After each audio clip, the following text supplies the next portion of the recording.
Introduction. Does school prepare children for the real world? Study hard and get good grades and you will find a high-paying job with great benefits. My parents used to say their goal in life was to provide a college education for my older sister and me, so that we would have the greatest chance for success in life. When I finally earned my diploma in 1976, graduating with honors, and near the top of my class, in accounting from Florida State University, my parents had realized their goal. It was the crowning achievement of their lives. In accordance with the master plan, I was hired by a Big 8 accounting firm, and I looked forward to a long career and retirement at an early age. My husband, Michael, followed a similar path. We both came from hard-working families, of modest means but with strong work ethics. Michael also graduated with honors, but he did it twice, first as an engineer and then from law school. He was quickly recruited by a prestigious Washington, D.C., law firm that specialized in patent law, and his future seemed bright,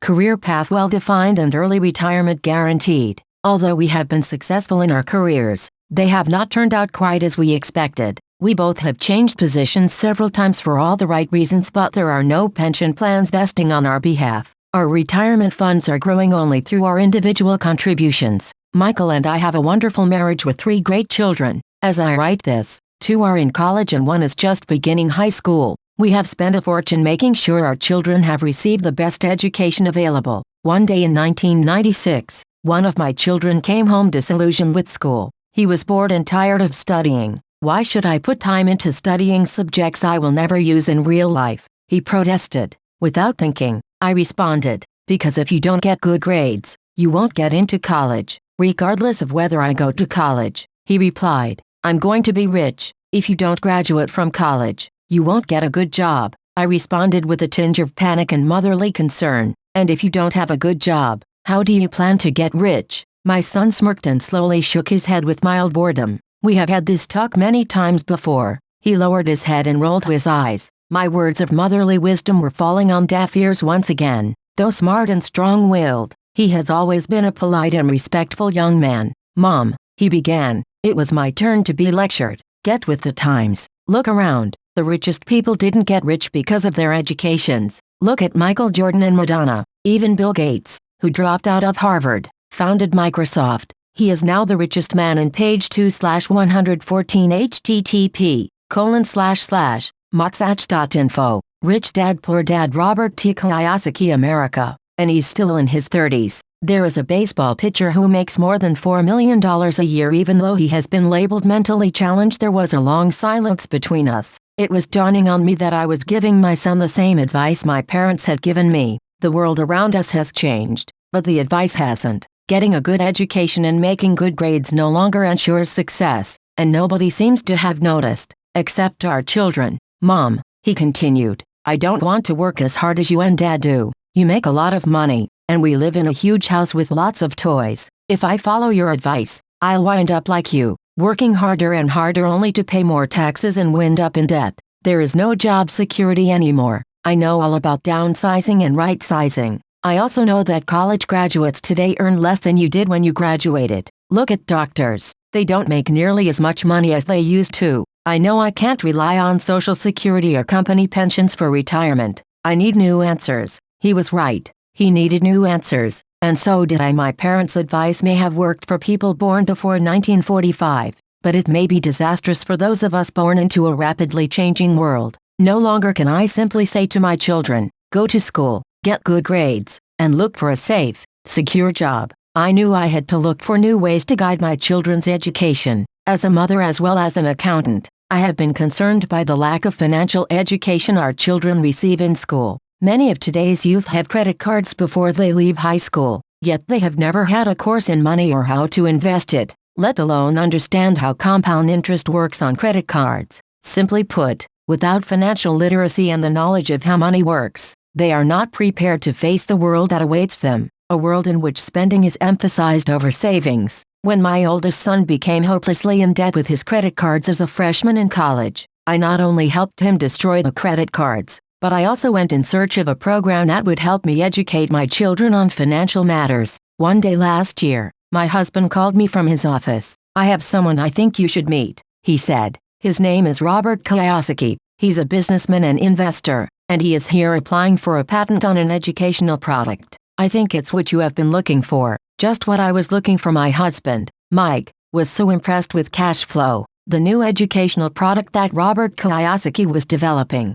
that he arranged for both of us to participate in a test of the prototype. Because it was an educational game, I also asked my 19-year-old daughter, who was a freshman at a local university, if she would like to take part, and she agreed. About 15 people, broken into 3 groups, participated in the test. Mike was right. It was the educational product I had been looking for, but it had a twist. It page 3/114 http://motsach.info. Rich Dad Poor Dad. Robert T. Kiyosaki looked like a colorful Monopoly board with a giant well-dressed rat in the middle. Unlike Monopoly, however, there were 2 tracks, one inside and one outside. The object of the game was to get out of the inside track, what Robert called the rat race, and reach the outer track, or the fast track. As Robert put it, the fast track simulates how rich people play in real life. Robert then defined the rat race for us. If you look at the life of the average educated, hardworking person, there is a similar path. The child is born and goes to school. The proud parents are excited because the child excels, gets fair to good grades, and is accepted into a college. The child graduates, maybe goes on to graduate school and then does exactly as programmed, looks for a safe, secure job or career. The child finds that job, maybe as a doctor or a lawyer, or joins the army or works for the government. Generally, the child begins to make money, credit cards start to arrive in mass, and the shopping begins. If it already hasn't, having money to burn, the child goes to places where other young people just like them hang out, and they meet people, they date, and sometimes they get married. Life is wonderful now, because today, both men and women work. 2 incomes are bliss. They feel successful, their future is bright, and they decide to buy a house, a car, a television, take vacations and have children. The happy bundle arrives. The demand for cash is enormous. The happy couple decides that their careers are vitally important and begin to work harder, seeking promotions and raises. The raises come, and so does another child and the need for a bigger house. They work harder, become better employees, even more dedicated. They go back to school to get more specialized skills so they can earn more money. Maybe they take a second job. Their incomes go up, but so does the tax bracket they're in and the real estate taxes on their new large home, and their social security taxes, and all the other taxes. They get their large paycheck and wonder where all the money went. They buy some mutual funds and buy groceries with their credit card. The children reach 5 or 6 years of age, and the need to save for college increases as well as the need to save for their retirement. That happy couple, born 35 years ago, is now trapped in the rat race for the rest of their working days. They work for the owners of their company, for the government paying taxes, and for the bank paying off a mortgage and credit cards. Then, they advise their own children to study hard, get good grades, and find a safe job or career. They learn nothing about money,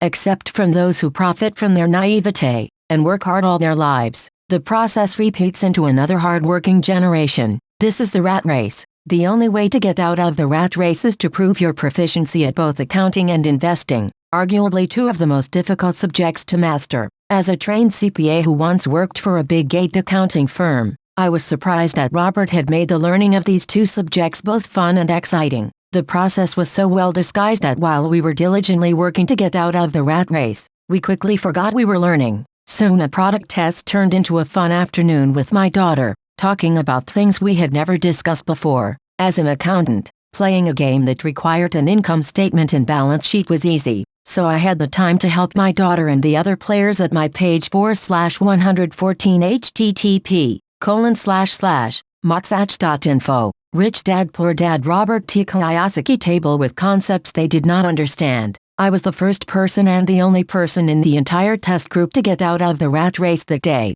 I was out within 50 minutes, although the game went on for nearly 3 hours. At my table was a banker, a business owner and a computer programmer. What greatly disturbed me was how little these people knew about either accounting or investing, subjects so important in their lives. I wondered how they managed their own financial affairs in real life. I could understand why my 19-year-old daughter would not understand, but these were grown adults, at least twice her age. After I was out of the rat race, for the next 2 hours I watched my daughter and these educated, affluent adults roll the dice and move their markers. Although I was glad they were all learning so much, I was disturbed by how much the adults did not know about the basics of simple accounting and investing. They had difficulty grasping the relationship between their income statement and their balance sheet. As they bought and sold assets, they had trouble remembering that each transaction could impact their monthly cash flow. I thought, how many millions of people are out there in the real world struggling financially, only because they have never been taught these subjects? Thank goodness they're having fun and are distracted by the desire to win the game, I said to myself. After Robert ended the contest, he allowed us 15 minutes to discuss and critique cash flow among ourselves. The business owner at my table was not happy. He did not like the game. I don't need to know this, he said out loud. I hire accountants, bankers and attorneys to tell me about this stuff. To which Robert replied, have you ever noticed that there are a lot of accountants who aren't rich? And bankers, and attorneys, and stockbrokers and real estate brokers. They know a lot, and for the most part are smart people. But most of them are not rich. Since our schools do not teach people what the rich know, we take advice from these people. But one day, you're driving down the highway, stuck in traffic, struggling to get to work, and you look over to your right and you see your accountant stuck in the same traffic jam. You look to your left and you see your banker. That should tell you something. The computer programmer was also unimpressed by the game. I can buy software to teach me this. The banker, however, was moved. I studied this in school, the accounting part, that is, but I never knew how to apply it to real life. Now I know. I need to get myself out of the rat race. But it was my daughter's comments that most touched me. I had fun learning, she said. I learned a lot about how money really works and how to invest. Then she added, now I know I can choose a profession for the work I want to perform and not because of job security, benefits or how much I get paid. If I learn what this game teaches, I'm free to do and study what my heart wants to study rather than study something because businesses are looking for certain job skills. If I learn this, I won't have to worry about job security and social security the way most of my classmates already do. Page 5/114 http://motsach.info. Rich Dad Poor Dad Robert T. Kiyosaki. I was not able to stay and talk with Robert after we had played the game, but we agreed to meet later to further discuss his project. I knew he wanted to use the game to help others become more financially savvy, and I was eager to hear more about his plans. My husband and I set up a dinner meeting with Robert and his wife within the next week. Although it was our first social get-together, we felt as if we had known each other for years. We found out we had a lot in common. We covered the gamut, from sports and plays to restaurants and socio-economic issues. We talked about the changing world. We spent a lot of time discussing how most Americans have little or nothing saved for retirement, as well as the almost bankrupt state of Social Security and Medicare. Would my children be required to pay for the retirement of 75 million baby boomers? We wondered if people realized how risky it is to depend on a pension plan. Robert's primary concern was the growing gap between the haves and have-nots. In America and around the world, a self-taught, self-made entrepreneur who traveled the world putting investments together, Robert was able to retire at the age of 47. He came out of retirement because he shares the same concern I have for my own children. He knows that the world has changed, but education has not changed with it. According to Robert, children spend years in an antiquated educational system, studying subjects they will never use, preparing for a world that no longer exists. Today, the most dangerous advice you can give a child is go to school, get good grades and look for a safe, secure job. He likes to say, that is old advice, and it's bad advice. If you could see what is happening in Asia, Europe, South America, you would be as concerned as I am. It's bad advice, he believes, because if you want your child to have a financially secure future, they can't play by the old set of rules. It's just too risky. I asked him what he meant by old rules. People like me play by a different set of rules from what you play by, he said. What happens when a corporation announces a downsizing? People get laid off, I said. Families are hurt. Unemployment goes up. Yes, but what happens to the company? In particular, a public company on the stock exchange, the price of the stock usually goes up when the downsizing is announced, I said. The market likes it when a company reduces its labor costs, either through automation or just consolidating the labor force in general. That's right, he said. And when stock prices go up, people like me, the shareholders, get richer. That is what I mean by a different set of rules. Employees lose, owners and investors win. Robert was describing not only the difference between an employee and employer, but also the page 6/114 http motsach.info. Rich Dad Poor Dad Robert T. Kiyosaki. Difference between controlling your own destiny and giving up that control to someone else. But it's hard for most people to understand why that happens, I said. They just think it's not fair. That's why it is foolish to simply say to a child, "Get a good education," he said. It is foolish to assume that the education the school system provides will prepare your children for the world they will face upon graduation. Each child needs more education, different education, and they need to know the rules, the different sets of rules. There are rules of money that the rich play by, and there are the rules that the other 95% of the population plays by, he said, and the 95% learns those rules at home and in school. That is why it's risky today to simply say to a child, "Study hard and look for a job." A child today needs a more sophisticated education, and the current system is not delivering the goods. I don't care how many computers they put in the classroom or how much money schools spend. How can the education system teach a subject that it does not know? So how does a parent teach their children what the school does not? How do you teach accounting to a child? Won't they get bored? And how do you teach investing when as a parent you yourself are risk-averse? Instead of teaching my children to simply play it safe, I decided it was best to teach them to play it smart. So how would you teach a child about money and all the things we've talked about? I asked Robert. How can we make it easy for parents, especially when they don't understand it themselves? I wrote a book on the subject, he said. Where is it? In my computer. It's been there for years in random pieces. I add to it occasionally, but I've never gotten around to put it all together. I began writing it after my other book became a bestseller, but I never finished the new one. It's in pieces, and in pieces it was. After reading the scattered sections, I decided the book had merit and needed to be shared, especially in these changing times. We agreed to co-author Robert's book. I asked him how much financial information he thought a child needed. He said it would depend on the child. He knew at a young age that he wanted to be rich and was fortunate enough to have a father figure who was rich and willing to guide him. Education is the foundation of success, Robert said. Just as scholastic skills are vitally important, so are financial skills and communication skills. What follows is the story of Robert's two dads,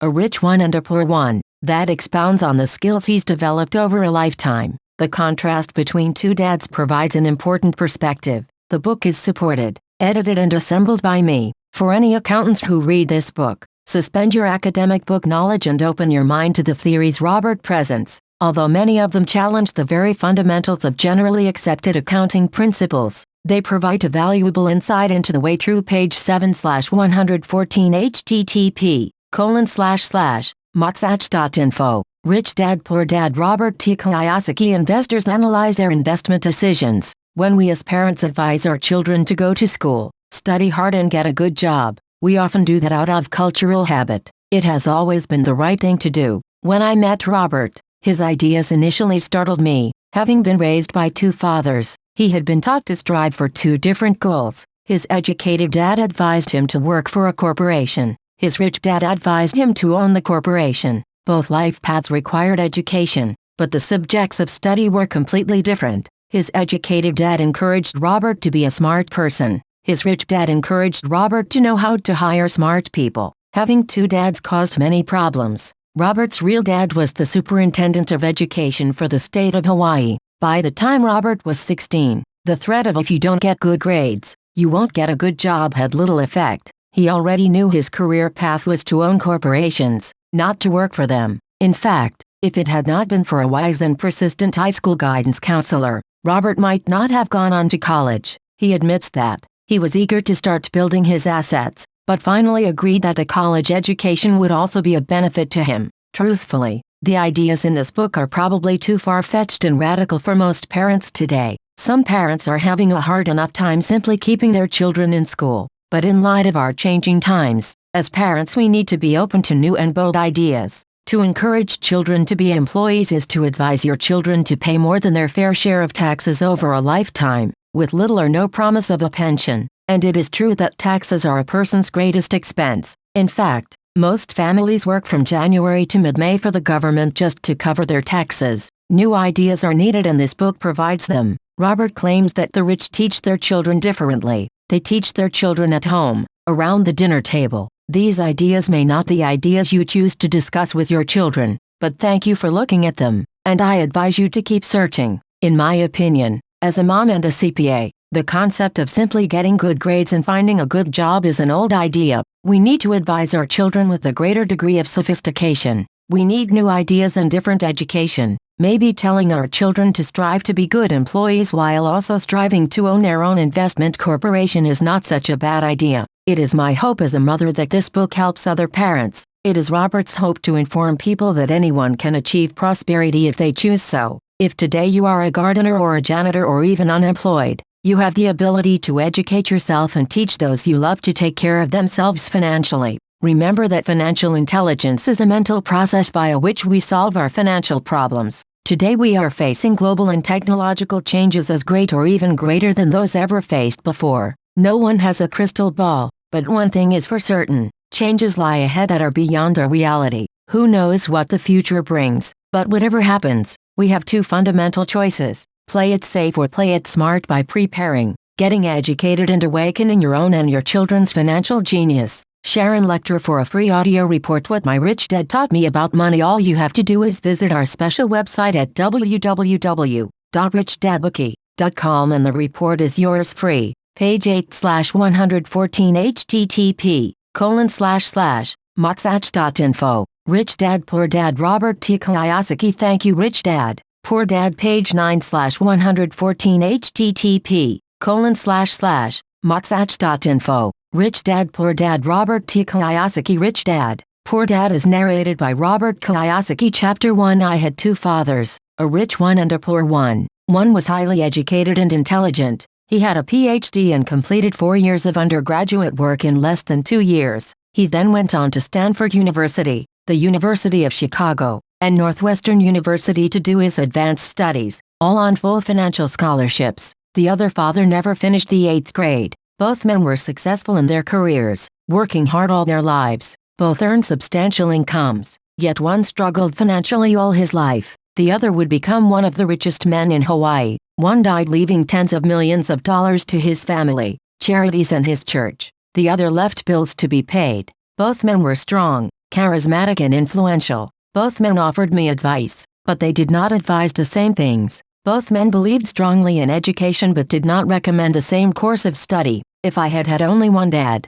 I would have had to accept or reject his advice. Having two dads advising me offered me the choice of contrasting points of view, one of a rich man and one of a poor man. Instead of simply accepting or rejecting one or the other, I found myself thinking more, comparing and then choosing for myself. The problem was, the rich man was not rich yet and the poor man not yet poor. Both were just starting out on their careers, and both were struggling with money and families. But they had very different points of view about the subject of money. For example, one dad would say, the love of money is the root of all evil. The other, the lack of money is the root of all evil. As a young boy, having two strong fathers both influencing me was difficult. I wanted to be a good son and listen, but the two fathers did not say the same things. The contrast in their points of view, particularly where money was concerned, was so extreme that I grew curious and intrigued. I began to start thinking for long periods of time about what each was saying. Much of my private time was spent reflecting, asking myself questions such as, why does he say that? And then asking the same question of the other dad's statement. It would have been much easier to simply say, yeah, he's right, I agree with that, or to simply reject the point of view by saying, the old man doesn't know what he's talking about. Instead, having two dads whom I loved forced me to think and ultimately choose a way of thinking for myself. As a process, choosing for myself turned out to be much more valuable in the long run, rather than simply accepting or rejecting a single point of view. Page 10/114 http://motsach.info. Rich Dad Poor Dad Robert T. Kiyosaki. One of the reasons the rich get richer, the poor get poorer, and the middle class struggles in debt is because the subject of money is taught at home, not in school. Most of us learn about money from our parents. So what can a poor parent tell their child about money? They simply say stay in school and study hard. The child may graduate with excellent grades but with a poor person's financial programming and mindset.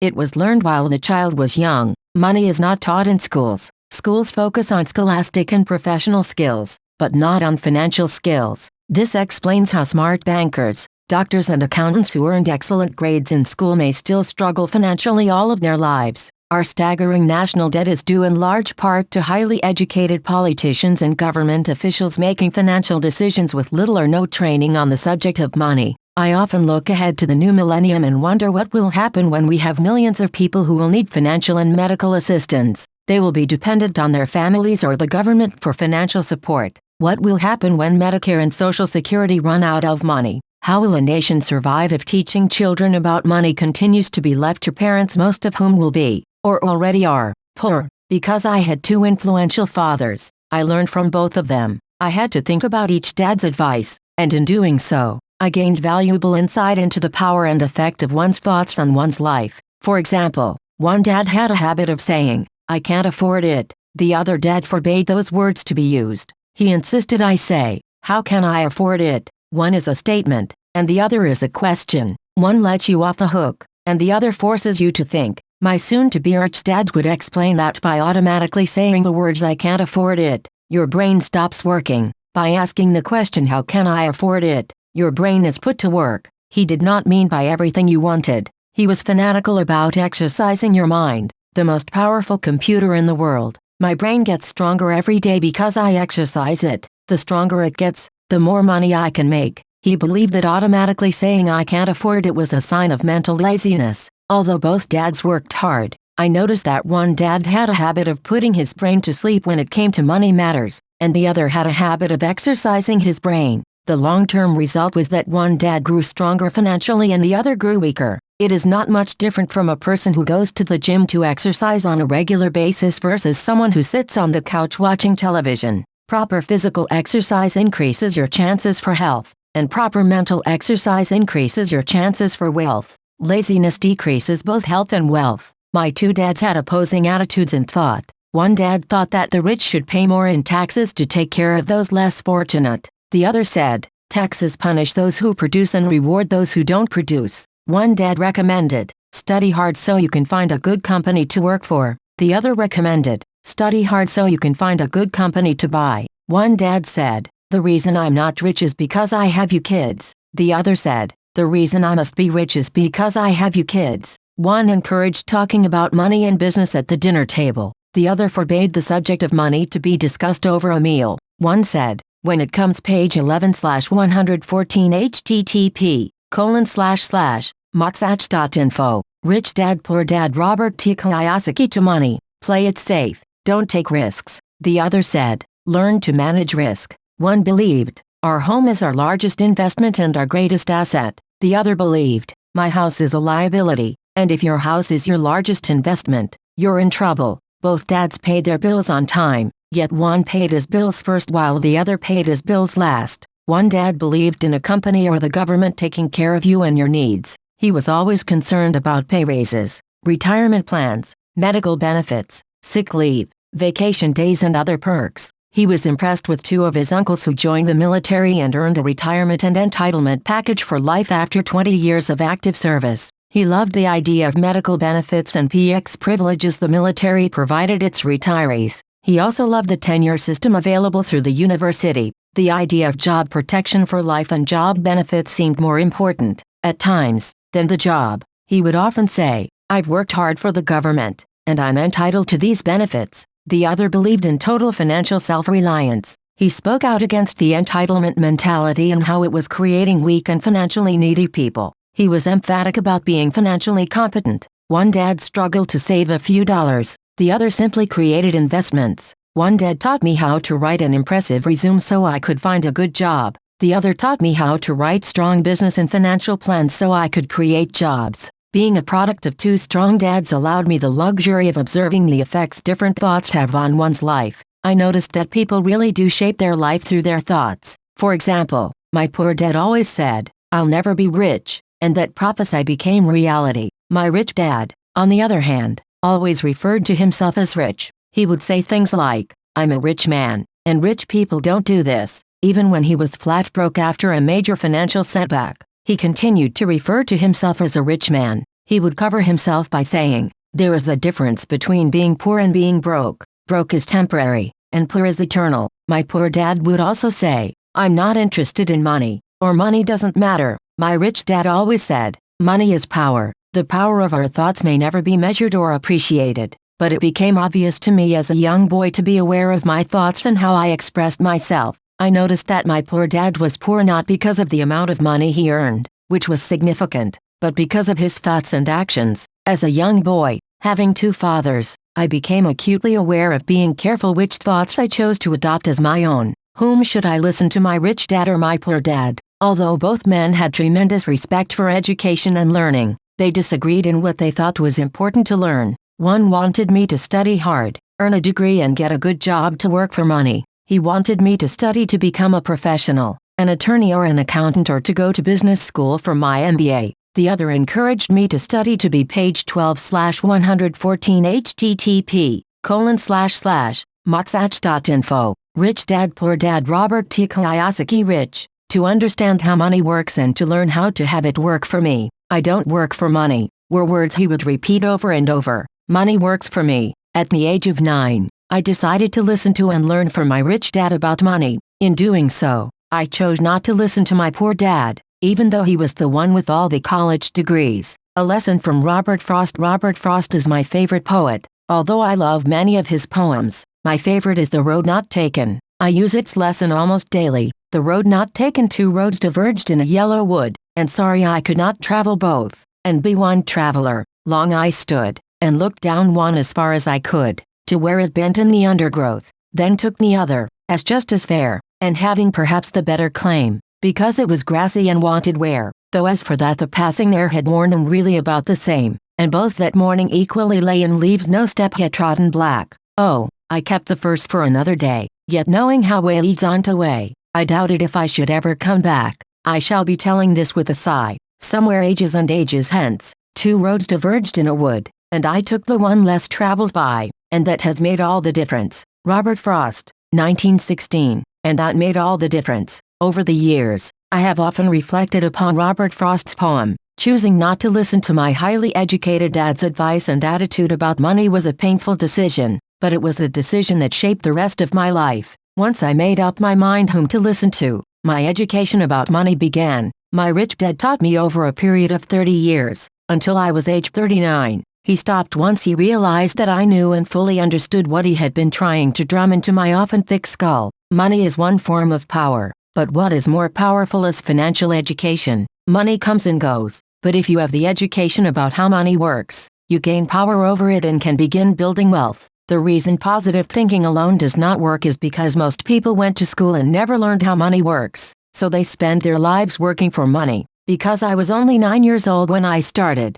the lessons my rich dad taught me were simple, and when it was all said and done, there were only 6 main lessons, repeated over 30 years. This book is about those 6 lessons, put as simply as possible as my rich dad put forth those lessons to me. The lessons are not meant to be answers but guideposts. Guideposts that will assist you and your children to grow wealthier no matter what happens in a world of increasing change and uncertainty. Lesson number 1. The rich don't work for money. Page 13/114 http://motsach.info. Rich Dad Poor Dad. Robert T. Kiyosaki. Lesson number 2. I teach financial literacy. Lesson number 3. Mind your own business. Lesson number 4. The history of taxes and the power of corporations. Lesson number 5. The rich invent money. Lesson number 6. Work to learn, don't work for money. Page 14/114 http://motsach.info. Rich Dad Poor Dad. Robert T. Kiyosaki. Chapter 2. Lesson 1. The rich don't work for money. Dad, can you tell me how to get rich? My dad put down the evening paper. Why do you want to get rich, son? Because today Jimmy's mom drove up in their new Cadillac, and they were going to their beach house for the weekend. He took 3 of his friends, but Mike and I weren't invited. They told us we weren't invited because we were poor kids. They did? My dad asked incredulously. Yeah, they did, I replied in a hurt tone. My dad silently shook his head, pushed his glasses up the bridge of his nose and went back to reading the paper. I stood waiting for an answer. The year was 1956. I was 9 years old. By some twist of fate, I attended the same public school where the rich people sent their kids. We were primarily a sugar plantation town. The managers of the plantation and the other affluent people of the town, such as doctors, business owners, and bankers, sent their children to this school, grades 1 to 6. After grade 6, their children were generally sent off to private schools. because my family lived on one side of the street.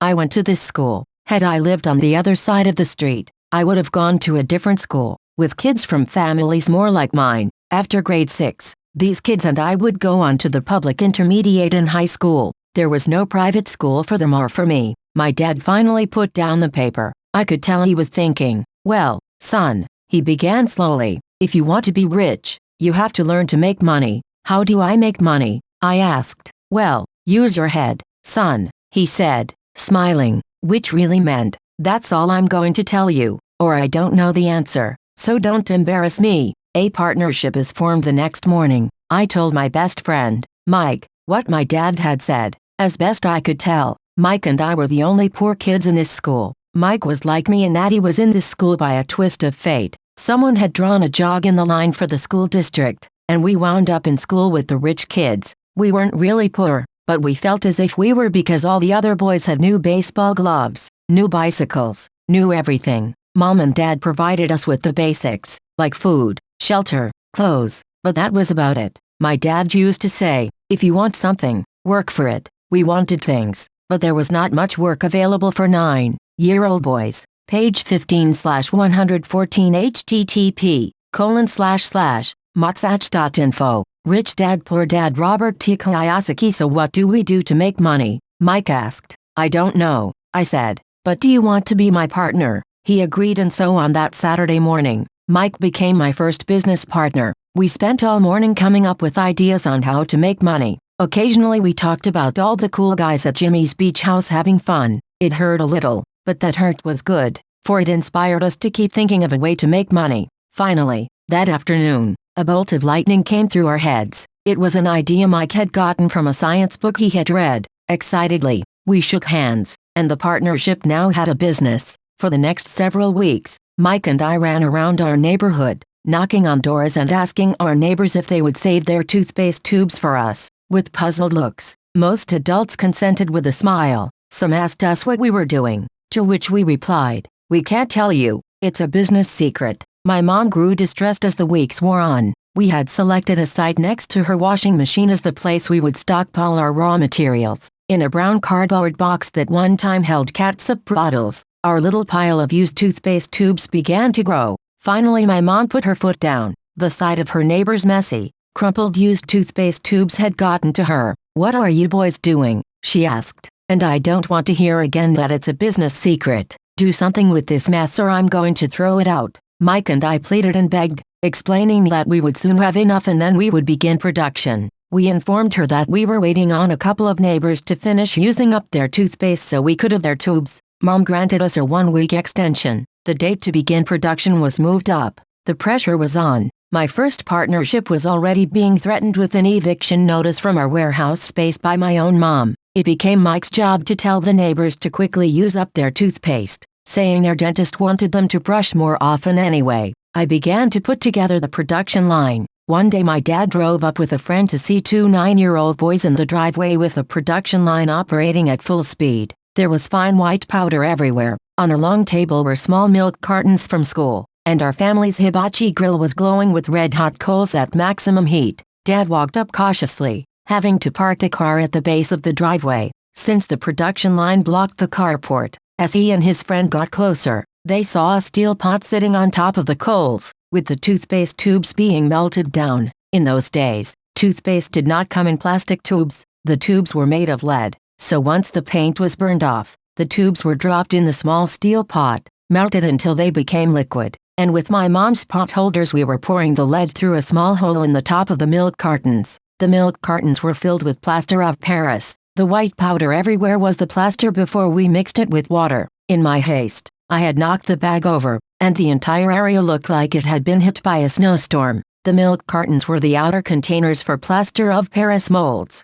Page 16/114 http://motsach.info. Rich Dad Poor Dad Robert T. Kiyosaki. My dad and his friend watched as we carefully poured the molten lead through a small hole in the top of the plaster of Paris cube. Careful, my dad said. I nodded without looking up. Finally, once the pouring was through, I put the steel pot down and smiled at my dad. What are you boys doing? He asked with a cautious smile. We're doing what you told me to do. We're going to be rich, I said. Yup, said Mike, grinning and nodding his head. We're partners. And what is in those plaster molds? Dad asked. Watch, I said. This should be a good batch. With a small hammer, I tapped at the seal that divided the cube in half. Cautiously, I pulled up the top half of the plaster mold and a lead nickel fell out. Oh, my God, my dad said. You're casting nickels out of lead. That's right, Mike said. We doing as you told us to do. We're making money. My dad's friend turned and burst into laughter.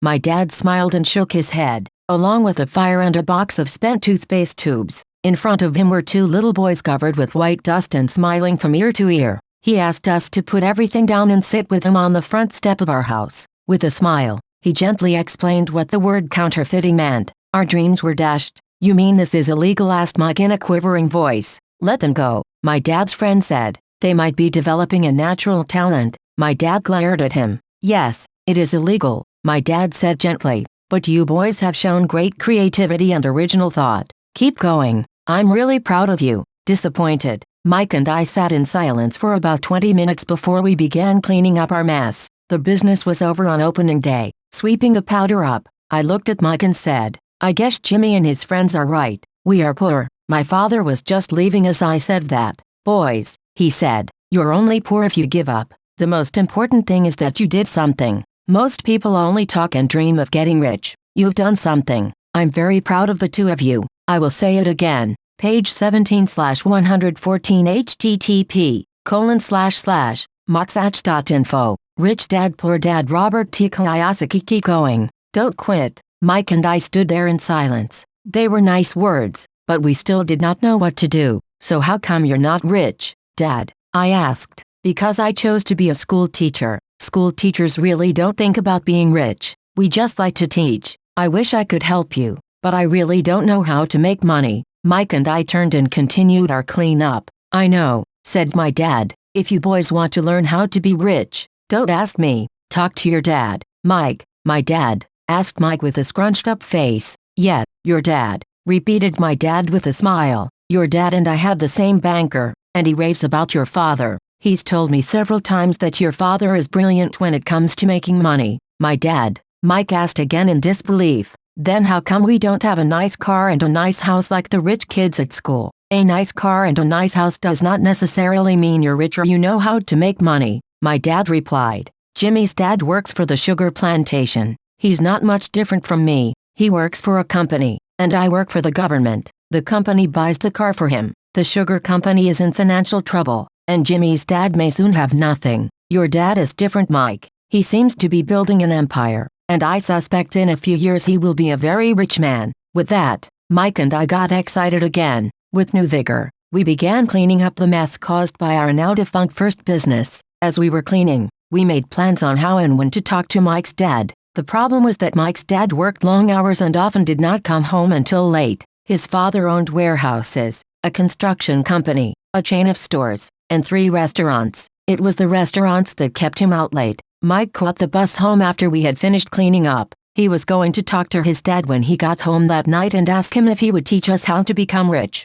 Mike promised to call as soon as he had talked to his dad, even if it was late. The phone rang at 8:30 p.m. Okay, I said, next Saturday, and put the phone down. Mike's dad had agreed to meet with Mike and me at 7:30 Saturday morning. I caught the bus to the poor side of town. The lessons begin. I'll pay you 10 cents an hour. Even by 1956 pay standards, 10 cents an hour was low. Page 18/114 http://motsach.info. Rich Dad Poor Dad Robert T. Kiyosaki. Michael and I met with his dad that morning at 8 o'clock. He was already busy and had been at work for more than an hour. His construction supervisor was just leaving in his pickup truck as I walked up to his simple, small and tidy home. Mike met me at the door. Dad's on the phone, and he said to wait on the back porch. Mike said as he opened the door. The old wooden floor creaked as I stepped across the threshold of this aging house. There was a cheap mat just inside the door. The mat was there to hide the years of wear from countless footsteps that the floor had supported.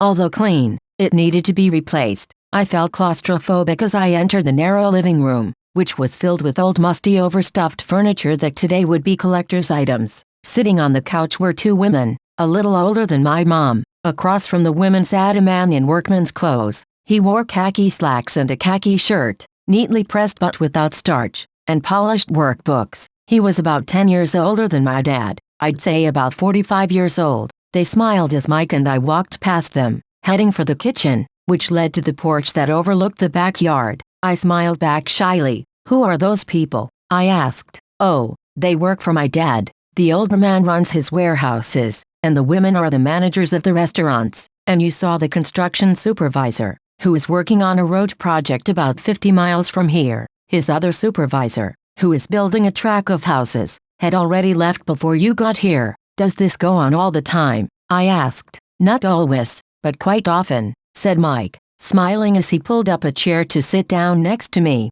I asked him if he would teach us to make money. Mike said, "Oh, and what did he say to that?" I asked with cautious curiosity. "Well, he had a funny look on his face at first, and then he said he would make us an offer." "Oh," I said, rocking my chair back against the wall. I sat there perched on two rear legs of the chair. Mike did the same thing. "Do you know what the offer is?" I asked. "No, but we'll soon find out." Suddenly, Mike's dad burst through the rickety screen door and onto the porch. Mike and I jumped to our feet, not out of respect but because we were startled. "Ready, boys?" Mike's dad asked as he pulled up a chair to sit down with us. We nodded our heads as we pulled our chairs away from the wall to sit in front of him. He was a big man, about 6 feet tall and 200 pounds. My dad was taller, about the same weight, and 5 years older than Mike's dad. They sort of looked alike, though not of the same ethnic makeup. Maybe their energy was similar. "Mike says you want to learn to make money? Is that correct, Robert?" I nodded my head quickly,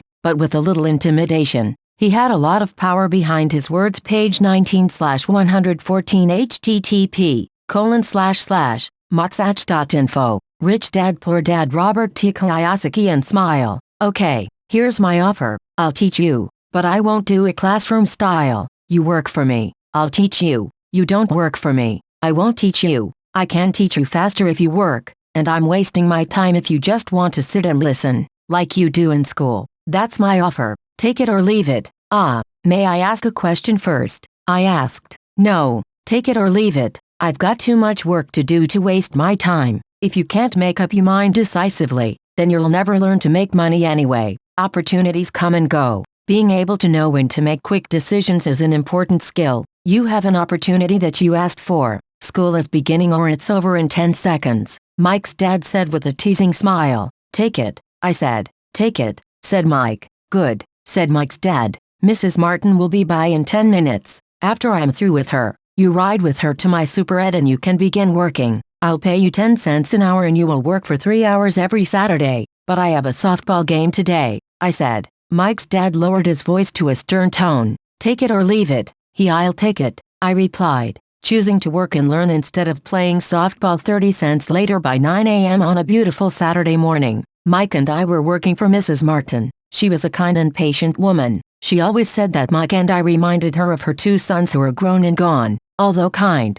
she believed in hard work and she kept us working. She was a taskmaster. We spent 3 hours taking canned goods off the shelves and, with a feather duster, brushing each can to get the dust off, and then restacking them neatly. It was excruciatingly boring work. Mike's dad, whom I call my rich dad, owned 9 of these little superettes with large parking lots. They were the early version of the 7-Eleven convenience stores, little neighborhood grocery stores where people bought items such as milk, bread, butter and cigarettes. The problem was, this was Hawaii before air conditioning, and the stores could not close its doors because of the heat. On 2 sides of the store, the doors had to be wide open to the road and parking lot. Every time a car drove by or pulled into the parking lot, dust would swirl and settle in the store. Hence, we had a job for as long as there was no air conditioning. For 3 weeks, Mike and I reported to Mrs. Martin and worked our 3 hours. By noon, our work was over, and she dropped 3 little dimes in each of our hands. Now,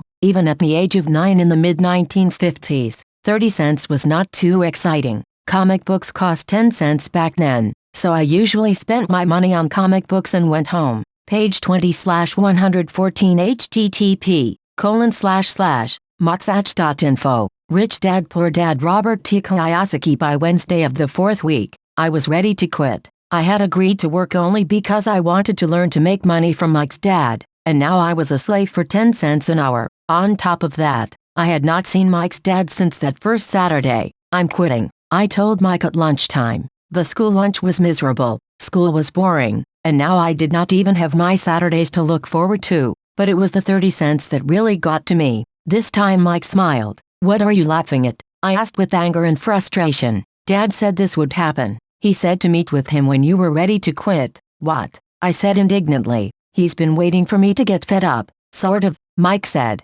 "Dad's kind of different. He teaches differently from your dad. Your mom and dad lecture a lot. My dad is quiet and a man of few words. You just wait till this Saturday. I'll tell him you're ready." "You mean I've been set up?" "No, not really, but maybe. Dad will explain on Saturday." Waiting in line on Saturday, I was ready to face him and I was prepared. Even my real dad was angry with him. My real dad, the one I call the poor one, thought that my rich dad was violating child labor laws and should be investigated. My educated poor dad told me to demand what I deserve, at least 25 cents an hour. My poor dad told me that if I did not get a raise, I was to quit immediately. "You don't need that damn job anyway," said my poor dad with indignity. At 8 o'clock Saturday morning, I was going through the same rickety door of Mike's house. "Take a seat and wait in line," Mike's dad said as I entered. He turned and disappeared into his little office next to a bedroom. I looked around the room and did not see Mike anywhere. Feeling awkward,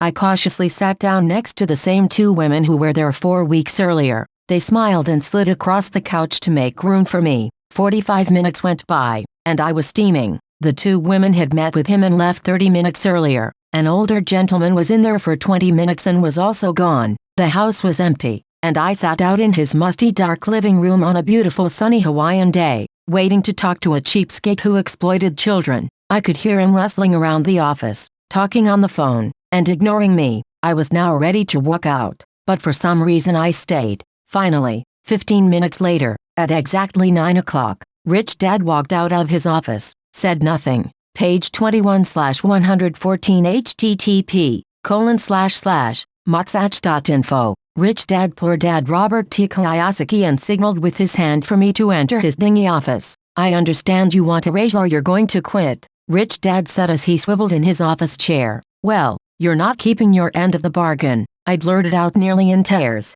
It was really frightening for a 9-year-old boy to confront a grown-up. "You said that you would teach me if I worked for you." "Well, I've worked for you. I've worked hard. I've given up my baseball games to work for you, and you don't keep your word. You haven't taught me anything. You are a crook like everyone in town thinks you are. You're greedy. You want all of the money and don't take care of your employees. You make me wait and don't show me any respect. I'm only a little boy, and I deserve to be treated better." Rich Dad rocked back in his swivel chair, hands up to his chin, somewhat staring at me. It was like he was studying me. "Not bad," he said. "In less than a month, you sound like most of my employees." "What?" I asked, not understanding what he was saying. I continued with my grievance. "I thought you were going to keep your end of the bargain and teach me. Instead you want to torture me? That's cruel. That's really cruel." "I am teaching you," Rich Dad said quietly. "What have you taught me?" "Nothing," I said angrily. "You haven't even talked to me once since I agreed to work for peanuts. 10 cents an hour. Ha, I should notify the government about you. We have child labor laws. You know, my dad works for the government. You know." "Wow," said Rich Dad. "Now you sound just like most of the people who used to work for me. People I've either fired or they've quit. So what do you have to say?" I demanded, feeling pretty brave for a little kid. "You lied to me. I've worked for you, and you have not kept your word. You haven't taught me anything." "How do you know that I've not taught you anything?" asked Rich Dad calmly. "Well, you've never talked to me. I've worked for 3 weeks, and you have not taught me anything," I said with a pout. "Does teaching mean talking or a lecture?" Rich Dad asked. "Well, yes," I replied. "That's how they teach you in school," he said smiling. "But that is not how life teaches you, and I would say that life is the best teacher of all. Most of the time, life does not talk to you. It just sort of pushes you around. Each push is life saying, 'Wake up, there is something I want you to learn.'" "What is this man talking about?" I asked myself silently. Life pushing me around was life. Page 22/114 http://motsach.info. Rich Dad Poor Dad Robert T. Kiyosaki talking to me. Now I knew I had to quit my job. I was talking to someone who needed to be locked up. If you learn life's lessons, you will do well. If not, life will just continue to push you around. People do 2 things. Some just let life push them around, Others get angry and push back, but they push back against their boss, or their job, or their husband or wife. They do not know it's life that's pushing. I had no idea what he was talking about. Life pushes all of us around. Some give up, others fight. A few learn the lesson and move on. They welcome life pushing them around. To these few people, it means they need and want to learn something. They learn and move on. Most quit, and a few like you fight. Rich Dad stood and shut the creaky old wooden window that needed repair. If you learn this lesson, you will grow into a wise, wealthy and happy young man. If you don't, you will spend your life blaming a job, low pay or your boss for your problems. You live life hoping for that big break that will solve all your money problems. Rich Dad looked over at me to see if I was still listening. His eyes met mine. We stared at each other, streams of communication going between us through our eyes. Finally, I pulled away once I had absorbed his last message. I knew he was right. I was blaming him, and I did ask to learn. I was fighting. Rich Dad continued. Or if you're the kind of person who has no guts, you just give up every time life pushes you. If you're that kind of person, you'll live all your life playing it safe, doing the right things, saving yourself for some event that never happens. Then, you die a boring old man. You'll have lots of friends who really like you because you were such a nice hard-working guy. You spent a life playing it safe, doing the right things. But the truth is, you let life push you into submission. Deep down you were terrified of taking risks.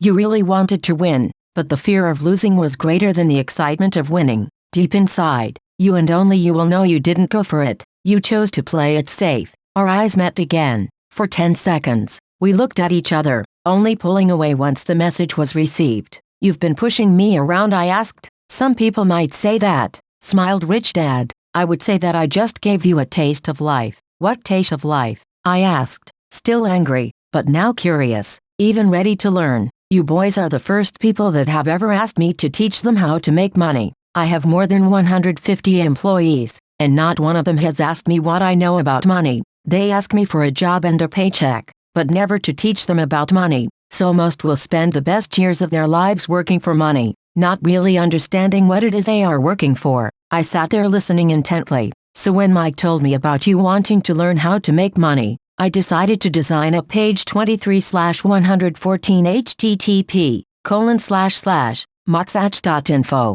Rich Dad Poor Dad Robert T. Kiyosaki course that was close to real life. I could talk until I was blue in the face, but you wouldn't hear a thing. So I decided to let life push you around a bit so you could hear me. That's why I only paid you 10 cents. So what is the lesson I learned from working for only 10 cents an hour? I asked. That you're cheap and exploit your workers. Rich Dad rocked back and laughed heartily. Finally, after his laughing stopped, he said, "You'd best change your point of view. Stop blaming me, thinking I'm the problem. If you think I'm the problem, then you have to change me. If you realize that you're the problem, then you can change yourself. Learn something and grow wiser. Most people want everyone else in the world to change but themselves. Let me tell you, it's easier to change yourself than everyone else." I don't understand, I said. Don't blame me for your problems, Rich Dad said, growing impatient. But you only pay me 10 cents, so what are you learning? Rich Dad asked, smiling. That you're cheap, I said with a sly grin. See, you think I'm the problem, said Rich Dad, but you are. Well, keep that attitude and you learn nothing. Keep the attitude that I'm the problem and what choices do you have? Well, if you don't pay me more or show me more respect and teach me, I'll quit. Well put, Rich Dad said, and that's exactly what most people do. They quit and go looking for another job, better opportunity, and higher pay, actually thinking that a new job or more pay will solve the problem. In most cases, it won't. So what will solve the problem? I asked. Just take this measly 10 cents an hour and smile. Rich Dad smiled. That's what the other people do. Just accept a paycheck knowing that they and their family will struggle financially. But that's all they do. Waiting for a raise thinking that more money will solve the problem. Most just accept it, and some take a second job working harder, but again accepting a small paycheck. I sat staring at the floor, beginning to understand the lesson Rich Dad was presenting. I could sense it was a taste of life. Finally, I looked up and repeated the question. So what will solve the problem? This, he said, tapping me gently on the head. This stuff between your ears. It was at that moment that Rich Dad shared the pivotal point of view that separated him from his employees and my poor dad and led him to eventually become one of the richest men in Hawaii. Page 24/114 http Mutsach.info. Rich Dad Poor Dad Robert T. Kiyosaki. While my highly educated, but poor, dad struggled financially all his life, it was a singular point of view that made all the difference over a lifetime. Rich Dad said over and over, this point of view, which I call lesson number 1, the poor and the middle class work for money, the rich have money work for them. On that bright Saturday morning, I was learning a completely different point of view from what I had been taught by my poor dad. At the age of 9, I grew aware that both dads wanted me to learn. Both dads encouraged me to study, but not the same things. My highly educated dad recommended that I do what he did. Son, I want you to study hard, get good grades, so you can find a safe, secure job with a big company, and make sure it has excellent benefits. My rich dad wanted me to learn how money works so I could make it work for me. These lessons I would learn through life with his guidance, not because of a classroom. My rich dad continued my first lesson. I'm glad you got angry about working for 10 cents an hour. If you had not gotten angry and had gladly accepted it, I would have to tell you that I could not teach you. You see, true learning takes energy, passion, a burning desire. Anger is a big part of that formula, for passion is anger and love combined. When it comes to money, most people want to play it safe and feel secure, so passion does not direct them, fear does. So is that why they'll take a job with low par? I asked. Yes, said Rich Dad. Some people say I exploit people because I don't pay as much as the sugar plantation or the government. I say the people exploit themselves. It's their fear, not mine. But don't you feel you should pay them more? I asked. I don't have to. And besides, more money will not solve the problem. Just look at your dad. He makes a lot of money, and he still can't pay his bills. Most people, given more money, only get into more debt. So that's why the 10 cents an hour, I said, smiling. It's a part of the lesson. That's right, smiled Rich Dad. You see, your dad went to school and got an excellent education, so he could get a high-paying job, which he did. But he still has money problems because he never learned anything about money at school. On top of that, he believes in working for money, and you don't. I asked. No, not really, said Rich Dad. If you want to learn to work for money, then stay in school. That is a great place to learn to do that. But if you want to learn how to have money work for you, then I will teach you that. But only if you want to learn. Wouldn't everyone want to learn that? I asked. No, said Rich Dad, simply because it's easier to learn to work for money, especially if fear is your primary emotion when the subject of money is discussed. Page 25/114 http://mutsach.info. Rich Dad Poor Dad Robert T. Kiyosaki. I don't understand, I said with a frown. Don't worry about that for now. Just know that it's fear that keeps most people working at a job. The fear of not paying their bills. The fear of being fired. The fear of not having enough money. The fear of starting over. That's the price of studying to learn a profession or trade, and then working for money. Most people become a slave to money, and then get angry at their boss. Learning to have money work for you is a completely different course of study. I asked. Absolutely, Rich Dad answered. Absolutely. We sat in silence on that beautiful Hawaiian Saturday morning. My friends would have just been starting their Little League baseball game, but for some reason, I was now thankful I had decided to work for 10 cents an hour. I sensed that I was about to learn something my friends would not learn in school. Ready to learn? Asked Rich Dad. Absolutely, I said with a grin. I have kept my promise. I've been teaching you from afar. My rich dad said. At 9 years old, you've gotten a taste of what it feels like to work for money. Just multiply your last month by 50 years and you will have an idea of what most people spend their life doing. I don't understand, I said. How did you feel waiting in line to see me? Once to get hired and once to ask for more money. Terrible, I said. If you choose to work for money, that is what life is like for many people, said Rich Dad. And how did you feel when Mrs. Martin dropped 3 dimes in your hand for 3 hours work? I felt like it wasn't enough. It seemed like nothing. I was disappointed, I said. And that is how most employees feel when they look at their paychecks, especially after all the tax and other deductions are taken out. At least you got 100%. You mean most workers don't get paid everything? I asked with amazement. Heavens no, said Rich Dad. The government always takes its share first. How do they do that? I asked. Taxes, said Rich Dad. You're taxed when you earn. You're taxed when you spend. You're taxed when you save. You're taxed when you die. Why do people let the government do that to them?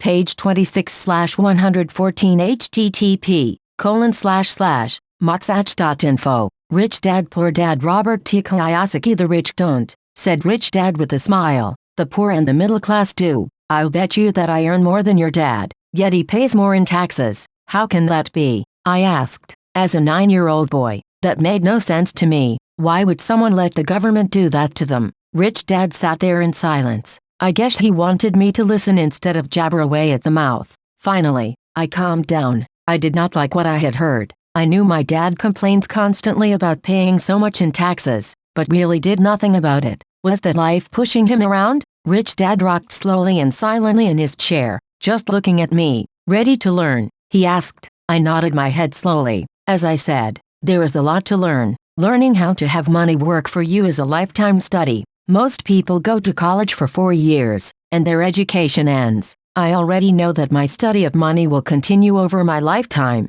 simply because the more I find out, the more I find out I need to know. Most people never study the subject. They go to work, get their paycheck, balance their checkbooks, and that's it. On top of that, they wonder why they have money problems. Then, they think that more money will solve the problem. Few realize that it's their lack of financial education that is the problem. So my dad has tax problems because he doesn't understand money. I asked, confused. Look, said Rich Dad, taxes are just one small section on learning how to have money work for you. Today, I just wanted to find out if you still have the passion to learn about money. Most people don't. They want to go to school, learn a profession, have fun at their work, and earn lots of money. One day they wake up with big money problems, and then they can't stop working. That's the price of only knowing how to work for money instead of studying how to have money work for you. So do you still have the passion to learn? Asked Rich Dad. I nodded my head. Good, said Rich Dad.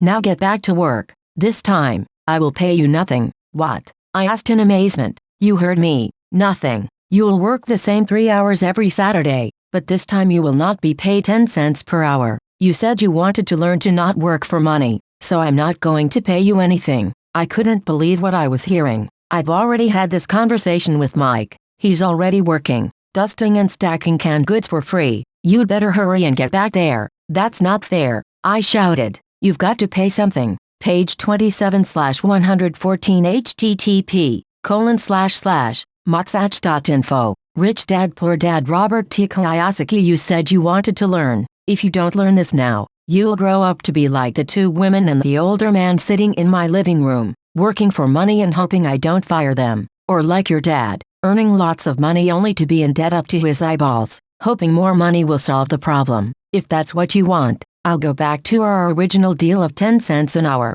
Or you can do what most people grow up to do. Complain that there is not enough pay, quit and go looking for another job. But what do? I asked. Rich Dad tapped me on the head. Use this, he said. If you use it well, you will soon thank me for giving you an opportunity, and you will grow into a rich man. I stood there still not believing what a raw deal I had been handed. Here I came to ask for a raise, and now I was being told to keep working for nothing. Rich Dad tapped me on the head again and said, use this. Now get out of here and get back to work. Lesson L. The rich don't work for money. I didn't tell my poor dad I wasn't being paid. He would not have understood, and I did not want to try to explain something that I did not yet understand myself. For 3 more weeks, Mike and I worked for 3 hours, every Saturday, for nothing. The work didn't bother me, and the routine got easier. It was the missed baseball games and not being able to afford to buy a few comic books that got to me. Rich Dad stopped by at noon on the 3rd week. We heard his truck pull up in the parking lot and sputter when the engine was turned off. He entered the store and greeted Mrs. Martin with a hug.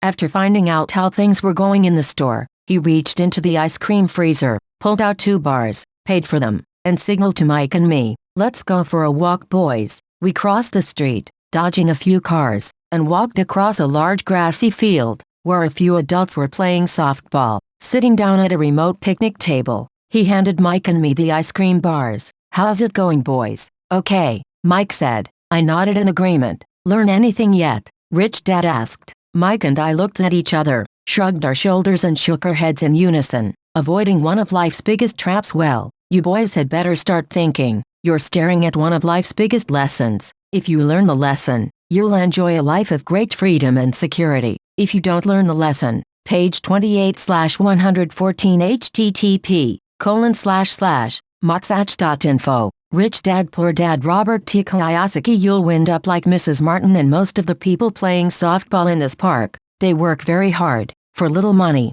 clinging to the illusion of job security, looking forward to a 3-week vacation each year and a skimpy pension after 45 years of work. If that excites you, I'll give you a raise to 25 cents an hour. But these are good hard-working people. Are you making fun of them? I demanded. A smile came over Rich Dad's face. Mrs. Martin is like a mother to me. I would never be that cruel. I may sound cruel because I'm doing my best to point something out to the two of you. I want to expand your point of view so you can see something. Something most people never have the benefit of seeing because their vision is too narrow. Most people never see the trap they are in. Mike and I sat there uncertain of his message. He sounded cruel, yet we could sense he was desperately wanting us to know something. With a smile, Rich Dad said, "Doesn't that 25 cents an hour sound good? Doesn't it make your heart beat a little faster?" I shook my head no, but it really did. 25 cents an hour would be big bucks to me. Okay, I'll pay you $1 an hour, Rich Dad said, with a sly grin.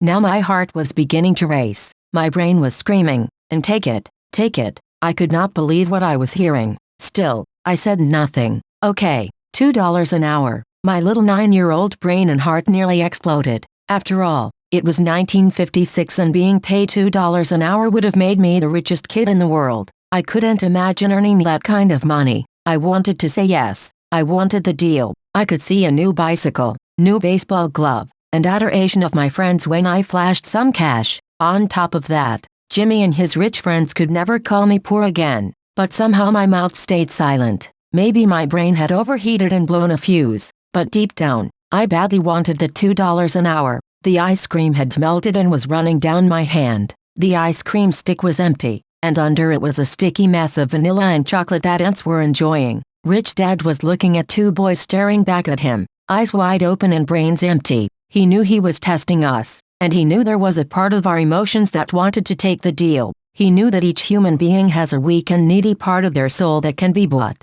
And he knew that each human being also had a part of their soul that was strong and filled with a resolve that could never be bought. It was only a question of which one was stronger. He had tested thousands of souls in his life. He tested souls every time he interviewed someone for a job. Okay, $5 an hour. Page 29/114 http://motsach.info. Rich Dad Poor Dad Robert T. Kiyosaki. Suddenly there was a silence from inside me. Something had changed. The offer was too big and had gotten ridiculous. Not too many grown-ups in 1956 made more than $5 an hour. The temptation disappeared, and a calm set in. Slowly I turned to my left to look at Mike. He looked back at me. The part of my soul that was weak and needy was silenced. The part of me that had no price took over. There was a calm and a certainty about money that entered my brain and my soul. I knew Mike had gotten to that point also. Good, Rich Dad said softly. Most people have a price,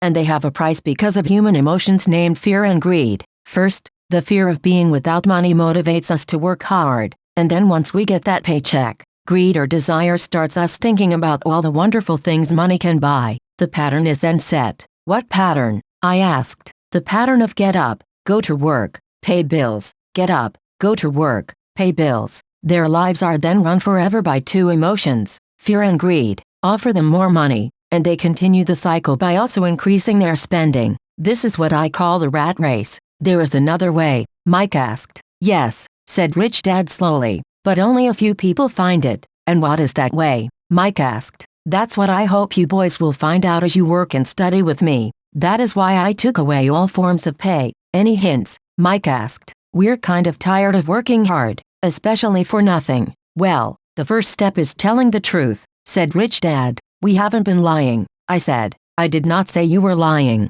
I said to tell the truth. Rich Dad came back. The truth about what? I asked. How you're feeling. Rich Dad said. You don't have to say it to anyone else, just yourself. You mean the people in this park, the people who work for you, Mrs. Martin. They don't do that, I asked. I doubt it, said Rich Dad. Instead, they feel the fear of not having money. Instead of confronting the fear, they react instead of think. They react emotionally instead of using their heads, Rich Dad said, tapping us on our heads. Then, they get a few bucks in their hands, and again the emotion of joy and desire and greed take over, and again they react, instead of think, so their emotions do their thinking. Mike said. That's correct, said Rich Dad. Instead of telling the truth about how they feel, they react to page 30/114 http://motsach.info. Rich Dad Poor Dad Robert T. Kiyosaki. Their feeling. Fail to think. They feel the fear. They go to work,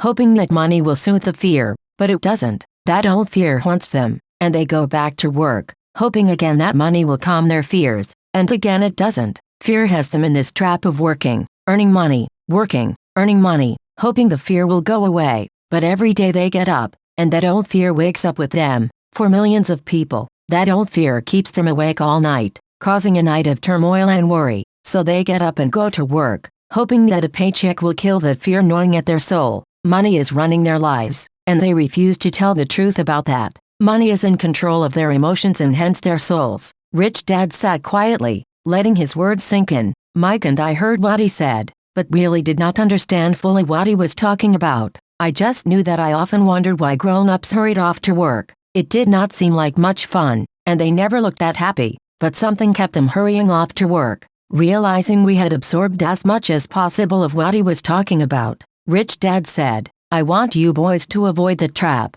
That is really what I want to teach you, not just to be rich, because being rich does not solve the problem. It doesn't, I asked, surprised. No, it doesn't. Let me finish the other emotion, which is desire. Some call it greed, but I prefer desire. It is perfectly normal to desire something better, prettier, more fun or exciting. So people also work for money because of desire. They desire money for the joy they think it can buy, but the joy that money brings is often short-lived, and they soon need more money for more joy, more pleasure, more comfort, more security. So they keep working, thinking money will soothe their souls that is troubled by fear and desire. But money cannot do that, even rich people. Mike asked. Rich people included, said Rich Dad. In fact, the reason many rich people are rich is not because of desire but because of fear. They actually think that money can eliminate that fear of not having money, of being poor, so they amass tons of it only to find out the fear gets worse. They now fear losing it.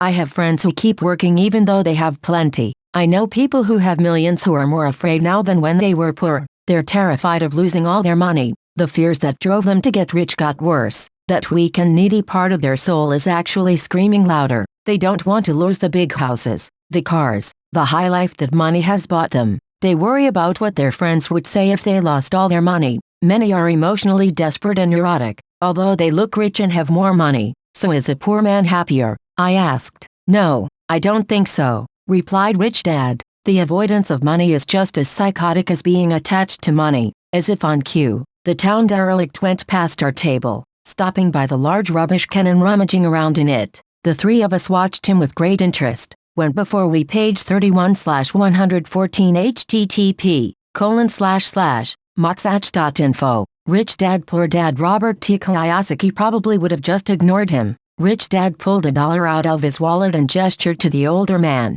Seeing the money, the derelict came over immediately, took the bill, thanked Rich Dad profusely and hurried off ecstatic with his good fortune. He's not much different from most of my employees, said Rich Dad. I've met so many people who say, oh, I'm not interested in money, yet they'll work at a job for 8 hours a day. That's a denial of truth. If they weren't interested in money, then why are they working? That kind of thinking is probably more psychotic than a person who hoards money. As I sat there listening to my Rich Dad, my mind was flashing back to the countless times my own dad said, I'm not interested in money. He said those words often. He also covered himself by always saying, I work because I love my job. So what do we do? I asked. Not work for money until all traces of fear and greed are gone. No, that would be a waste of time, said Rich Dad. Emotions are what make us human, make us real. The word emotion stands for energy in motion. Be truthful about your emotions, and use your mind and emotions in your favor,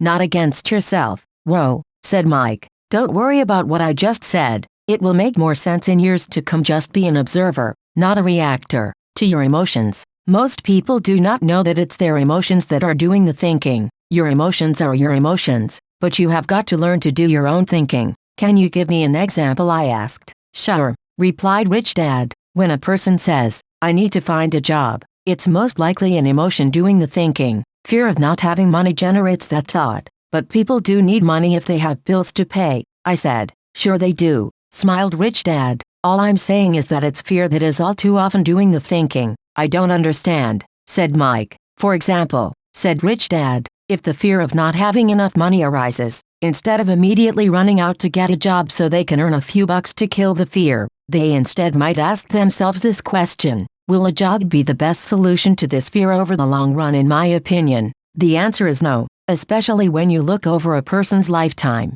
A job is really a short-term solution to a long-term problem. But my dad is always saying, stay in school, get good grades, so you can find a safe, secure job. I spoke out, somewhat confused. Yes, I understand he says that, said Rich Dad, smiling. Most people recommend that, and it's a good idea for most people. But people make that recommendation primarily out of fear. You mean my dad says that because he's afraid? Page 32/114 http://motsach.info. Rich Dad Poor Dad Robert T. Kiyosaki. Yes, said Rich Dad. He's terrified that you won't be able to earn money and won't fit into society. Don't get me wrong, he loves you and wants the best for you, and I think his fear is justified. An education and a job are important, but it won't handle the fear. You see, that same fear that makes him get up in the morning to earn a few bucks is the fear that is causing him to be so fanatical about you going to school. So what do you recommend? I asked. I want to teach you to master the power of money, not be afraid of it. And they don't teach that in school. If you don't learn it, you become a slave to money. It was finally making sense. He did want us to widen our views, to see what Mrs. Martin could not see, his employees could not see, or my dad for that matter. He used examples that sounded cruel at the time, but I've never forgotten them. My vision widened that day, and I could begin to see the trap that lay ahead for most people. You see, we're all employees ultimately. We just work at different levels, said Rich Dad. I just want you boys to have a chance to avoid the trap caused by those two emotions, fear and desire. Use them in your favor, not against you. That's what I want to teach you. I'm not interested in just teaching you to make a pile of money. That won't handle the fear or desire. If you don't first handle fear and desire, and you get rich, you'll only be a high-paid slave. So how do we avoid the trap? I asked. The main cause of poverty or financial struggle is fear and ignorance, not the economy or the government or the rich. It's self-inflicted fear and ignorance that keeps people trapped. So you boys go to school and get your college degrees. I'll teach you how to stay out of the trap. The pieces of the puzzle were appearing. My highly educated dad had a great education and a great career, but school never told him how to handle money or his fears. It became clear that I could learn different and important things from two fathers. So you've been talking about the fear of not having money. How does the desire of money affect our thinking? Mike asked. How did you feel when I tempted you with a pay raise? Did you notice your desires rising? We nodded our heads. By not giving in to your emotions, you were able to delay your reactions and think. That is most important. We will always have emotions of fear and greed. From here on in, it is most important for you to use those emotions to your advantage and for the long term, and not simply let your emotions run you by controlling your thinking. Most people use fear and greed against themselves. That's the start of ignorance. Most people live their lives chasing paychecks,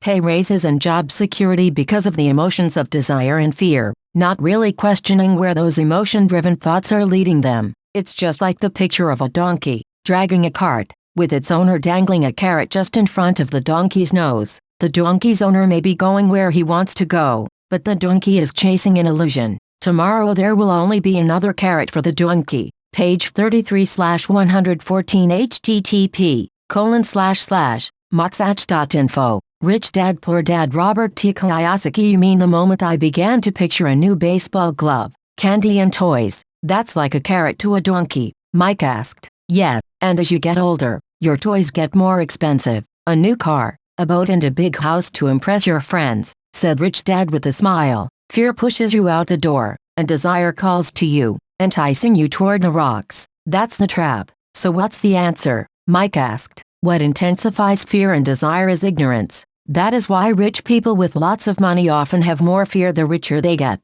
Money is the carrot, the illusion. If the donkey could see the whole picture, it might rethink its choice to chase the carrot. Rich Dad went on to explain that a human's life is a struggle between ignorance and illumination. He explained that once a person stops searching for information and knowledge of oneself, ignorance sets in. That struggle is a moment-to-moment decision to learn to open or close one's mind. Look, School is very, very important. You go to school to learn a skill or profession so as to be a contributing member of society. Every culture needs teachers, doctors, mechanics, artists, cooks, business people, police officers, firefighters, soldiers. Schools train them so our culture can thrive and flourish, said Rich Dad. Unfortunately, for many people, school is the end, not the beginning. There was a long silence. Rich Dad was smiling. I did not comprehend everything he said that day, but as with most great teachers, whose words continue to teach for years, often long after they're gone, his words are still with me today. I've been a little cruel today, said Rich Dad. Cruel for a reason. I want you to always remember this talk. I want you to always think of Mrs. Martin. I want you always to think of the donkey. Never forget, because your two emotions, fear and desire, can lead you into life's biggest trap. If you're not aware of them controlling your thinking, to spend your life living in fear, never exploring your dreams, is cruel. To work hard for money, thinking that money will buy you things that will make you happy is also cruel. To wake up in the middle of the night terrified about paying bills is a horrible way to live. To live a life dictated by the size of a paycheck is not really a life. Thinking that a job will make you feel secure is lying to yourself. That's cruel, and that's the trap I want you to avoid, if possible. I've seen how money runs people's lives. Don't let that happen to you. Please don't let money run your life. A softball rolled under our table. Rich Dad picked it up and threw it back. So what does ignorance have to do with greed and fear? I asked. Because it is ignorance about money that causes so much greed and so much fear, said Rich Dad. Let me give you some examples. A doctor, wanting more money to better provide for his family, raises his fees. By raising his fees, it makes healthcare more expensive for everyone. Now, it hurts the poor people the most. So poor people have worse health than those with page 34/114 http://motsach.info. Rich Dad Poor Dad Robert T. Kiyosaki. Money, because the doctors raise their rates, the attorneys raise their rates, because the attorneys' rates have gone up, school teachers want a raise, which raises our taxes, and on and on and on. Soon, there will be such a horrifying gap between the rich and the poor that chaos will break out and another great civilization will collapse. Great civilizations collapsed when the gap between the haves and have-nots was too great. America is on the same course, proving once again that history repeats itself. Because we do not learn from history, we only memorize historical dates and names, not the lesson. Aren't prices supposed to go up? I asked. Not in an educated society with a well-run government. Prices should actually come down. Of course, that is often only true in theory. Prices go up because of greed and fear caused by ignorance. If schools taught people about money, there would be more money and lower prices. But schools focus only on teaching people to work for money, not how to harness money's power. But don't we have business schools? Mike asked. Aren't you encouraging me to go to business school for my master's degree? Yes, said Rich Dad, but all too often, business schools train employees who are sophisticated bean counters. Heaven forbid a bean counter takes over a business. All they do is look at the numbers, fire people and kill the business. I know because I hire bean counters. All they think about is cutting costs and raising prices, which cause more problems. Bean counting is important. I wish more people knew it, but it, too, is not the whole picture, added Rich Dad angrily. So is there an answer? Asked Mike. Yes, said Rich Dad. Learn to use your emotions to think, not think with your emotions. When you boys mastered your emotions, first by agreeing to work for free,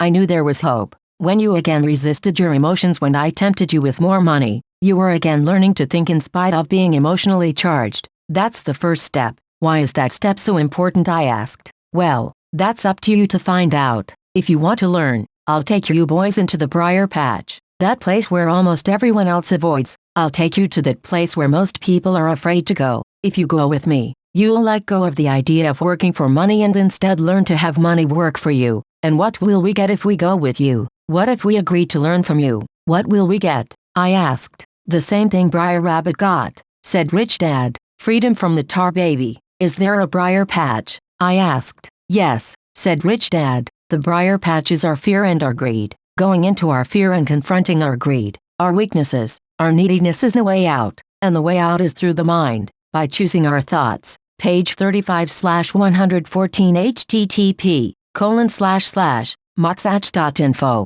Rich Dad Poor Dad Robert T. Kiyosaki. Choosing our thoughts. Mike asked, puzzled. Yes, choosing what we think rather than reacting to our emotions, instead of just getting up and going to work to solve your problems. Just because the fear of not having the money to pay your bills is scaring you, thinking would be taking the time to ask yourself a question. A question like, is working harder at this the best solution to this problem? Most people are so terrified at not telling themselves the truth that fear is in control that they cannot think, and instead run out the door. Tar baby is in control. That's what I mean by choosing your thoughts. And how do we do that? Mike asked. That's what I will be teaching you. I'll be teaching you to have a choice of thoughts to consider, rather than knee-jerk reacting, like gulping down your morning coffee and running out the door. Remember what I said before, a job is only a short-term solution to a long-term problem. Most people have only one problem in mind, and it's short-term. It's the bills at the end of the month. The tar baby, money now runs their lives,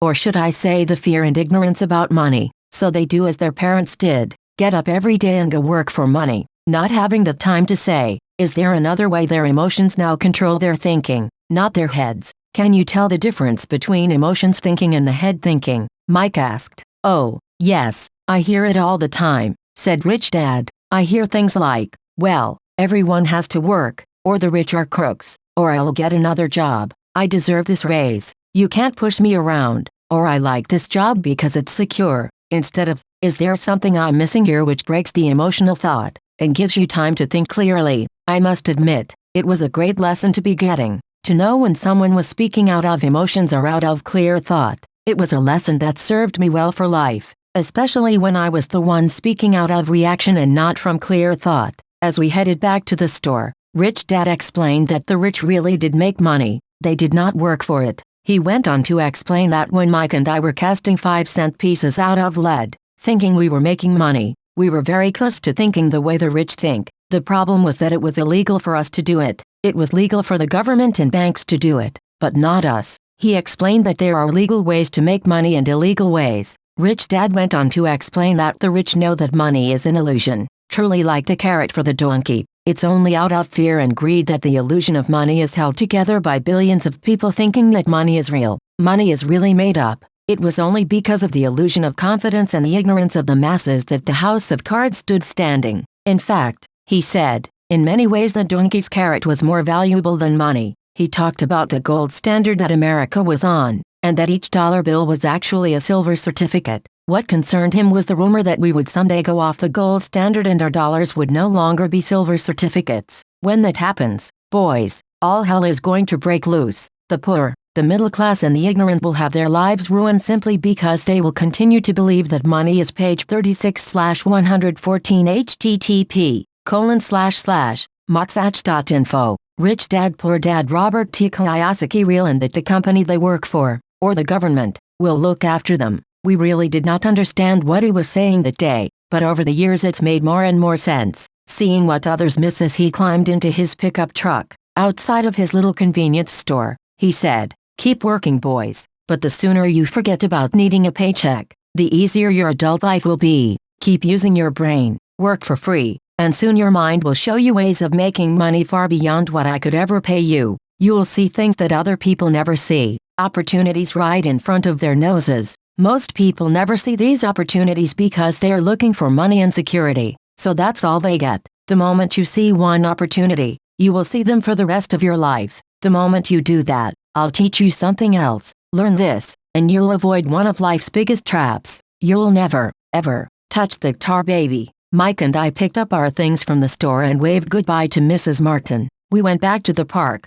to the same picnic bench, and spent several more hours thinking and talking. We spent the next week at school, thinking and talking. For 2 more weeks, we kept thinking, talking, and working for free. At the end of the second Saturday, I was again saying goodbye to Mrs. Martin and looking at the comic book stand with a longing gaze. The hard thing about not even getting 30 cents every Saturday was that I didn't have any money to buy comic books. Suddenly, as Mrs. Martin was saying goodbye to Mike and me, I saw something she was doing that I had never seen her do before. I mean, I had seen her do it, but I never took notice of it. Mrs. Martin was cutting the front page of the comic book in half. She was keeping the top half of the comic book cover and throwing the rest of the comic book into a large brown cardboard box. When I asked her what she did with the comic books, she said, I throw them away. I give the top half of the cover back to the comic book distributor for credit when he brings in the new comics. He's coming in an hour. Mike and I waited for an hour. Soon the distributor arrived and I asked him if we could have the comic books, to which he replied, "You can have them if you work for this store and do not resell them." Our partnership was revived. Mike's mom had a spare room in the basement that no one used. We cleaned it out and began piling hundreds of comic books in that room. Soon our comic book library was open to the public. We hired Mike's younger sister, who loved to study, to be head librarian. She charged each child 10 cents admission to the library, which was open from 2:30 to 4:30 p.m. every day after school. The customers, the children of the neighborhood, could read as many comics as they could in 2 hours. It was a bargain for them since a comic costs 10 cents each, and they could read 5 or 6 in 2 hours. Mike's sister would check the kids as they left, to make sure they weren't borrowing any comic books. She also kept the books, logging in how many kids showed up each day, who they were. Page 37/114 http://motsach.info. Rich Dad Poor Dad Robert T. Kiyosaki and any comments they might have. Mike and I averaged $9.50 per week over a 3-month period. We paid his sister $1 a week and allowed her to read the comics for free, which she rarely did since she was always studying. Mike and F kept our agreement by working in the store every Saturday and collecting all the comic books from the different stores. We kept our agreement to the distributor by not selling any comic books. We burned them once they got too tattered. We tried opening a branch office, but we could never quite find someone as dedicated as Mike's sister we could trust. At an early age, we found out how hard it was to find good staff. 3 months after the library first opened, a fight broke out in the room. Some bullies from another neighborhood pushed their way in and started it. Mike's dad suggested we shut down the business, so our comic book business shut down, and we stopped working on Saturdays at the convenience store. Anyway, Rich Dad was excited because he had new things he wanted to teach us. He was happy because we had learned our first lesson so well. We had learned to have money work for us. By not getting paid for our work at the store, we were forced to use our imaginations to identify an opportunity to make money. By starting our own business, the comic book library, we were in control of our own finances, not dependent on an employer. The best part was that our business generated money for us, even when we weren't physically there. Our money worked for us. Instead of paying us money, Rich Dad had given us so much more. Page 38/114 http://motsach.info.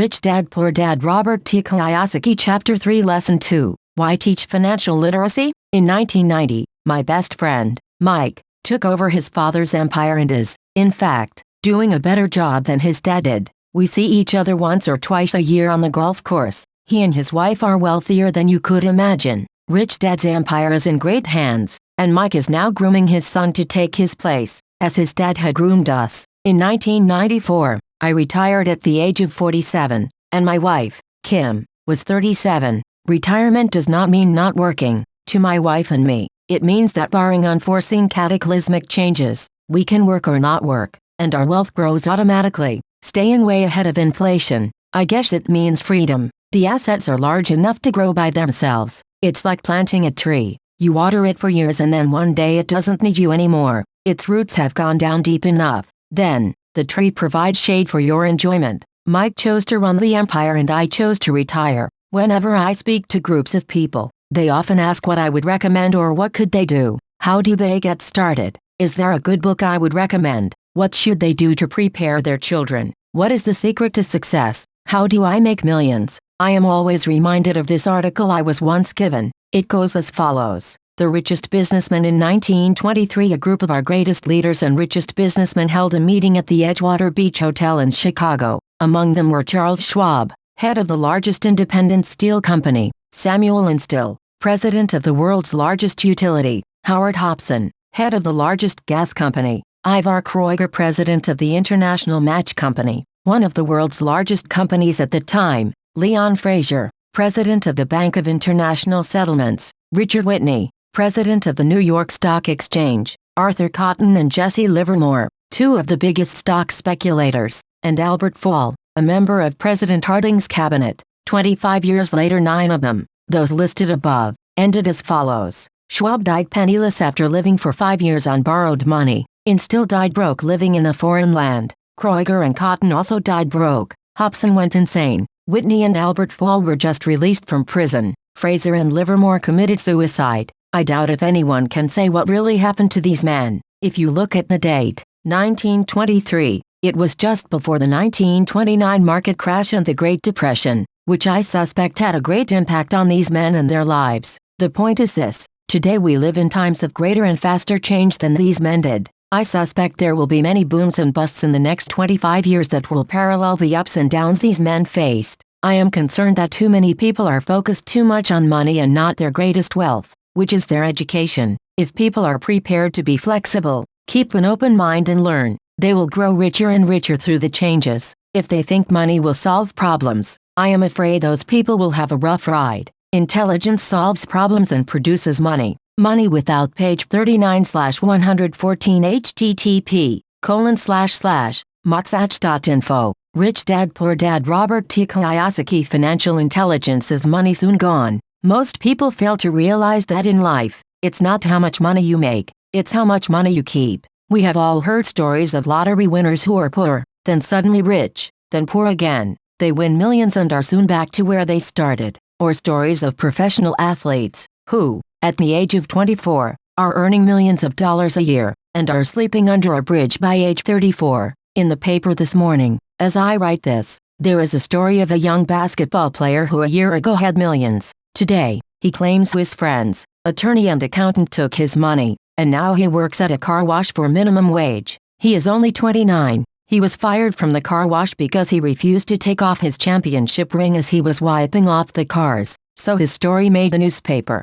He is appealing his termination, claiming hardship and discrimination and that the ring is all he has left. He claims that if you take that away, he'll crumble. In 1997, I know so many people who are becoming instant millionaires. It's the roaring 20s one more time. And while I am glad people have been getting richer and richer, I only caution that in the long run, it's not how much you make, it's how much you keep, and how many generations you keep it. So when people ask, where do I get started, or tell me how to get rich quick, they often are greatly disappointed with my answer. I simply say to them what my rich dad said back to me when I was a little kid: if you want to be rich, you need to be financially literate. That idea was drummed into my head every time we were together. As I said, my educated dad stressed the importance of reading books, while my rich dad stressed the need to master financial literacy. If you are going to build the Empire State Building, the first thing you need to do is dig a deep hole and pour a strong foundation. If you are going to build a home in the suburbs, all you need to do is pour a 6-inch slab of concrete.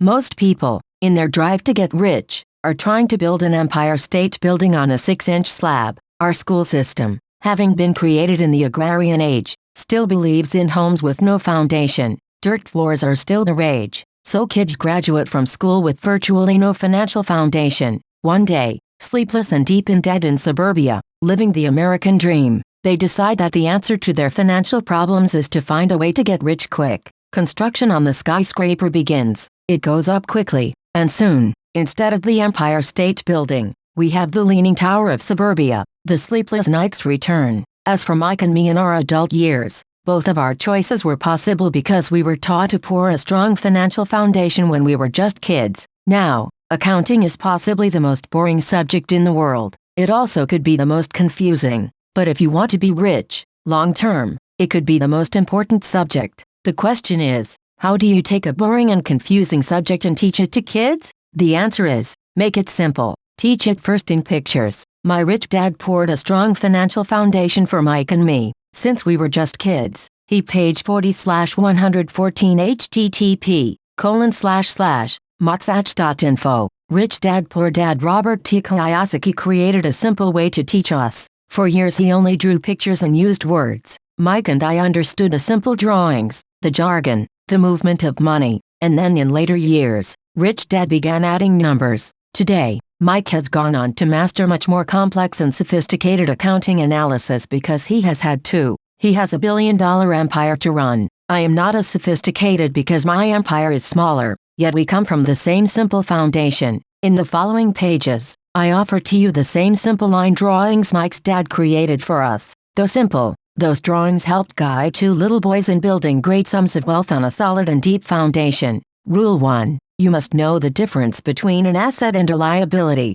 and by assets, If you want to be rich, this is all you need to know. It is rule number 1. It is the only rule. This may sound absurdly simple, but most people have no idea how profound this rule is. Most people struggle financially because they do not know the difference between an asset and a liability. Rich people acquire assets. The poor and middle class acquire liabilities, but they think they are assets. When Rich Dad explained this to Mike and me, we thought he was kidding. Here we were, nearly teenagers and waiting for the secret to getting rich, and this was his answer. It was so simple that we had to stop for a long time to think about it. "What is an asset?" asked Mike. "Don't worry right now," said Rich Dad. "Just let the idea sink in. If you can comprehend the simplicity, your life will have a plan and be financially easy. It is simple. That is why the idea is missed." "You mean all we need to know is what an asset is? Acquire them and we'll be rich?" I asked. Rich Dad nodded his head. "It's that simple." "If it's that simple, how come everyone is not rich?"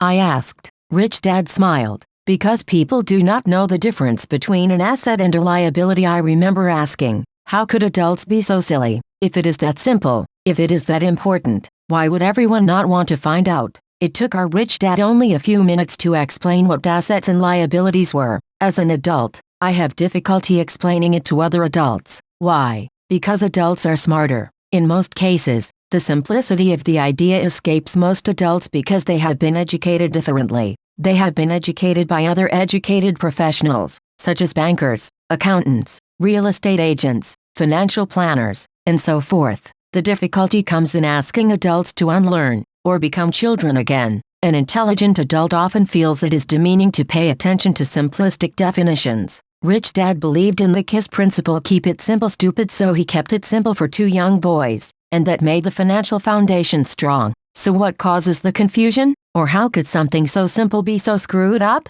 Why? Page 41/114 http://motsach.info. Rich Dad Poor Dad. Robert T. Kiyosaki. Would someone buy an asset that was really a liability? The answer is found in basic education. We focus on the word literacy and not financial literacy. What defines something to be an asset, or something to be a liability, are not words. In fact, if you really want to be confused, look up the words asset and liability in the dictionary. I know the definition may sound good to a trained accountant, but for the average person it makes no sense. But we adults are often too proud to admit that something does not make sense. As young boys, Rich Dad said, what defines an asset is not words but numbers. And if you cannot read the numbers, you cannot tell an asset from a hole in the ground. In accounting, Rich Dad would say, it's not the numbers, but what the numbers are telling you. It's just like words. It's not the words, but the story the words are telling you. Many people read, but do not understand much. It's called reading comprehension, and we all have different abilities when it comes to reading comprehension. For example, I recently bought a new VCR. It came with an instruction book that explained how to program the VCR. All I wanted to do was record my favorite TV show on Friday night. I nearly went crazy trying to read the manual. Nothing in my world is more complex than learning how to program my VCR. I could read the words, but I understood nothing. I get an A for recognizing the words. I get an F for comprehension. And so it is with financial statements for most people. If you want to be rich, you've got to read and understand numbers. If I heard that once, I heard it 1,000 times from my Rich Dad. And I also heard, the rich acquire assets and the poor and middle class acquire liabilities. Here is how to tell the difference between an asset and a liability. Most accountants and financial professionals do not agree with the definitions, but these simple drawings were the start of strong financial foundations for 2 young boys. To teach preteen boys,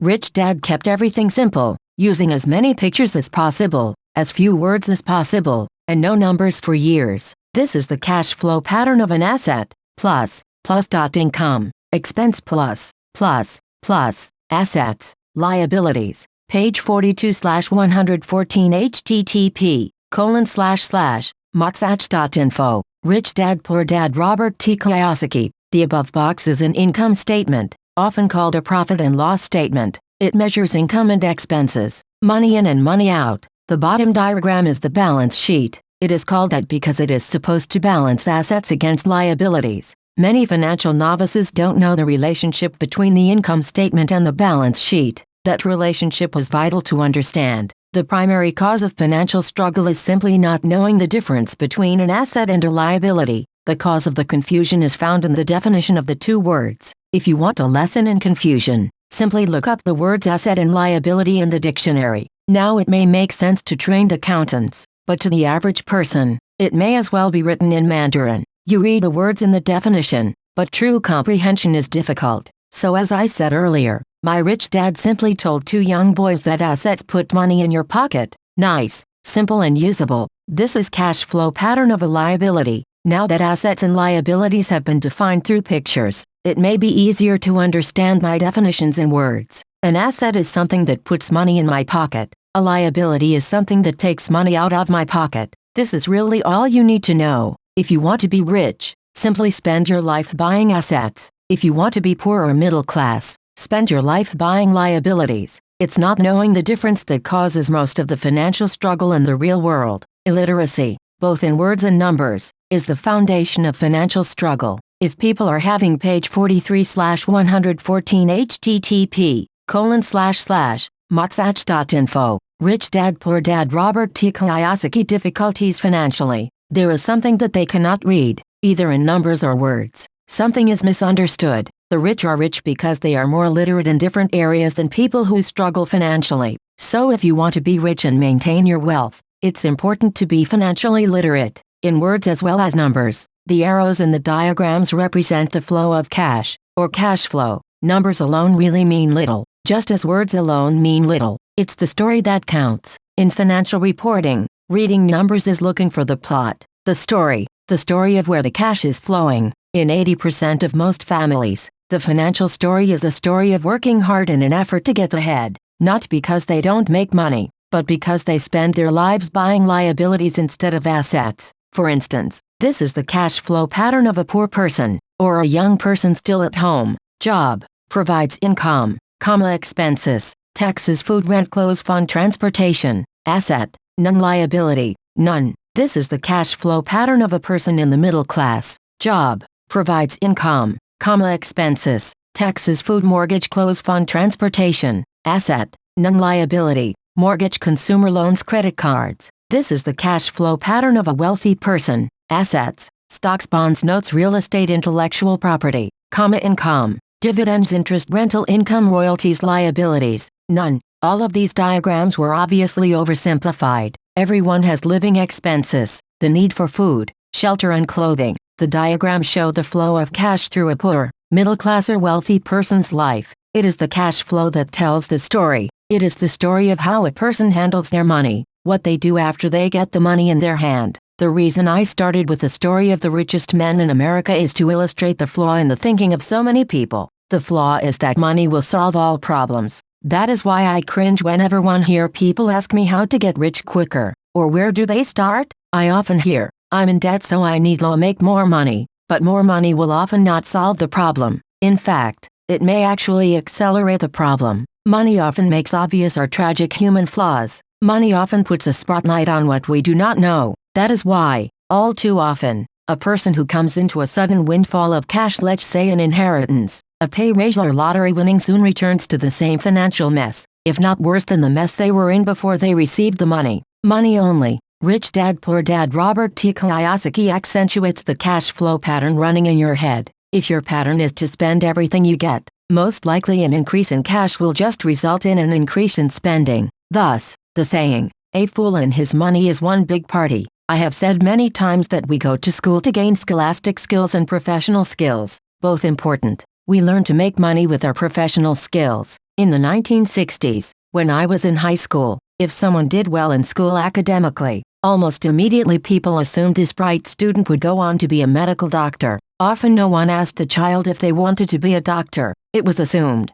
It was the profession with the promise of the greatest financial reward. Today, doctors are facing financial challenges I would not wish on my worst enemy. Insurance companies taking control of the business, managed health care, government intervention, and malpractice suits, to name a few. Today, kids want to be basketball stars, golfers like Tiger Woods, computer nerds, movie star, rock stars, beauty queens, or traders on Wall Street, simply because that is where the fame, money and prestige is. That is the reason it is so hard to motivate kids in school today. They know that professional success is no longer solely linked to academic success. as it once was. Because students leave school without financial skills, millions of educated people pursue their professions successfully, but later find themselves struggling financially. They work harder, but don't get ahead. What is missing from their education is not how to make money, but how to spend money, what to do after you make it. It's called financial aptitude. What you do with the money once you make it, how to keep people from taking it from you, how long you keep it, and how hard that money works for you. Most people cannot tell why they struggle financially because they don't understand cash flow. A person can be highly educated, professionally successful, and financially illiterate. These people often work harder than they need to because they learned how to work hard, but not how to have their money work for them. The story of how the quest for a financial dream turns into a financial nightmare. The moving picture show of hardworking people has a set pattern. Recently married, the happy, highly educated young couple move in together, in one of their cramped rented apartments. Immediately, they realize that they are saving money because two can live as cheaply as one. The problem is, the apartment is cramped. They decide to save money to buy their dream home so they can have kids. They now have two incomes, and they begin to focus on their careers. Their incomes begin to increase. As their incomes go up, their expenses go up as well. The number one expense for most people is taxes. Many people think it's income tax,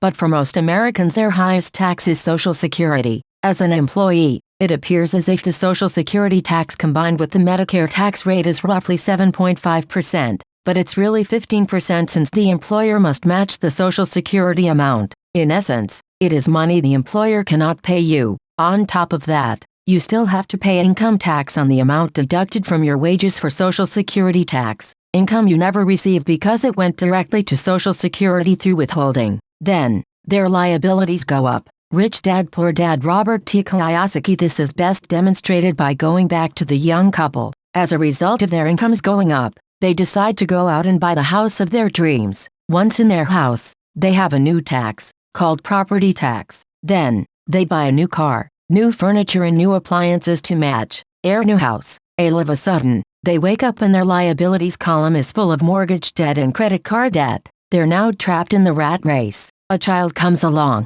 They work harder. The process repeats itself. More money and higher taxes, also called bracket creep. A credit card comes in the mail. They use it. It maxes out. A loan company calls and says their greatest asset, their home, has appreciated in value. The company offers a bill consolidation loan because their credit is so good, and tells them the intelligent thing to do is clear off the high-interest consumer debt by paying off their credit card. And besides, interest on their home is a tax deduction. They go for it, and pay off those high-interest credit cards. They breathe a sigh of relief. Their credit cards are paid off. They've now folded their consumer debt into their home mortgage. Their payments go down because they extend their debt over 30 years. It is the smart thing to do. Their neighbor calls to invite them to go shopping. The Memorial Day sale is on. A chance to save some money. They say to themselves, I won't buy anything. I'll just go look. But just in case they find something, they tuck that clean credit card inside their wallet. I run into this young couple all the time. Their names change,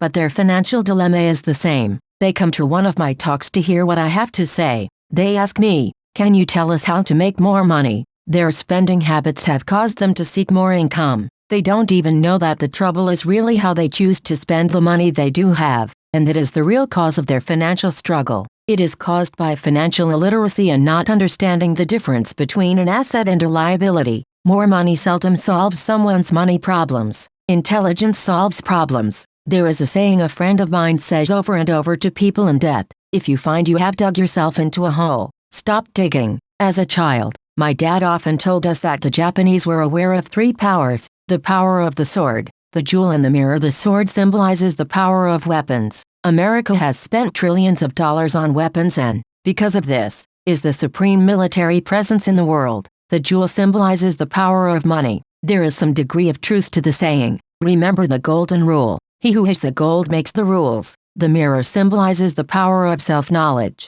This self-knowledge, according to Japanese legend, was the most treasured of the three. The poor and middle class all too often allow the power of money to control them, by simply getting up and working harder, failing to ask themselves if what they do makes sense. They page 46/114 http://motsach.info Rich Dad Poor Dad Robert T. Kiyosaki shoot themselves in the foot as they leave for work every morning. By not fully understanding money, the vast majority of people allow the awesome power of money to control them. The power of money is used against them. If they used the power of the mirror, they would have asked themselves, does this make sense? All too often, instead of trusting their inner wisdom, that genius inside of them, most people go along with the crowd. They do things because everybody else does it. They conform rather than question. Often, they mindlessly repeat what they have been told. Ideas such as diversify or your home is an asset. Your home is your biggest investment. You get a tax break for going into greater debt.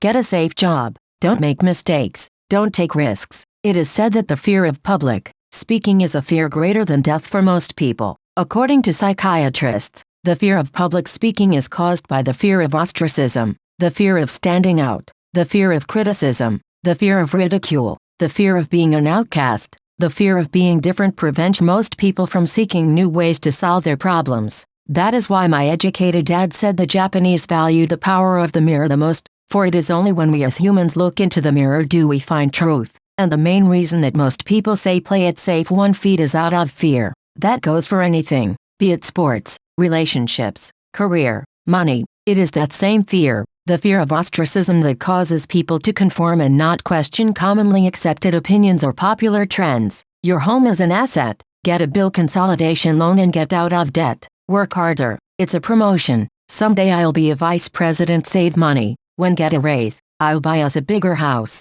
Mutual funds are safe. Tickle Me Elmo dolls are out of stock, but I just happen to have one in back that another customer has not come by for yet. Many great financial problems are caused by going along with the crowd and trying to keep up with the Joneses. Occasionally, we all need to look in the mirror and be true to our inner wisdom rather than our fears. By the time Mike and I were 16 years old, we began to have problems in school. We were not bad kids. We just began to separate from the crowd. We worked for Mike's dad after school and on the weekends. Mike and I often spent hours after work just sitting at a table with his dad while he held meetings with his bankers, attorneys, accountants, brokers, investors, managers and employees. Here was a man who had left school at the age of 13, now directing, instructing, ordering and asking questions of educated people. They came at his beck and call, and cringed when he did not approve of them. Here was a man who had not gone along with the crowd. He was a man who did his own thinking and detested the words,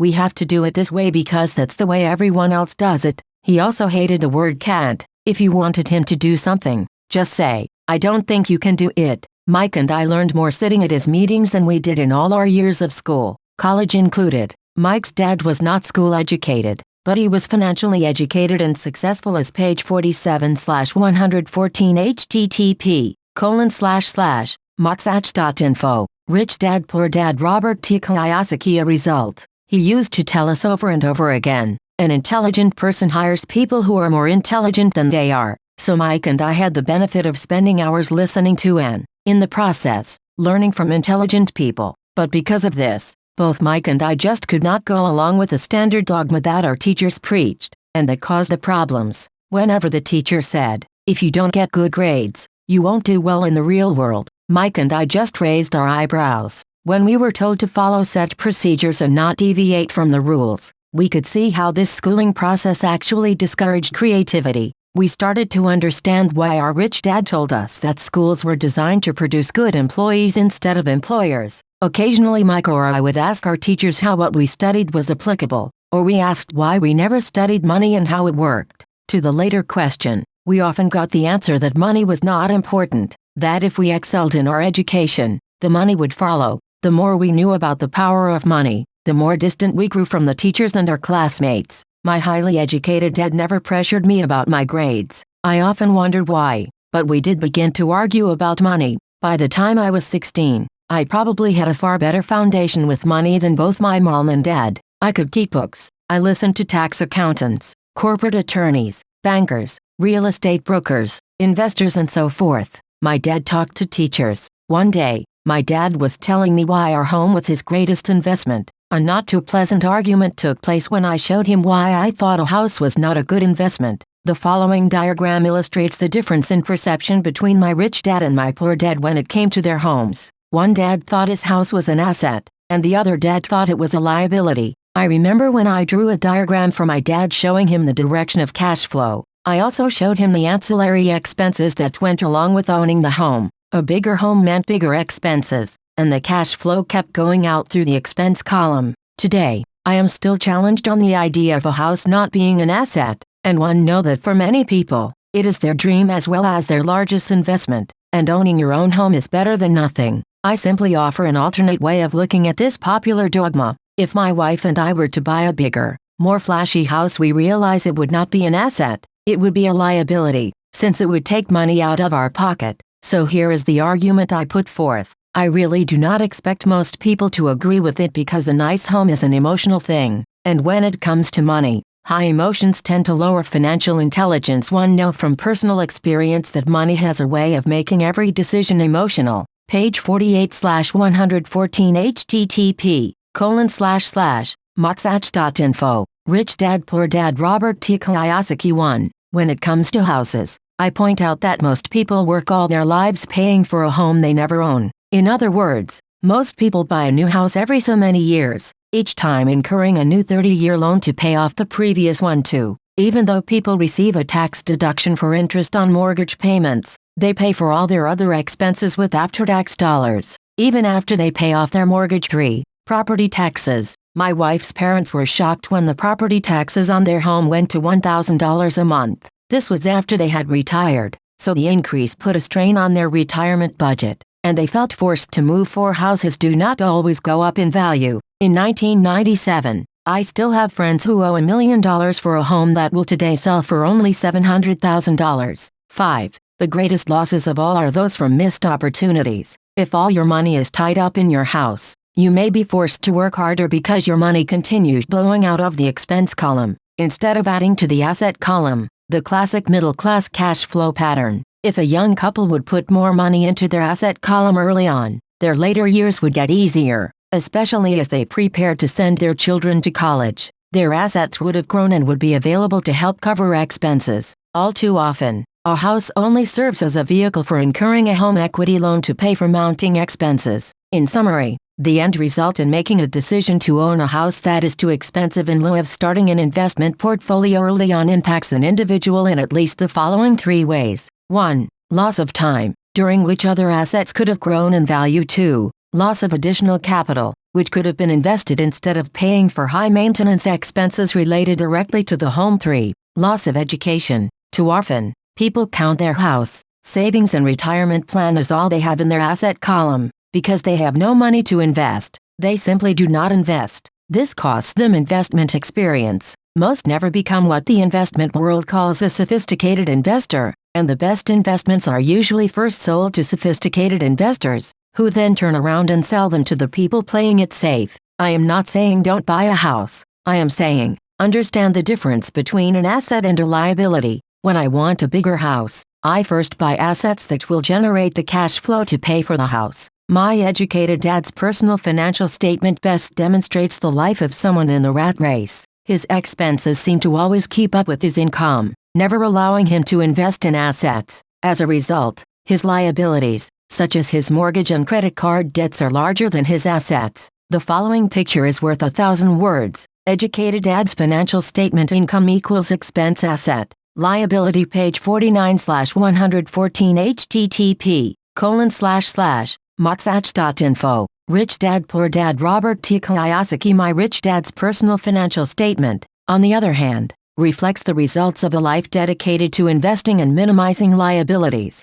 Rich Dad's financial statement: income, expense, asset, liability. A review of my rich dad's financial statement is why the rich get richer. The asset column generates more than enough income to cover expenses, with the balance reinvested into the asset column. The asset column continues to grow and, therefore, the income it produces grows with it. The result being, the rich get richer. Why the rich get richer: income, assets, more income, expenses are low, liabilities are low. The middle class finds itself in a constant state of financial struggle. Their primary income is through wages, and as their wages increase, so do their taxes. Their expenses tend to increase in equal increments as their wages increase. Hence the phrase the rat race. They treat their home as their primary asset, instead on investing in income-producing assets. Why the middle class struggle: income goes up, Expenses go up, assets do not increase. Liabilities do increase. This pattern of treating your home as an investment and the philosophy that a pay raise means you can buy a larger home or spend more is the foundation of today's debt-ridden society. This process of increased spending throws families into greater debt and into more financial uncertainty, even though they may be advancing in their jobs and receiving pay raises on a regular basis. This is high-risk living caused by weak financial education. The massive loss of jobs in the 1990s, the downsizing of businesses has brought to light how shaky the middle class really is financially. Suddenly, company pension plans are being replaced by 401k plans. Social Security is obviously in trouble and cannot be looked at as a source for retirement. Panic has set in for the middle class. The good thing today is that many of these people have recognized these issues and have begun buying mutual funds. This increase in investing is largely responsible for the huge rally we have seen in the stock market. Today, there are more and more mutual funds being created to answer the demand by the middle class. Mutual funds are popular because they represent safety. Average mutual fund buyers are too busy working to pay taxes and mortgages, save for their children's college and pay off credit cards. They do not have time to study to learn how to invest,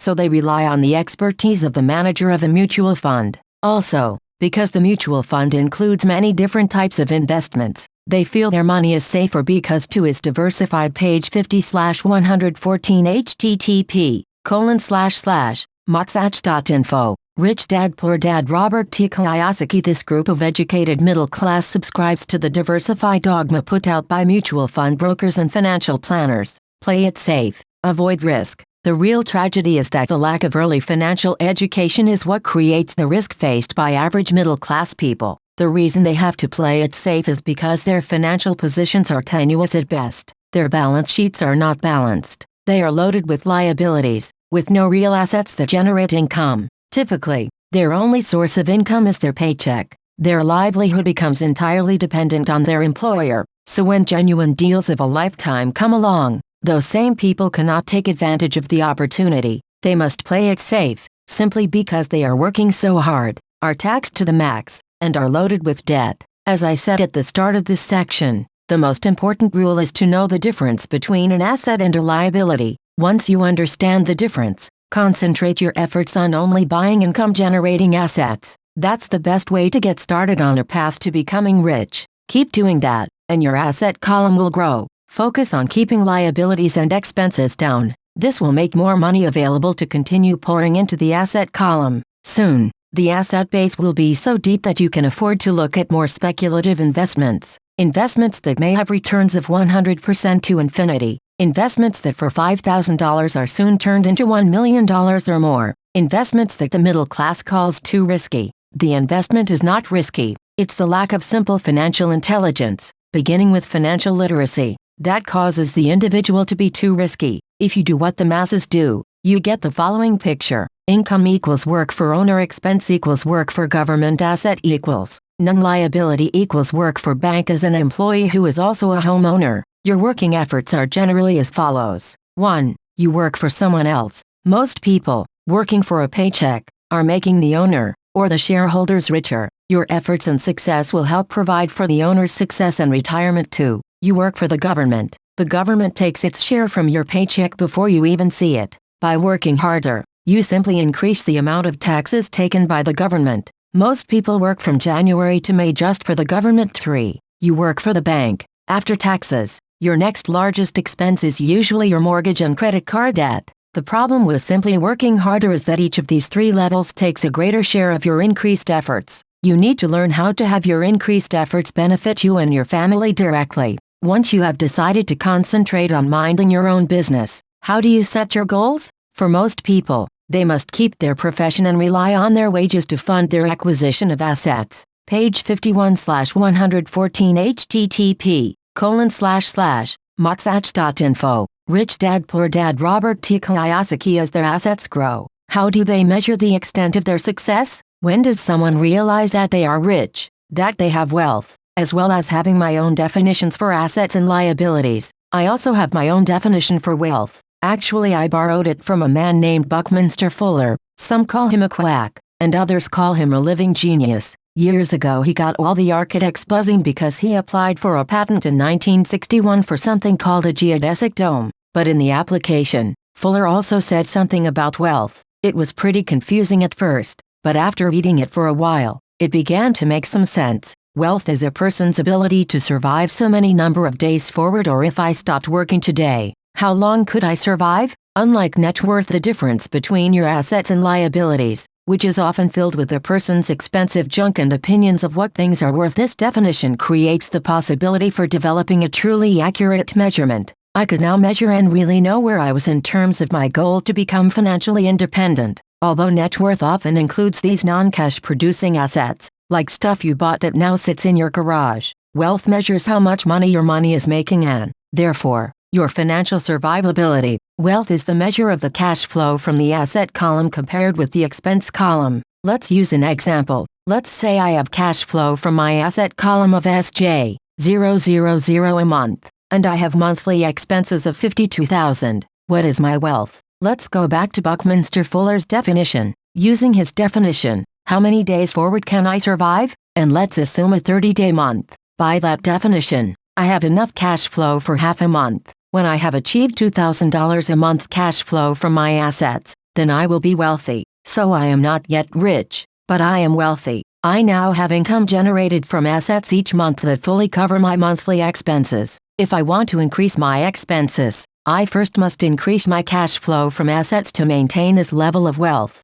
Take notice that it is at this point that I no longer am dependent on my wages. I have focused on and been successful in building an asset column that has made me financially independent. If I quit my job today, I would be able to cover my monthly expenses with the cash flow from my assets. My next goal would be to have the excess cash flow from my assets reinvested into the asset column. The more money that goes into my asset column, the more my asset column grows. The more my assets grow, the more my cash flow grows. And as long as I keep my expenses less than the cash flow from these assets, I will grow richer, with more and more income from sources other than my physical labor. As this reinvestment process continues, I am well on my way to being rich. The actual definition of rich is in the eye of the beholder. You can never be too rich. Just remember this simple observation. The rich buy assets. The poor only have expenses. The middle class buys liabilities they think are assets. So how do I start minding my own business? Page 52/114 http://motsach.info.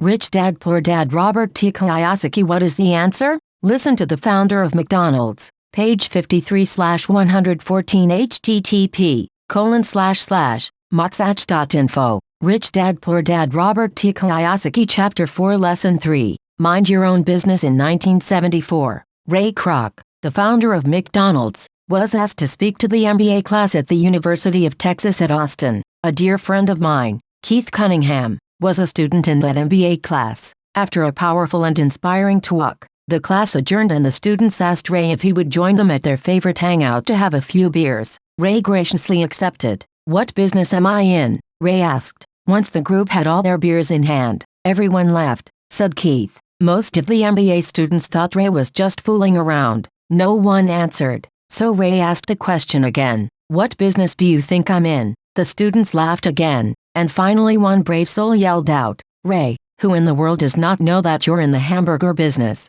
Ray chuckled. That is what I thought you would say. He paused and then quickly said, Ladies and gentlemen, I'm not in the hamburger business. My business is real estate. Keith said that Ray spent a good amount of time explaining his viewpoint. In their business plan, Ray knew that the primary business focus was to sell hamburger franchises, but what he never lost sight of was the location of each franchise. He knew that the real estate and its location was the most significant factor in the success of each franchise. Basically, the person that bought the franchise was also paying for, buying, the land under the franchise for Ray Kroc's organization. McDonald's today is the largest single owner of real estate in the world, owning even more than the Catholic Church. Today, McDonald's owns some of the most valuable intersections and street corners in America, as well as in other parts of the world. Keith said it was one of the most important lessons in his life. Today, Keith owns car washes, but his business is the real estate under those car washes. The previous chapter ended with the diagrams illustrating that most people work for everyone else but themselves.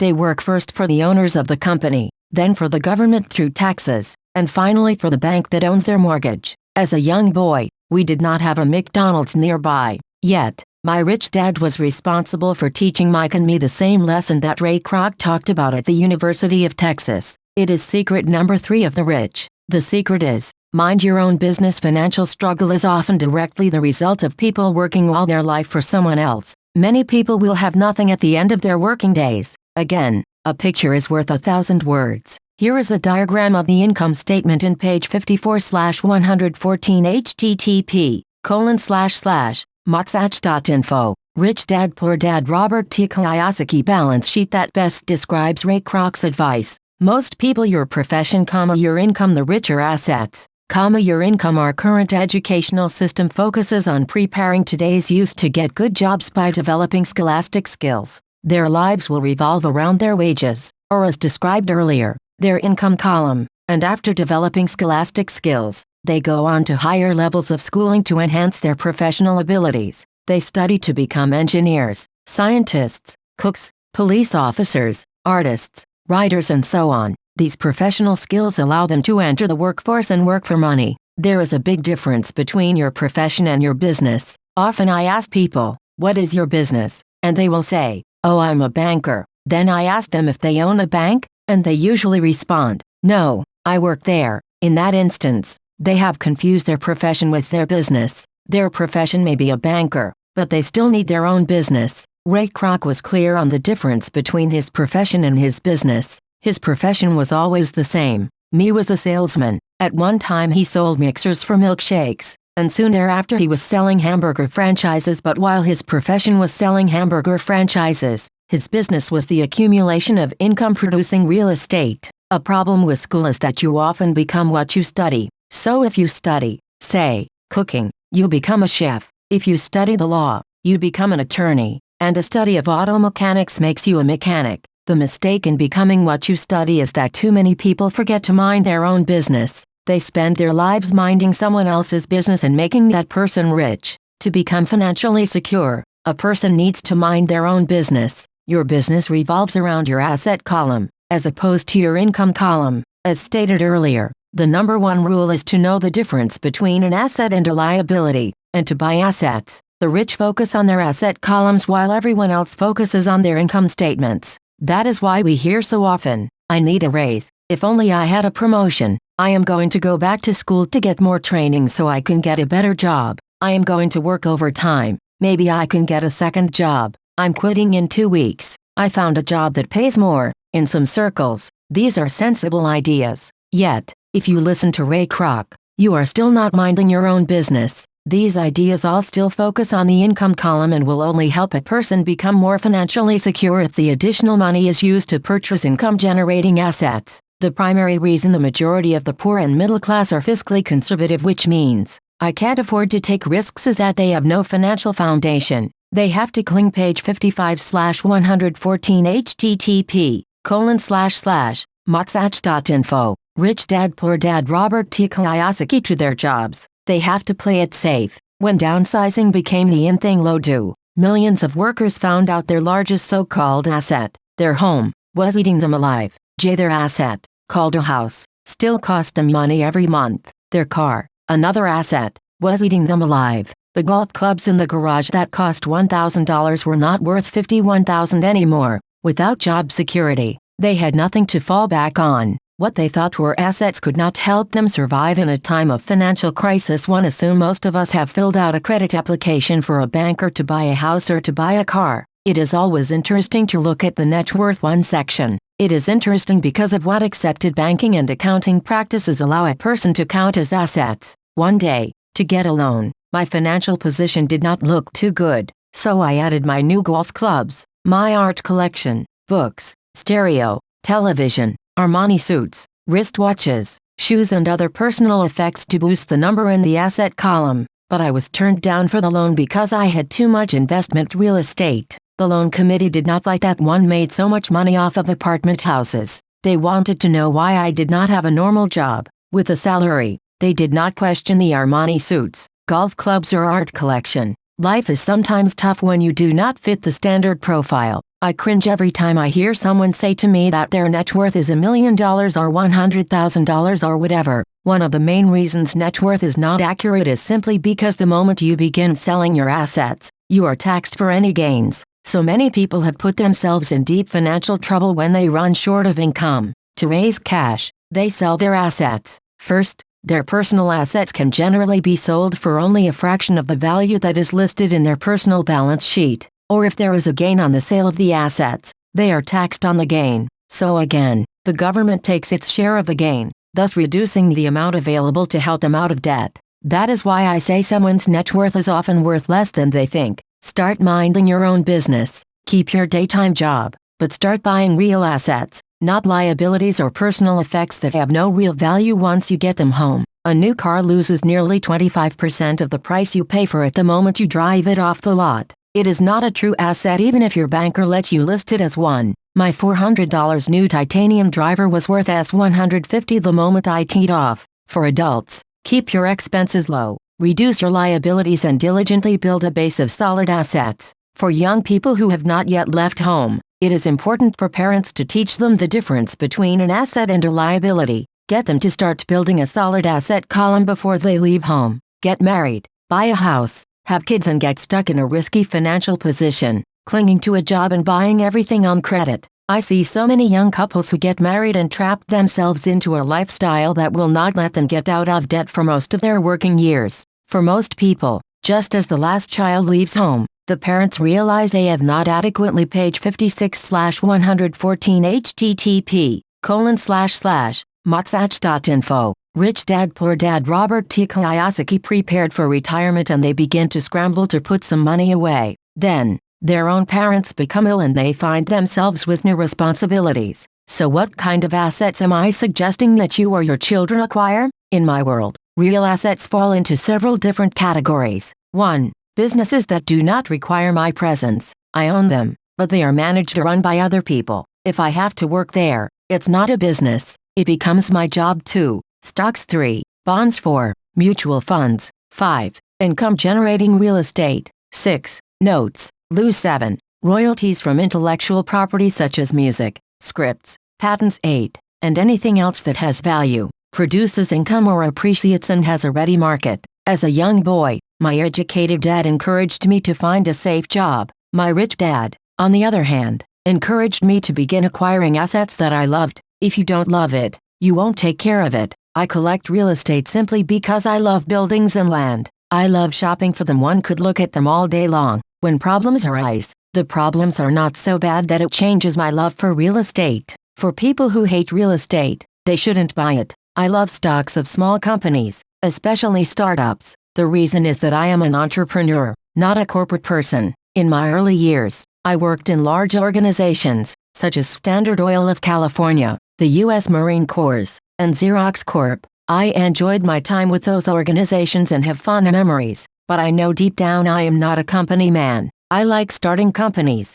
not running them. So my stock buys are usually of small companies, and sometimes I even start the company and take it public. Fortunes are made in new stock issues, and I love the game. Many people are afraid of small cap companies and call them risky, and they are. But risk is always diminished if you love what the investment is, understand it and know the game. With small companies, my investment strategy is to be out of the stock in a year. My real estate strategy, on the other hand, is to start small and keep trading the properties up for bigger properties and, therefore, delaying paying taxes on the gain. This allows the value to increase dramatically. I generally hold real estate less than 7 years. For years, even while I was with the Marine Corps and Xerox, I did what my rich dad recommended. I kept my daytime job, but I still minded my own business. I was active in my asset column. I traded real estate and small stocks. Rich Dad always stressed the importance of financial literacy. The better I was at understanding the accounting and cash management, the better I would be at analyzing investments and eventually starting and building my own company. I would not encourage anyone to start a company unless they really want to.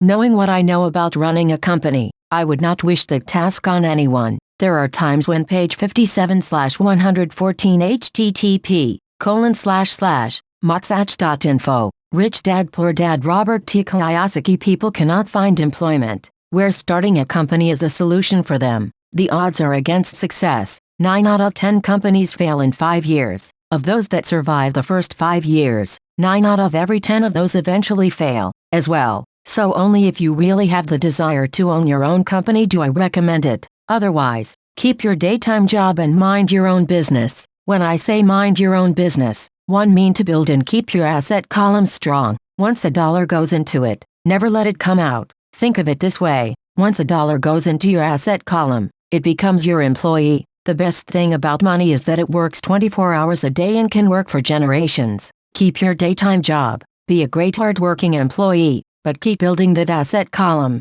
As your cash flow grows, you can buy some luxuries. An important distinction is that rich people buy luxuries last, while the poor and middle class tend to buy luxuries first. The poor and the middle class often buy luxury items such as big houses, diamonds, furs, jewelry or boats because they want to look rich. They look rich, but in reality they just get deeper in debt on credit. The old money people, the long-term rich, built their asset column first. Then, the income generated from the asset column bought their luxuries. The poor and middle class buy luxuries with their own sweat, blood and children's inheritance. A true luxury is a reward for investing in and developing a real asset. For example, when my wife and I had extra money coming from our apartment houses, she went out and bought her Mercedes. It did not take any extra work or risk on her part because the apartment house bought the car. She did, however, have to wait for it for 4 years while the real estate investment portfolio grew and finally began throwing off enough extra cash flow to pay for the car.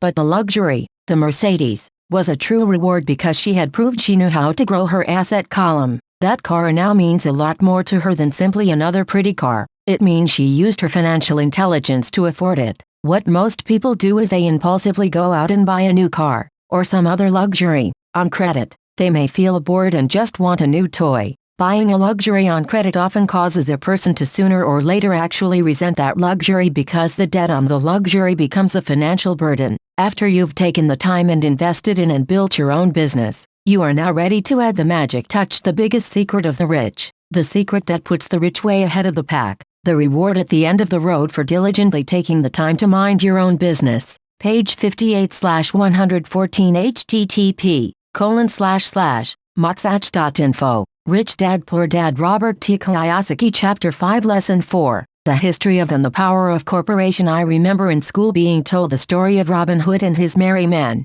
My school teacher thought it was a wonderful story of a romantic hero, a Kevin Costner type, who robbed from the rich and gave to the poor. My rich dad did not see Robin Hood as a hero. He called Robin Hood a crook. Robin Hood may be long gone, but his followers live on. How often I still hear people say, "Why don't the rich pay for it?" Or the rich should pay more in taxes and give it to the poor. It is this idea of Robin Hood, or taking from the rich to give to the poor, that has caused the most pain for the poor and the middle class. The reason the middle class is so heavily taxed is because of the Robin Hood ideal. The real reality is that the rich are not taxed. It's the middle class who pays for the poor, especially the educated upper-income middle class. Again, to understand fully how things happen, we need to look at the historical perspective. We need to look at the history of taxes. Although my highly educated dad was an expert on the history of education, my rich dad fashioned himself as an expert on the history of taxes. Rich Dad explained to Mike and me that in England and America originally,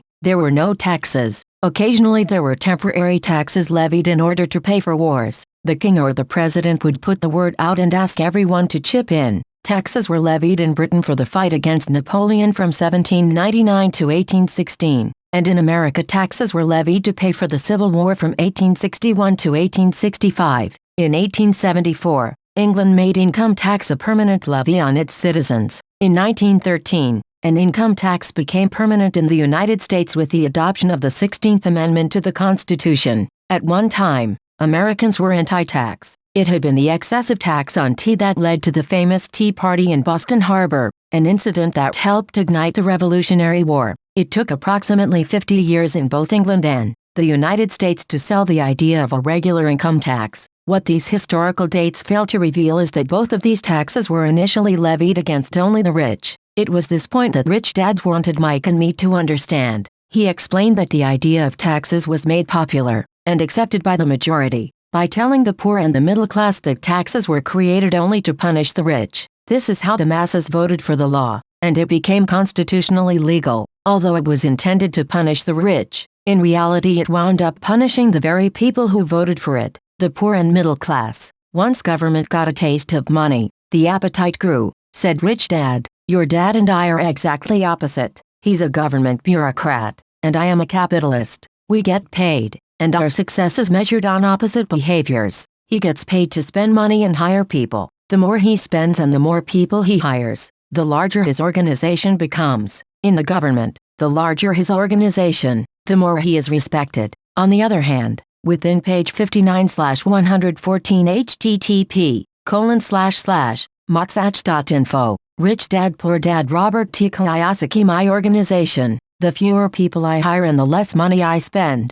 the more I am respected by my investors. That's why I don't like government people. They have different objectives from most business people. As the government grows, more and more tax dollars will be needed to support it. My educated dad sincerely believed that government should help people. He loved John F. Kennedy and especially the idea of the Peace Corps. He loved the idea so much that both he and my mom worked for the Peace Corps, training volunteers to go to Malaysia, Thailand and the Philippines. He always strived for additional grants and increases in his budget so he could hire more people, both in his job with the Education Department and in the Peace Corps. That was his job. From the time I was about 10 years old, I would hear from my rich dad that government workers were a pack of lazy thieves, and from my poor dad I would hear how the rich were greedy crooks who should be made to pay more taxes. Both sides have valid points. It was difficult to go to work for one of the biggest capitalists in town and come home to a father who was a prominent government leader. It was not easy knowing who to believe. Yet,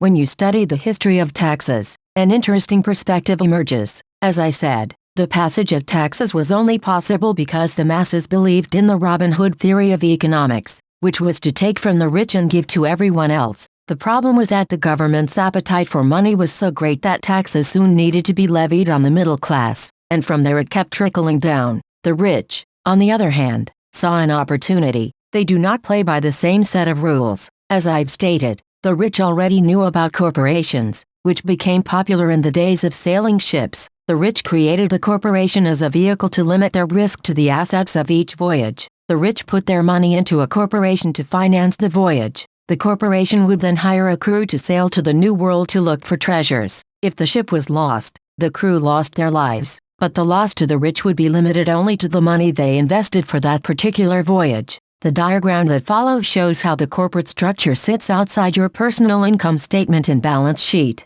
How the rich play the game is reduced diminished by expenses, assets, income, through personal corporation. It is the knowledge of the power of the legal structure of the corporation that really gives the rich a vast advantage over the poor and the middle class. Having two fathers teaching me, one a socialist and the other a capitalist, I quickly began to realize that the philosophy of the capitalist made more financial sense to me. It seemed to me that the socialists ultimately penalized themselves, due to their lack of financial education. No matter what the take from the rich crowd came up with, the rich always found a way to outsmart them. That is how taxes were eventually levied on the middle class. The rich outsmarted the intellectuals, solely because they understood the power of money, a subject not taught in schools. How did the rich outsmart the intellectuals? Once the take from the rich tax was passed, cash page 60/114 http://motsach.info, Rich Dad Poor Dad Robert T. Kiyosaki started flowing into government coffers. Initially,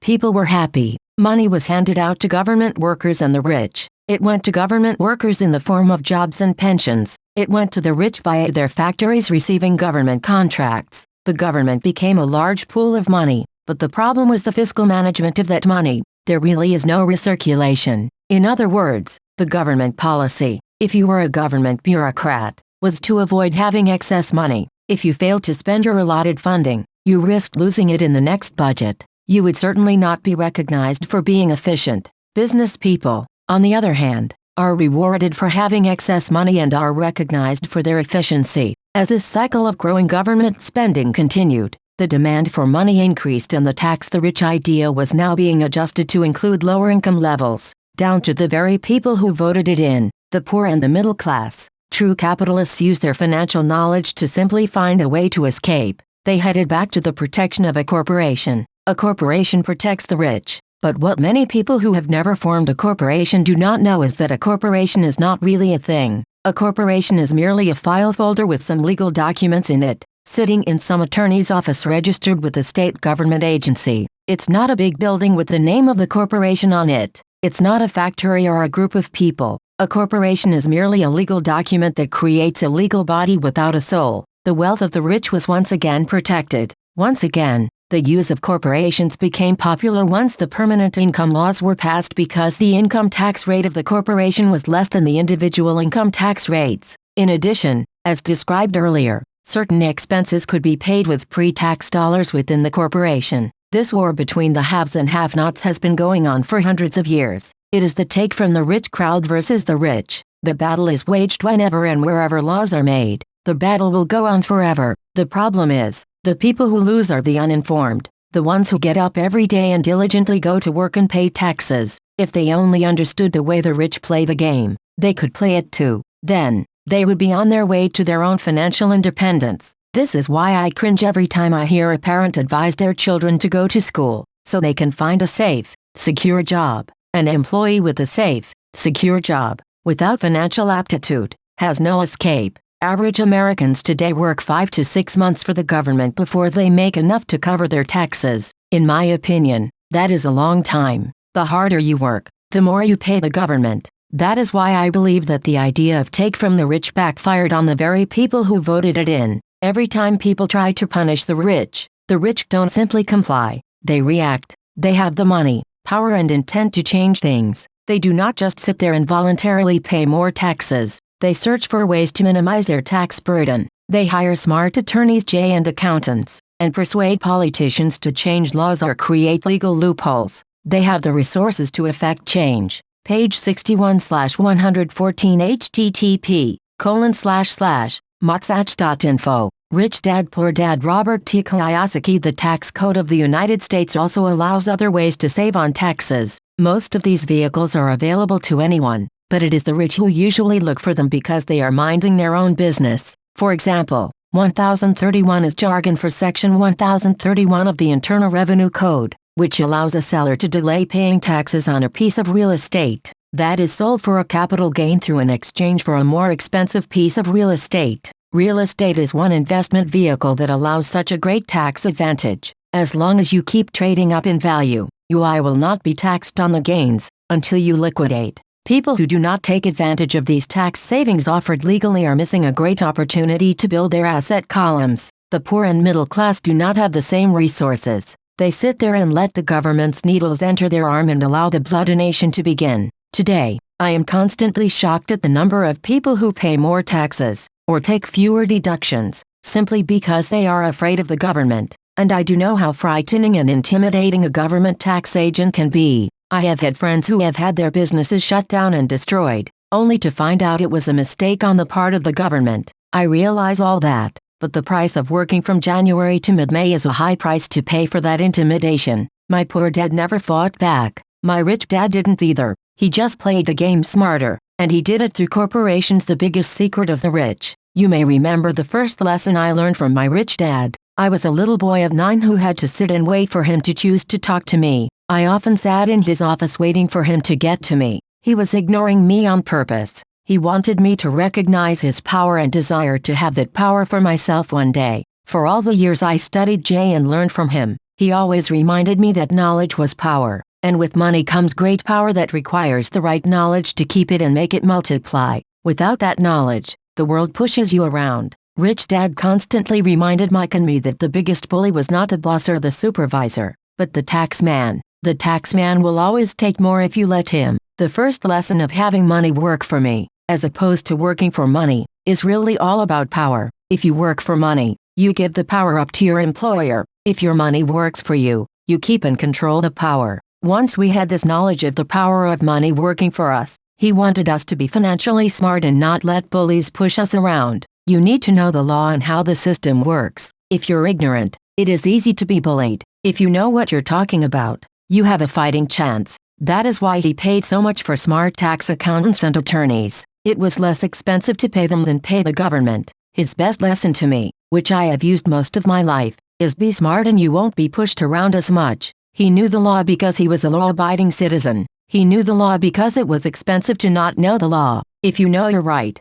you're not afraid of fighting back, even if you are taking on Robin Hood and his band of merry men. My highly educated dad always encouraged me to seek a good job with a strong corporation. He spoke of the virtues of working your way up the corporate ladder. He didn't understand that, by relying solely on a paycheck from a corporate employer, I would be a docile cow ready for milking. When I told my rich dad of my father's advice, he only chuckled. Why not own the ladder? Page 62/114 http://motsach.info. Rich Dad Poor Dad. Robert T. Kiyosaki was all he said. As a young boy, I did not understand what Rich Dad meant by owning my own corporation. It was an idea that seemed impossible and intimidating. Although I was excited by the idea, my youth would not let me envision the possibility that grown-ups would someday work for a company I would own. The point is, if not for my rich dad, I would have probably followed my educated dad's advice. It was merely the occasional reminder of my rich dad that kept the idea of owning my own corporation alive and kept me on a different path.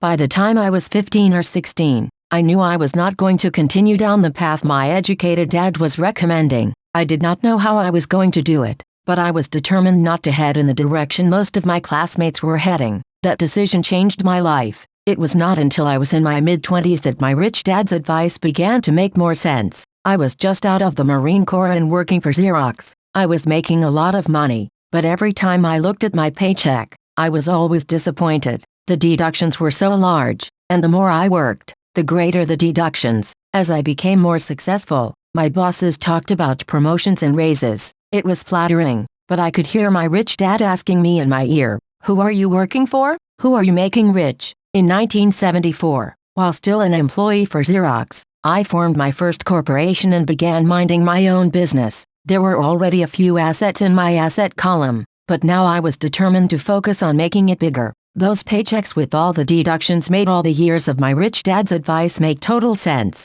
I could see the future if I followed my educated dad's advice. Many employers feel that advising their workers to mind their own business is bad for business. I am sure it can be for certain individuals, but for me, focusing on my own business, developing assets, made me a better employee. I now had a purpose. I came in early and worked diligently, amassing as much money as possible so I could begin investing in real estate. Hawaii was just set to boom, and there were 4 fortunes to be made. The more I realized we were in the beginning stages of a boom, the more Xerox machines I sold. The more I sold, the more money I made, and, of course, the more deductions there were from my paycheck. It was inspiring. I wanted out of the trap of being an employee so badly that I worked harder, not less. By 1978, I was consistently one of the top 5 salespeople in sales, often number 1. I badly wanted out of the rat race. In less than 3 years, I was making more in my own little corporation, which was a real estate holding company,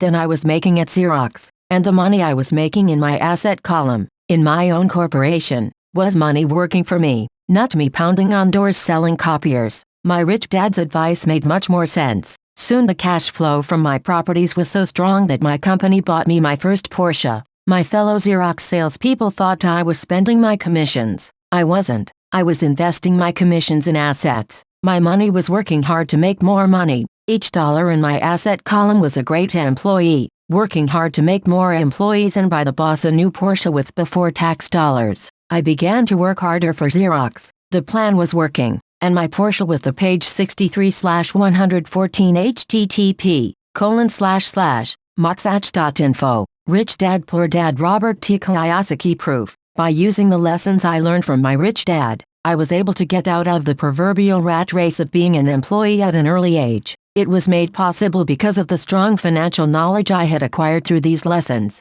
Without this financial knowledge, which I call financial IQ, my road to financial independence would have been much more difficult. I now teach others through financial seminars in the hope that I may share my knowledge with them. Whenever I do my talks, I remind people that financial IQ is made up of knowledge from 4 broad areas of expertise. Number 1 is accounting, what I call financial literacy, a vital skill if you want to build an empire. The more money you are responsible for, the more accuracy is required, or the house comes tumbling down. This is the left brain side, or the details. Financial literacy is the ability to read and understand financial statements. This ability allows you to identify the strengths and weaknesses of any business. Number 2 is investing, what I call the science of money making money. This involves strategies and formulas. This is the right brain side, or the creative side. Number 3 is understanding markets, the science of supply and demand. There is a need to know the technical aspects of the market. which is emotion-driven. The Tickle Me Elmo doll during Christmas 1996 is a case of a technical or emotion-driven market.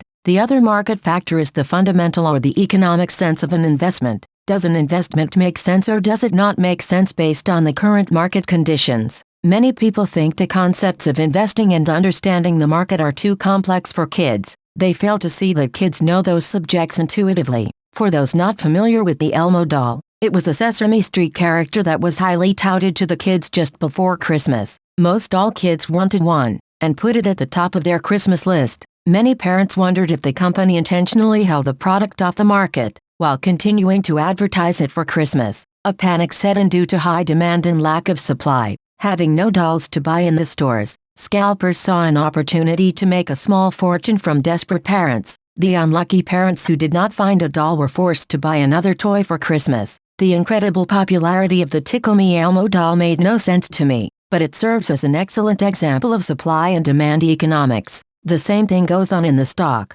bond, real estate and baseball card markets. Number 4 is the law. For instance, utilizing a corporation wrapped around the technical skills of accounting, investing and markets can aid explosive growth. An individual with the knowledge of the tax advantages and protection provided by a corporation can get rich so much faster than someone who is an employee or a small business sole proprietor. It's like the difference between someone walking and someone flying. The difference is profound when it comes to long-term wealth. 1. Tax advantages. A corporation can do so many things that an individual cannot, like pay for expenses before it pays taxes. That is a whole area of expertise that is so exciting, but not necessary to get into unless you have sizable assets or a business. Employees earn and get taxed and they try to live on what is left. A corporation earns, spends everything it can, and is taxed. Page 64/114 http://motsach.info. Rich Dad Poor Dad Robert T. Kiyosaki on anything that is left.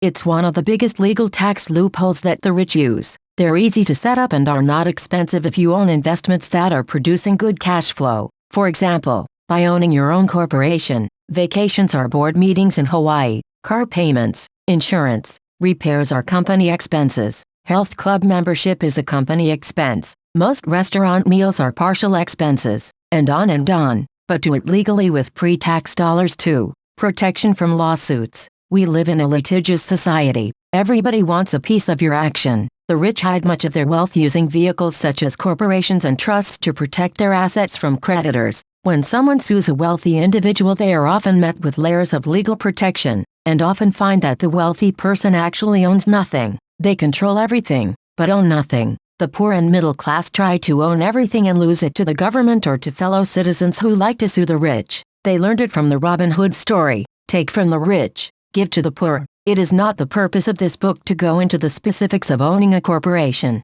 but I will say that if you own any kind of legitimate assets, I would consider finding out more about the benefits and protection offered by a corporation as soon as possible. There are many books written on the subject that will detail the benefits and even walk you through the steps necessary to set up a corporation. One book in particular, Inc. and Grow Rich, provides a wonderful insight into the power of personal corporations. Financial IQ is actually the synergy of many skills and talents, but I would say it is the combination of the 4 technical skills listed above that make up basic financial intelligence. If you aspire to great wealth, it is the combination of these skills that will greatly amplify an individual's financial intelligence. In summary: 1. Spend. 2. Pay taxes. 2. Pay taxes. 3. Spend as part of your overall financial strategy. We strongly recommend owning your own corporation wrapped around your assets. Page 65/114 http://motsach.info. Rich Dad Poor Dad Robert T. Kiyosaki. Chapter 6 Lesson 5.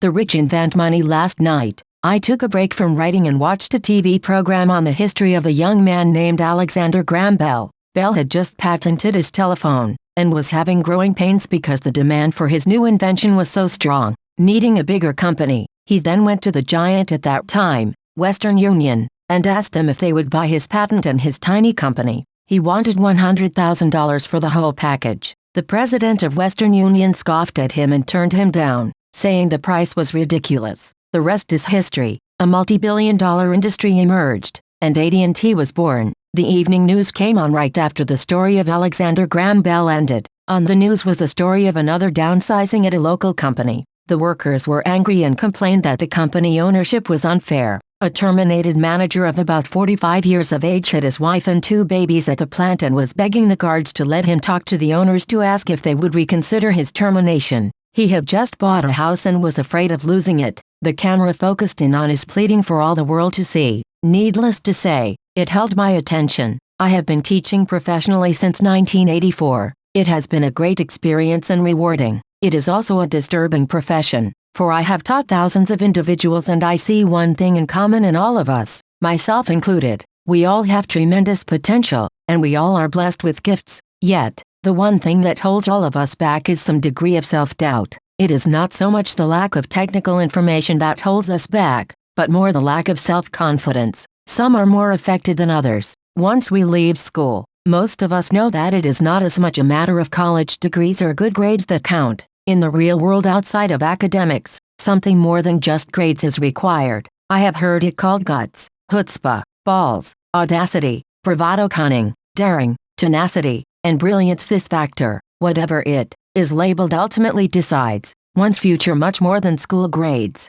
Inside each of us is one of these brave, brilliant and daring characters. There is also the flip side of the character, people who could get down on their knees and beg if necessary. After a year in Vietnam, as a Marine Corps pilot, I intimately got to know both of those characters inside of me. One is not better than the other. Yet, as a teacher, I recognized that it was excessive fear and self-doubt that were the greatest detractors of personal genius. It broke my heart to see students know the answers, yet lack the courage to act on the answer. Often in the real world, it's not the smart that get ahead but the bold. In my personal experience, your financial genius requires both technical knowledge as well as courage. If fear is too strong, the genius is suppressed. In my classes I strongly urge students to page 66/114 http://motsach.info. Rich Dad Poor Dad Robert T. Kiyosaki. Learn to take risks, to be bold, to let their genius convert that fear into power and brilliance. It works for some and just terrifies others. I have come to realize that for most people, when it comes to the subject of money, they would rather play it safe. I have had to field questions such as, why take risks? Why should I bother developing my financial IQ? Why should I become financially literate? And I answer, just to have more options. There are huge changes up ahead. Just as I started with the story of the young inventor Alexander Graham Bell, in the coming years there will be more people just like him. There will be 100 people like Bill Gates and hugely successful companies like Microsoft created every year, all over the world. And there also will be many more bankruptcies, layoffs and downsizing. So why bother developing your financial IQ? No one can answer that but you. Yet, I can tell you why I myself do it. I do it because it is the most exciting time to be alive. I'd rather be welcoming change than dreading change. I'd rather be excited about making millions than worrying about not getting a raise. This period we are in now is the most exciting time, unprecedented in our world's history.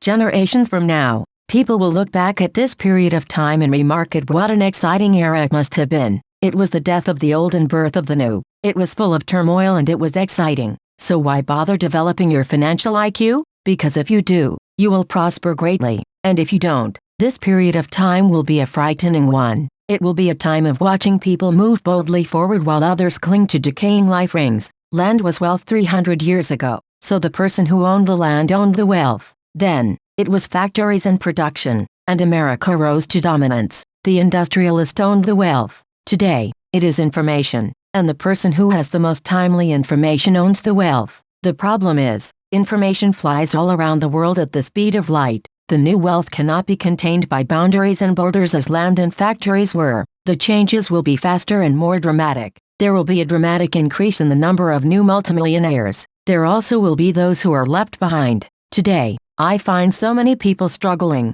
often working harder, simply because they cling to old ideas. They want things to be the way they were. They resist change. I know people who are losing their jobs or their houses, and they blame technology or the economy or their boss. Sadly, they fail to realize that they might be the problem. Old ideas are their biggest liability. It is a liability simply because they fail to realize that while that idea or way of doing something was an asset yesterday, yesterday is gone. One afternoon I was teaching investing using a board game I had invented, Cash Flow, as a teaching tool. A friend had brought someone along to attend the class. This friend of a friend was recently divorced, had been badly burned in the divorce settlement, and was now searching for some answers. Her friend thought the class might help. The game was designed to help people learn how money works. In playing the game, they learn about the interaction of the income statement with the balance sheet. They learn how cash flows between page 67/114 http://motsach.info. Rich Dad Poor Dad Robert T. Kiyosaki The Two and How the Road to Wealth is Through Striving to Increase Your Monthly Cash Flow from the Asset Column to the point that it exceeds your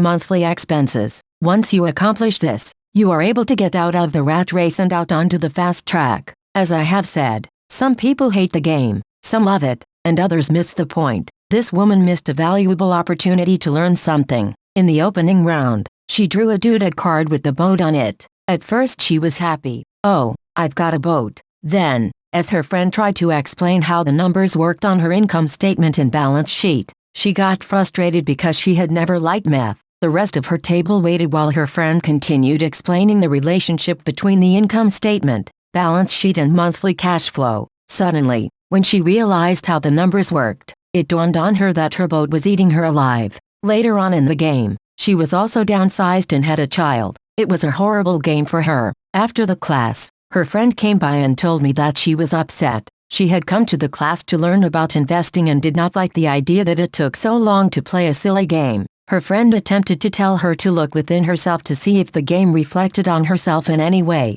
With that suggestion, the woman demanded her money back. She said that the very idea that a game could be a reflection of her was ridiculous. Her money was promptly refunded and she left. Since 1984, I have made millions simply by doing what the school system does not. In school, most teachers lecture. I hated lectures as a student. I was soon bored and my mind would drift. In 1984, I began teaching via games and simulations. I always encouraged adult students to look at games as reflecting back to what they know and what they needed to learn. Most importantly, a game reflects back on one's behavior. It's an instant feedback system. Instead of the teacher lecturing you, the game is feeding back a personalized lecture, custom-made just for you. The friend of the woman who left later called to give me an update. She said her friend was fine and had calmed down. In her cooling-off period, she could see some slight relationship between the game and her life. Although she and her husband did not own a boat, they did own everything else imaginable.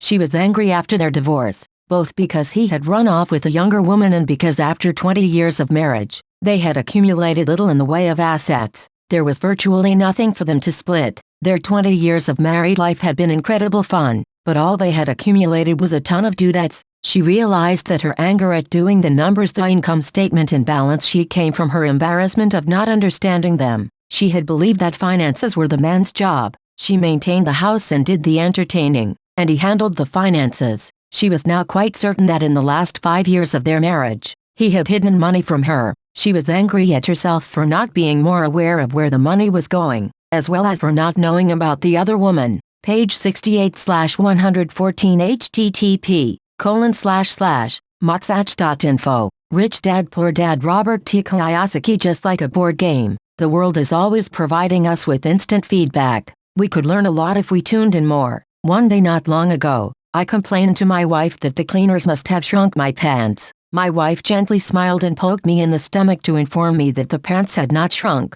Something else had expanded me. The game Cash Flow was designed to give every player personal feedback. Its purpose is to give you options. If you draw the boat card and it puts you into debt, the question is, now what can you do? How many different financial options can you come up with? That is the purpose of the game, to teach players to think and create new and various financial options. I have watched this game played by more than 1,000 people. The people who get out of the rat race in the game the quickest are the people who understand numbers and have creative financial minds. They recognize different financial options. People who take the longest are people who are not familiar with numbers and often do not understand the power of investing. Rich people are often creative and take calculated risks. There have been people playing Cash Flow who gain lots of money in the game, but they don't know what to do with it. Most of them have not been financially successful in real life either. Everyone else seems to be getting ahead of them, even though they have money, and that is true in real life. There are a lot of people who have a lot of money and do not get ahead financially. Page 69/114 http://motsach.info. Rich Dad Poor Dad Robert T. Kiyosaki Chapter 7. Dip class equals story text. Lesson 6. Work to learn, don't work for money. P. Dip class equals story text. In 1995, one granted an interview with a newspaper in Singapore. The young female reporter was on time, and the interview got underway immediately. We sat in the lobby of a luxurious hotel, sipping coffee and discussing the purpose of my visit to Singapore. I was to share the platform with Zig Ziglar. He was speaking on motivation, and I was speaking on the secrets of the rich. P. Dip class equals story text. Someday, I would like to be a best-selling author like you, she said. I had seen some of the articles she had written for the paper, and I was impressed. She had a tough, clear style of writing. Her articles held a reader's interest. P. Dip class equals story text. You have a great style, I said in reply.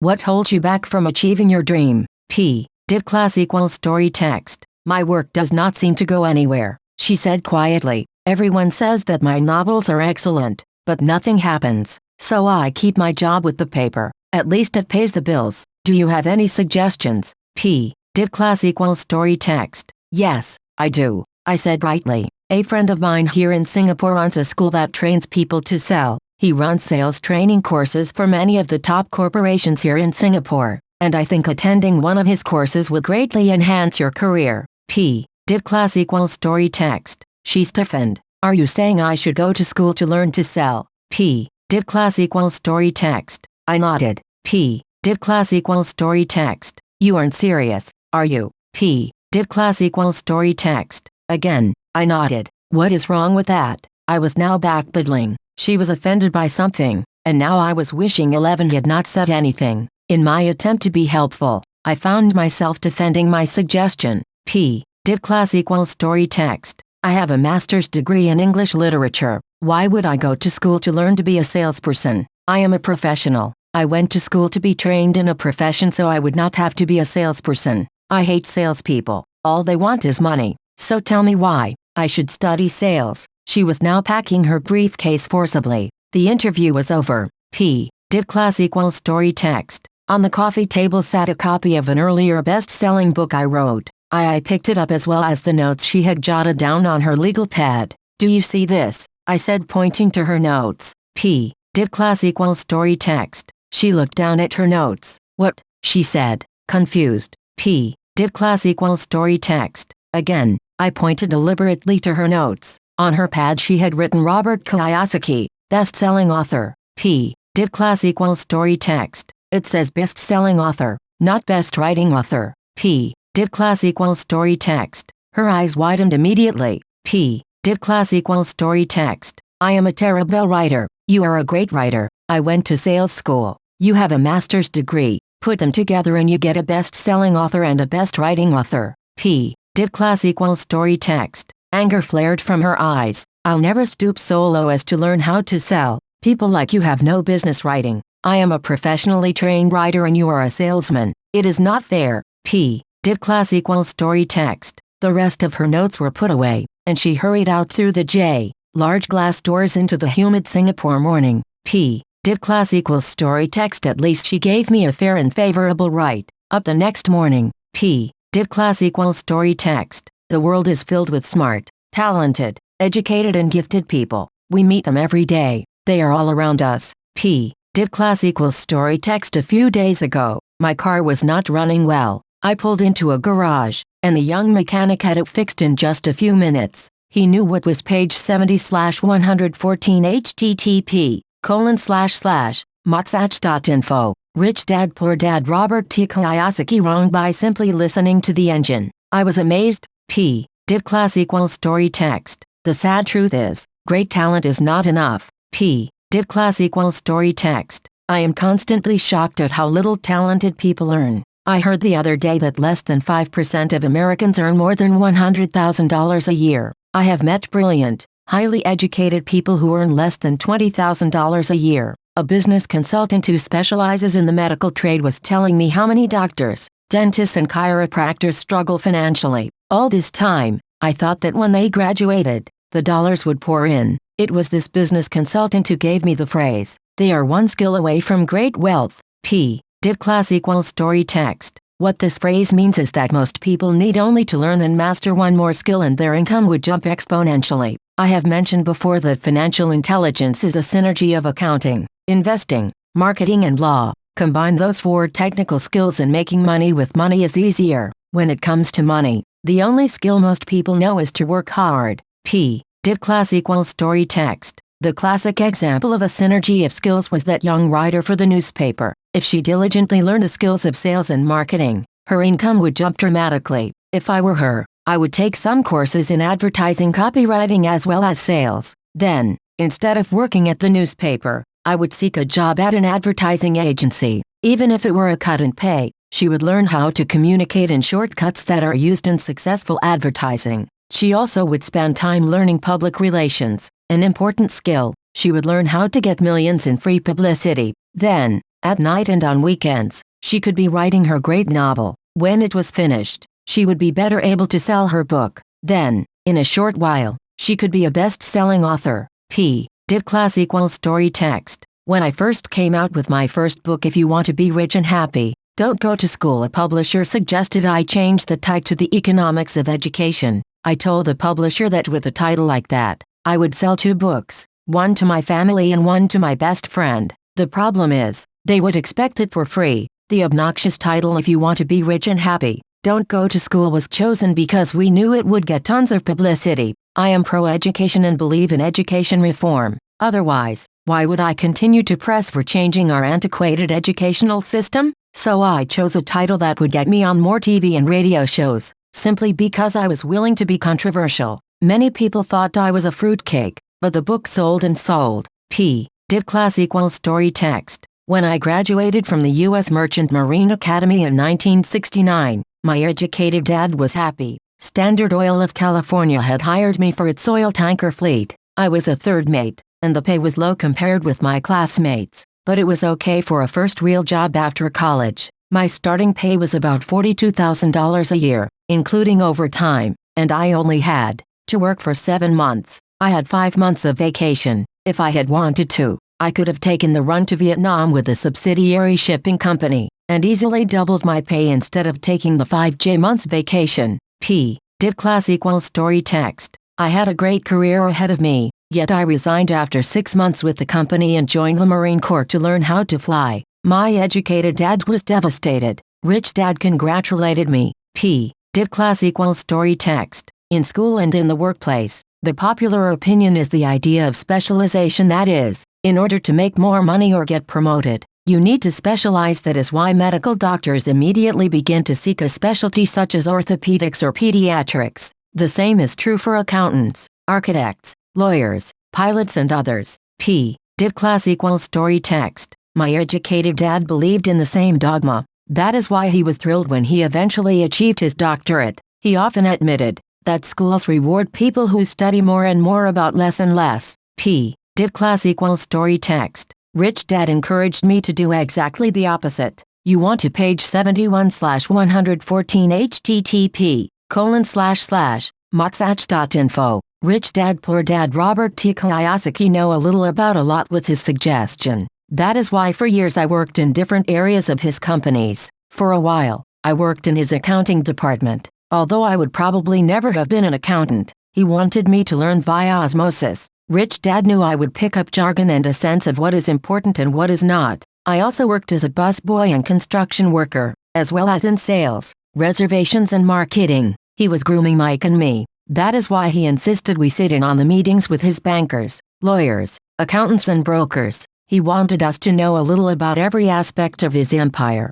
P. Dip class equals story text. When I quit my high-paying job with Standard Oil, my educated dad had a heart-to-heart with me. He was bewildered. He could not understand my decision to resign from a career that offered high pay, great benefits, lots of time off, and opportunity for promotion. When he asked me one evening, "Why did you quit?" I could not explain it to him, as much as I tried. My logic did not fit his logic. The big problem was that my logic was my rich dad's logic. P. Dip class equals story text. Job security meant everything to my educated dad. Learning meant everything to my rich dad. P. Dip class equals story text. Educated dad thought I went to school to learn to be a ship's officer. Rich dad knew that I went to school to study international trade. So as a student, I made cargo runs, navigating large freighters, oil tankers and passenger ships to the Far East and the South Pacific. Rich Dad emphasized that I stay in the Pacific instead of taking ships to Europe because he knew that the emerging nations were in Asia, not Europe,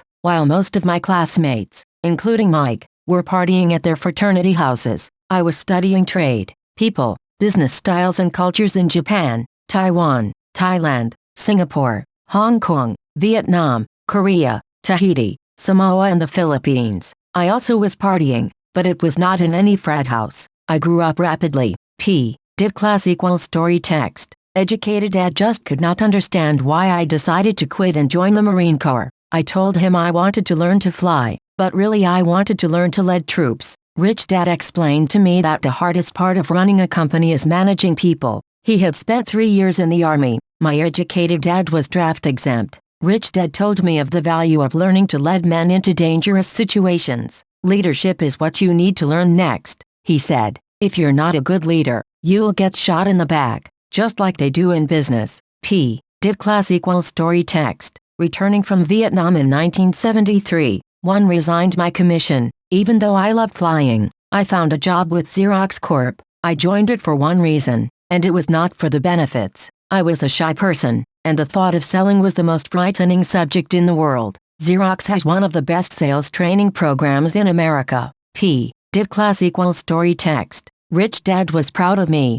My educated dad was ashamed. Being an intellectual, he thought that salespeople were below him. I worked with Xerox for 4 years until I overcame my fear of knocking on doors and being rejected. Once I could consistently be in the top 5 in sales, I again resigned and moved on, leaving behind another great career with an excellent company. Did class equals story text. In 1977, one formed my first company. Rich Dad had groomed Mike and me to take over companies, so I now had to learn to form them and put them together. My first product, the nylon and Velcro wallet, was manufactured in the Far East and shipped to a warehouse in New York, near where I had gone to school. My formal education was complete, and it was time to test my wings. If I failed, I went broke. Rich Dad.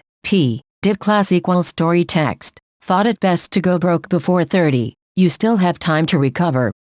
Did class equals story text, was his advice. On the eve of my 30th birthday, my first shipment left. Did class equals story text. Korea for New York. Did class equals story text. Today, I still do business internationally, and as my rich dad encouraged me to do, I keep seeking the emerging nations. Today my investment company invests in South Page 72/114 http://motsach.info. Rich Dad Poor Dad Robert T. Kiyosaki America, Asia, Norway and Russia. There is an old cliche that goes, job is an acronym for just over broke, and unfortunately, I would say that the saying applies to millions of people, because school does not think financial intelligence is an intelligence. Most workers live within their means. They work and they pay the bills. Did class equals story text. There is another horrible management theory that goes, workers work hard enough to not be fired, and owners pay just enough so that workers won't quit. And if you look at the pay scales of most companies, again I would say there is a degree of truth in that statement. Did class equals story text. The net result is that most workers never get ahead. They do what they've been taught to do. Get a secure job. Most workers focus on working for pay and benefits that reward them in the short term, but is often disastrous in the long. Instead, I recommend to young people to seek work for what they will learn, more than what they will earn. Look down the road at what skills they want to acquire before choosing a specific profession and before getting trapped in the rat race.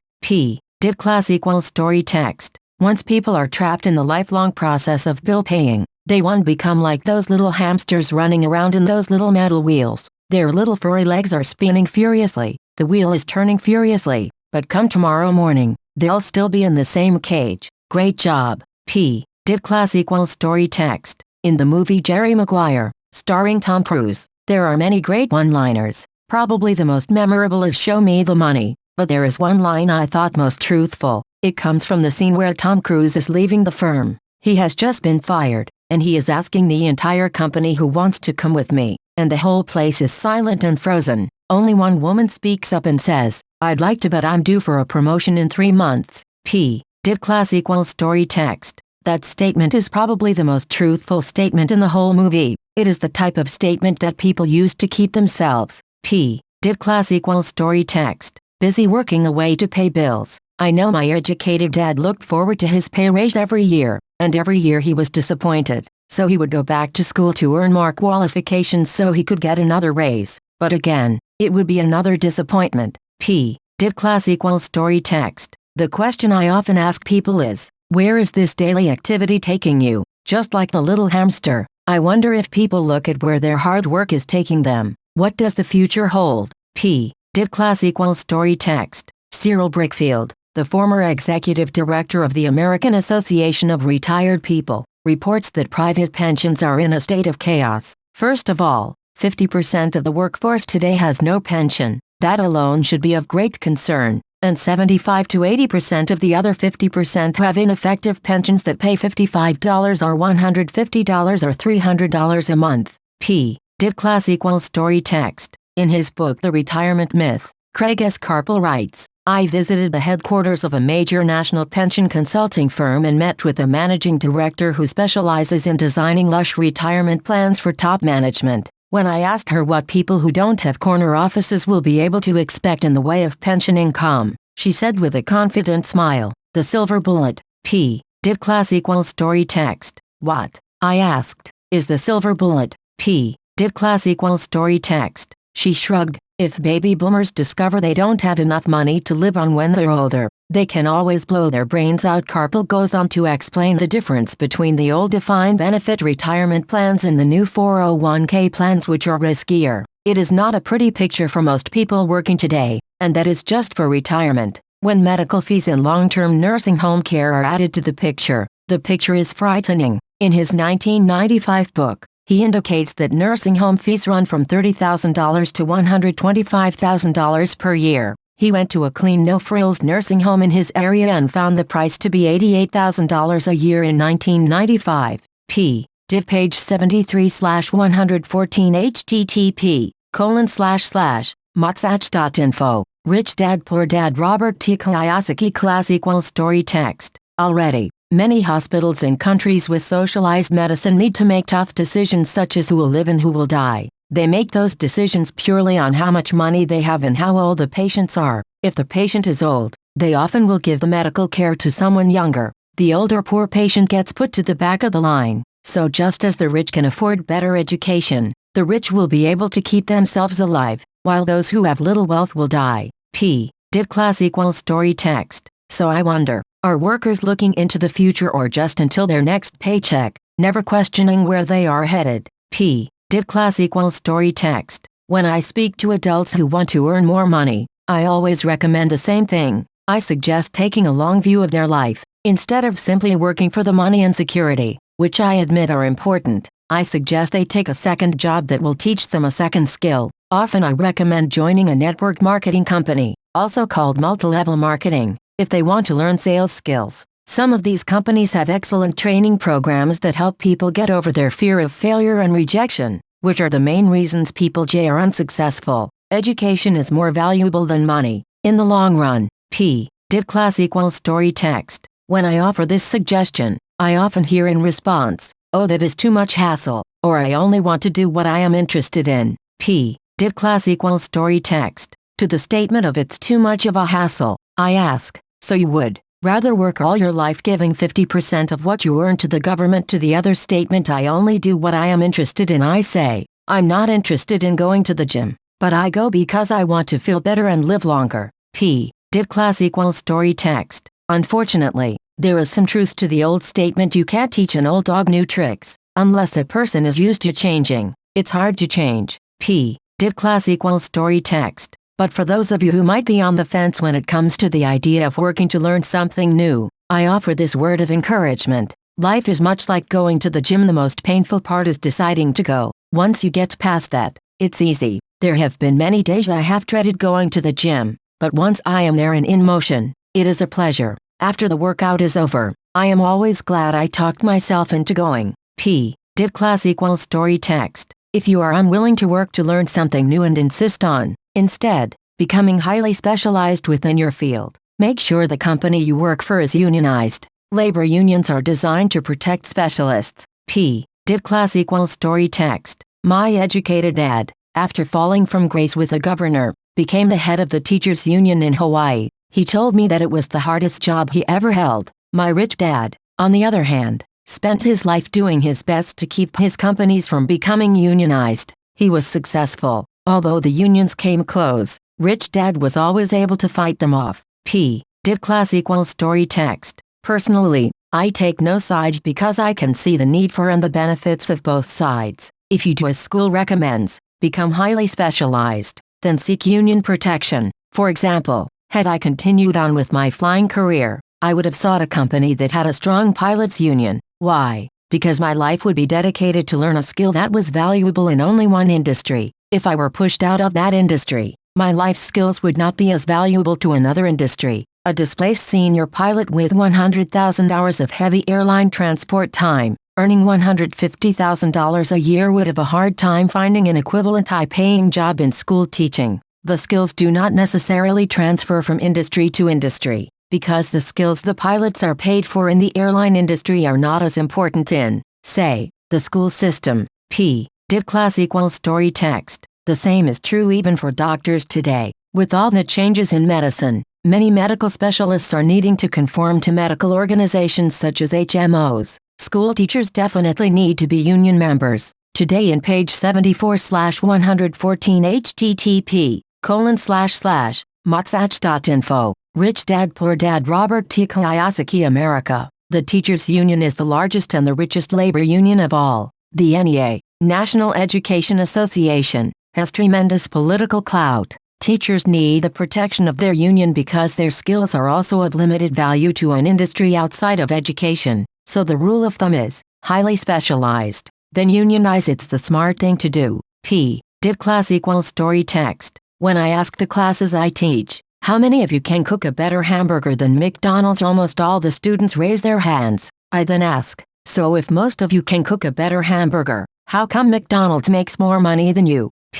Did class equals story text. The answer is obvious. McDonald's is excellent at business systems. The reason so many talented people are poor is because they focus on building a better hamburger and know little to nothing about business systems. Did class equals story text. A friend of mine in Hawaii is a great artist. He makes a sizable amount of money. One day his mother's attorney called to tell him that she had left him $35,000. That is what was left of her estate after the attorney and the government took their shares. Immediately, he saw an opportunity to increase his business by using some of this money to advertise. 2 months later, his first 4-color, full-page ad appeared in an expensive magazine that targeted the very rich. The ad ran for 3 months. He received no replies from the ad, and all of his inheritance is now gone. He now wants to sue the magazine for misrepresentation. Did class equals story text. This is a common case of someone who can build a beautiful hamburger, but knows little about business. When I asked him what he learned, his only reply was that advertising salespeople are crooks. I then asked him if he would be willing to take a course in sales and a course in direct marketing. His reply, I don't have the time, and I don't want to waste my money. Did class equals story text. The world is filled with talented poor people. All too often, they are poor or struggle financially or earn less than they are capable of, not because of what they know but because of what they do not know. They focus on perfecting their skills at building a better hamburger rather than the skills of selling and delivering the hamburger. Maybe McDonald's does not make the best hamburger, but they are the best at selling and delivering a basic average burger. Did class equals story text. Poor dad wanted me to specialize. That was his view on how to be paid more. Even after being told by the governor of Hawaii that he could no longer work in state government, my educated dad continued to encourage me to get specialized. Educated dad then took up the cause of the teachers' union, campaigning for further protection and benefits for these highly skilled and educated professionals. We argued often, but I know he never agreed that over-specialization is what caused the need for union protection. He never understood that the more specialized you become, the more you are trapped and dependent on that specialty. Did class equals story text. Rich dad advised that Mike and I groom ourselves. Many corporations do the same thing. They find a young bright student out of business school and begin grooming that person to someday take over the company. So these bright young employees do not specialize in one department. They are moved from department to department to learn all the aspects of business systems. The rich often groom their children or the children of others. By doing so, their children gain an overall knowledge of the operations of the business and how the various departments interrelate. P. Did class equals story text. For the World War II generation, it was considered bad to skip from company to company. Today, it is considered smart, since people will skip from company to company. Rather than seek greater specialization, why not seek to learn more than earn? In the short term, it may earn you less. In the long term, it will pay off in large dividends. P. Did class equals story text. The main management skills needed for success are P. Did class equals story text. 1.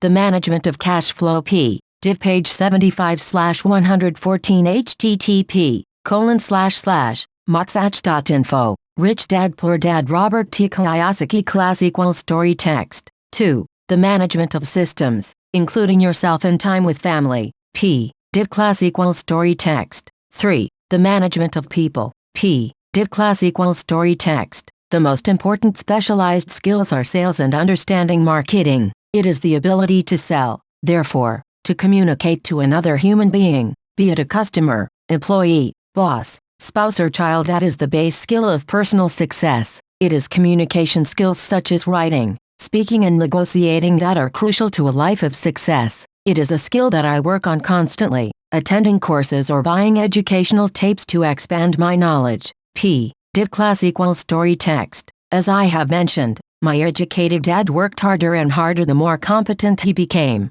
He also became more trapped the more specialized he got. Although his salary went up, his choices diminished. Soon after he was locked out of government work, he found out how vulnerable he really was professionally. It is like professional athletes who suddenly are injured or are too old to play. Their once high-paying position is gone, and they have limited skills to fall back on. I think that is why my educated dad sided so much with unions after that. He realized how much a union would have benefited him. P. Did class equals story text. Rich Dad encouraged Mike and me to know a little about a lot. He encouraged us to work with people smarter than we were and to bring smart people together to work as a team. Today it would be called a synergy of professional specialties. P. Did class equals story text. Today, I meet ex-school teachers earning hundreds of thousands of dollars a year. They earn that much because they have specialized skills in their field as well as other skills. They can teach as well as sell and market. I know of no other skills to be more important than selling as well as marketing.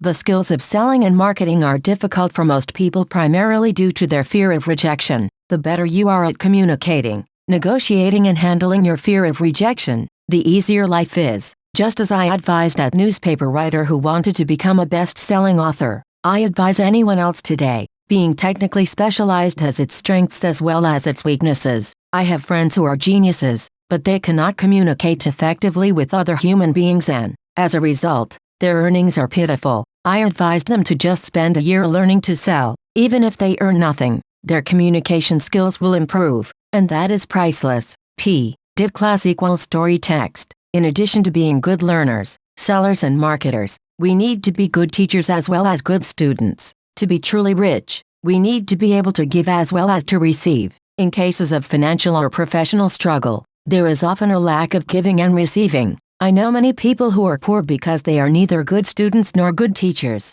P. Did class equals story text. Both of my dads were generous men. Both made it a practice to give first. Teaching was one of their ways of giving. The more they gave, the more they received. One glaring difference was in the giving of money. My rich dad gave lots of money away. He gave to his church, to charities, to his foundation. He knew that to receive money, you had to give money. Giving money is the secret to most great wealthy families. That is why there are organizations like the Rockefeller Foundation and the Ford Foundation. These are organizations designed to take their wealth and increase it, as well as give it away in perpetuity. P. Did class equals story text. My educated dad always said, when I have some extra money, I'll give it. The problem was, there was never any extra, so he worked harder to draw more money in rather than focus on the most important law of money, give and you shall receive. Instead, he believed in receive and then you give. P. Did class equals story text. In conclusion, I became both dads.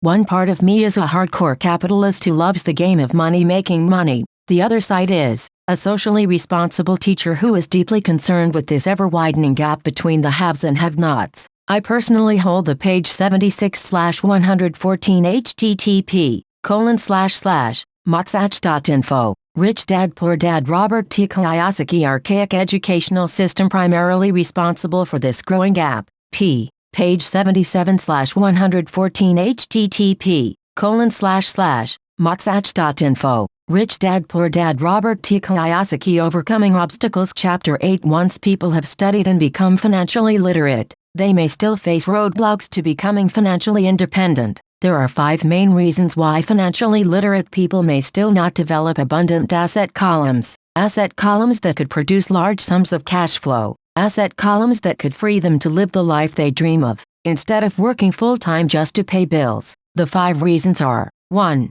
Fear. 2. Cynicism. 3. Laziness. 4. Bad habits. 5. Arrogance. Reason number 1. Overcoming the fear of losing money. I have never met anyone who really likes losing money, and in all my years, I have never met a rich person who has never lost money, but I have met a lot of poor people who have never lost a dime investing. That is, the fear of losing money is real. Everyone has it, even the rich. But it's not fear that is the problem. It's how you handle fear. It's how you handle losing. It's how you handle failure that makes the difference in one's life. That goes for anything in life, not just money. The primary difference between a rich person and a poor person is how they handle that fear. It's okay to be fearful. It's okay to be a coward when it comes to money. You can still be rich. We're all heroes at something and cowards at something else. My friend's wife is an emergency room nurse. When she sees blood, she flies into action. When I mention investing, she runs away. When I see blood, I don't run. I pass out. My rich dad understood phobias about money. Some people are terrified of snakes. Some people are terrified about losing money. Both are phobias, he would say. So his solution to the phobia of losing money was this little rhyme: if you hate risk and worry, start early. That's why banks recommend savings as a habit when you're young. If you start young, it's easy to be rich. I won't go into it here, but there is a large difference between a person who starts saving at age 20 versus age 30. A staggering difference. It is said that one of the wonders of the world is the power of compound interest. The purchase of Manhattan Island is said to be one of the greatest bargains of all time. New York was purchased for $24 in trinkets and beads. Yet, if that $24 had been invested at 8% annually, that $24 would have been worth more than $28 trillion by 1995. Manhattan could be repurchased with money left over to buy much of LA, especially at 1995's real estate prices. Page 78/114 http://motsach.info. Rich Dad Poor Dad Robert T. Kiyosaki. My neighbor works for a major computer company. He has been there 25 years. In 5 more years he will leave the company with $4 million in his 401k retirement plan. It is invested mostly in high-growth mutual funds, which he will convert to bonds and government securities. He'll only be 55 when he gets out, and he will have a passive cash flow of over $300,000 a year, more than he makes from his salary. So it can be done, even if you hate losing or hate risk. But you must start early and definitely set up a retirement plan, and you should hire a financial planner you trust to guide you before investing in anything. But what if you don't have much time left or would like to retire early? How do you handle the fear of losing money? My poor dad did nothing. He simply avoided the issue, refusing to discuss the subject. My rich dad, on the other hand, recommended that I think like a Texan. I like Texas and Texans. He used to say, in Texas, everything is bigger. When Texans win, they win big. And when they lose, it's spectacular. They like losing. I asked, that's not what I'm saying. Nobody likes losing. Show me a happy loser, and I'll show you a loser, said Rich Dad. It's a Texan's attitude toward risk, reward and failure I'm talking about. It's how they handle life. They live it big, not like most of the people around here, living like roaches when it comes to money. Roaches terrified that someone will shine a light on them, whimpering when the grocery clerk shortchanges them a quarter. Rich Dad went on to explain, what I like best is the Texas attitude. They're proud when they win, and they brag when they lose. Texans have a saying, if you're going to go broke, go big. You don't want to admit you went broke over a duplex. Most people around here are so afraid of losing, they don't have a duplex to go broke with. He constantly told Mike and me that the greatest reason for lack of financial success was because most people played it too safe. People are so afraid of losing that they lose, were his words. Frank Tarkenton, a one-time great NFL quarterback, says it's still another way. Winning means being unafraid to lose. In my own life, I've noticed that winning usually follows losing. Before I finally learned to ride a bike, I first fell down many times. I've never met a golfer who has never lost a golf ball. I've never met people who have fallen in love who have never had their heart broken. And I've never met someone rich who has never lost money. So for most people, the reason they don't win financially is because the pain of losing money is far greater than the joy of being rich. Another saying in Texas is, everyone wants to go to heaven, but no one wants to die. Most people dream of being rich, but are terrified of losing money, so they never get to heaven. Rich Dad used to tell Mike and me stories about his trips to Texas. If you really want to learn the attitude of how to handle risk, losing and failure, go to San Antonio and visit the Alamo. The page 79/114 http://motsach.info. Rich Dad Poor Dad. Robert T. Kiyosaki. Alamo is a great story of brave people who chose to fight, knowing there was no hope of success against overwhelming odds. They chose to die instead of surrendering. It's an inspiring story worthy of study. Nonetheless, it's still a tragic military defeat. They got their butts kicked. A failure, if you will. They lost. So how do Texans handle failure? They still shout. Remember the Alamo? Mike and I heard this story a lot. He always told us this story when he was about to go into a big deal and he was nervous. After he had done all his due diligence and now it was put up or shut up, he told us this story. Every time he was afraid of making a mistake, or losing money, he told us this story. It gave him strength, for it reminded him that he could always turn a financial loss into a financial win. Rich Dad. I knew that failure would only make him stronger and smarter. It's not that he wanted to lose, he just knew who he was and how he would take a loss. He would take a loss and make it a win. That's what made him a winner and others losers. It gave him the courage to cross the line when others backed out. That's why I like Texans so much. They took a great failure and turned it into a tourist destination that makes them millions. But probably his words that mean the most to me today are these: Texans don't bury their failures. They get inspired by them. They take their failures and turn them into rallying cries. Failure inspires Texans to become winners. But that formula is not just the formula for Texans. It is the formula for all winners. Just as I also said that falling off my bike was part of learning to ride, I remember falling off only made me more determined to learn to ride, not less. I also said that I have never met a golfer who has never lost a ball. To be a top professional golfer, losing a ball or a tournament only inspires golfers to be better, to practice harder, to study more. That's what makes them better. For winners, losing inspires them. For losers, losing defeats them. Quoting John D. Rockefeller, I always try to turn every disaster into an opportunity, and being Japanese American, I can say this. Many people say that Pearl Harbor was an American mistake. I say it was a Japanese mistake. From the movie Tom,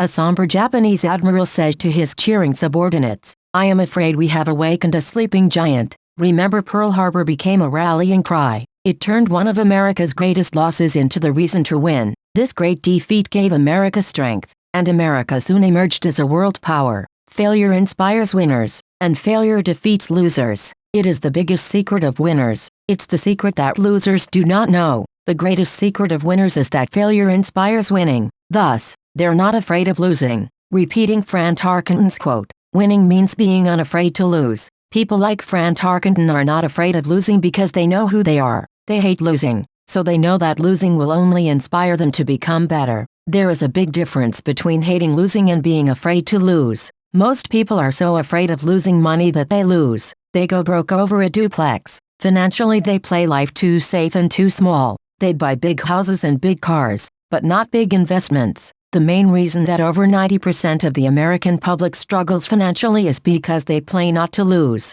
They don't play to win. They go to their financial planners or accountants or stockbrokers and buy a balanced portfolio. Page 80/114 http://motsach.info. Rich Dad Poor Dad. Robert T. Kiyosaki. Most have lots of cash in CDs, low-yield bonds, mutual funds that can be traded within a mutual fund family, and a few individual stocks. It is a safe and sensible portfolio, but it is not a winning portfolio. It is a portfolio of someone playing not to lose. Don't get me wrong, it's probably a better portfolio than more than 70% of the population, and that's frightening, because a safe portfolio is a lot better than no portfolio. It's a great portfolio for someone who loves safely, but playing it safe and going balanced on your investment portfolio is not the way successful investors play the game. If you have little money and you want to be rich, you must first be focused, not balanced. If you look at anyone successful, at the start they were not balanced.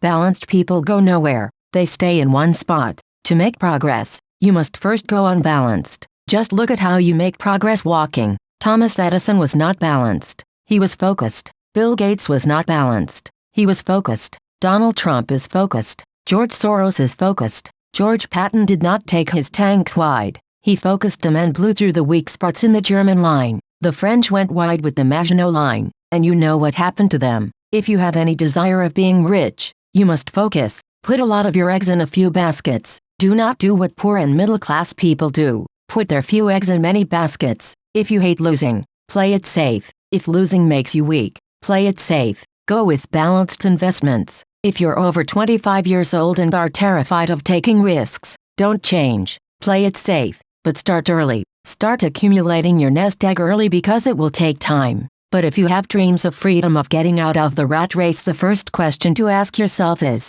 how do I respond to failure? If failure inspires you to win, maybe you should go for it, but only maybe. If failure makes you weak or causes you to throw temper tantrums like spoiled brats who call an attorney to file a lawsuit every time something does not go their way, then play it safe. Keep your daytime job, or buy bonds or mutual funds. But remember, there is risk in those financial instruments also, even though they are safer. I say all this, mentioning Texas and Fran Tarkenton, because stacking the asset column is easy. It's really a low aptitude game. It doesn't take much education. 5th grade math will do. But staking the asset column J is a high attitude game. It takes guts, patience and a great attitude toward failure. Losers avoid failing, and failure turns losers into winners. Just remember the Alamo. Reason number 2, overcoming cynicism. The sky is falling. The sky is falling. Most of us know the story of Chicken Little, who ran around warning the barnyard of impending doom. We all know people who are that way,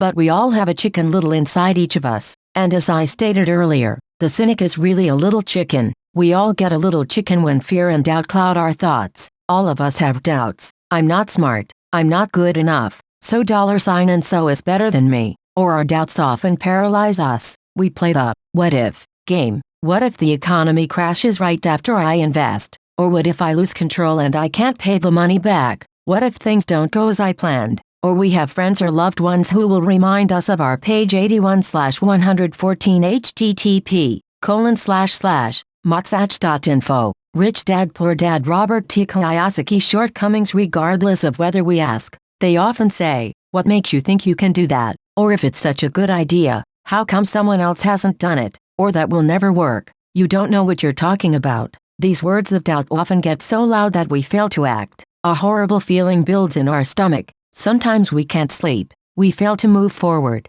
So we stay with what is safe and opportunities pass us by. We watch life passing by as we sit immobilized with a cold knot in our body. We have all felt this at one time in our lives, some more than others. Peter Lynch of Fidelity Magellan Mutual Fund fame refers to warnings about the sky falling as noise, and we all hear it. Noise is either created inside our heads or comes from outside, often from friends, family, co-workers and the media. Lynch recalls the time during the 1950s when the threat of nuclear war was so prevalent in the news that people began building fallout shelters and storing food and water. If they had invested that money wisely in the market, instead of building a fallout shelter, they'd probably be financially independent today. When the riots broke out in Los Angeles a few years ago, gun sales went up all over the country. A person dies from rare hamburger meat in Washington state and the Arizona Health Department orders restaurants to have all beef cooked well done. A drug company runs a national TV commercial showing people catching the flu. The ad runs in February.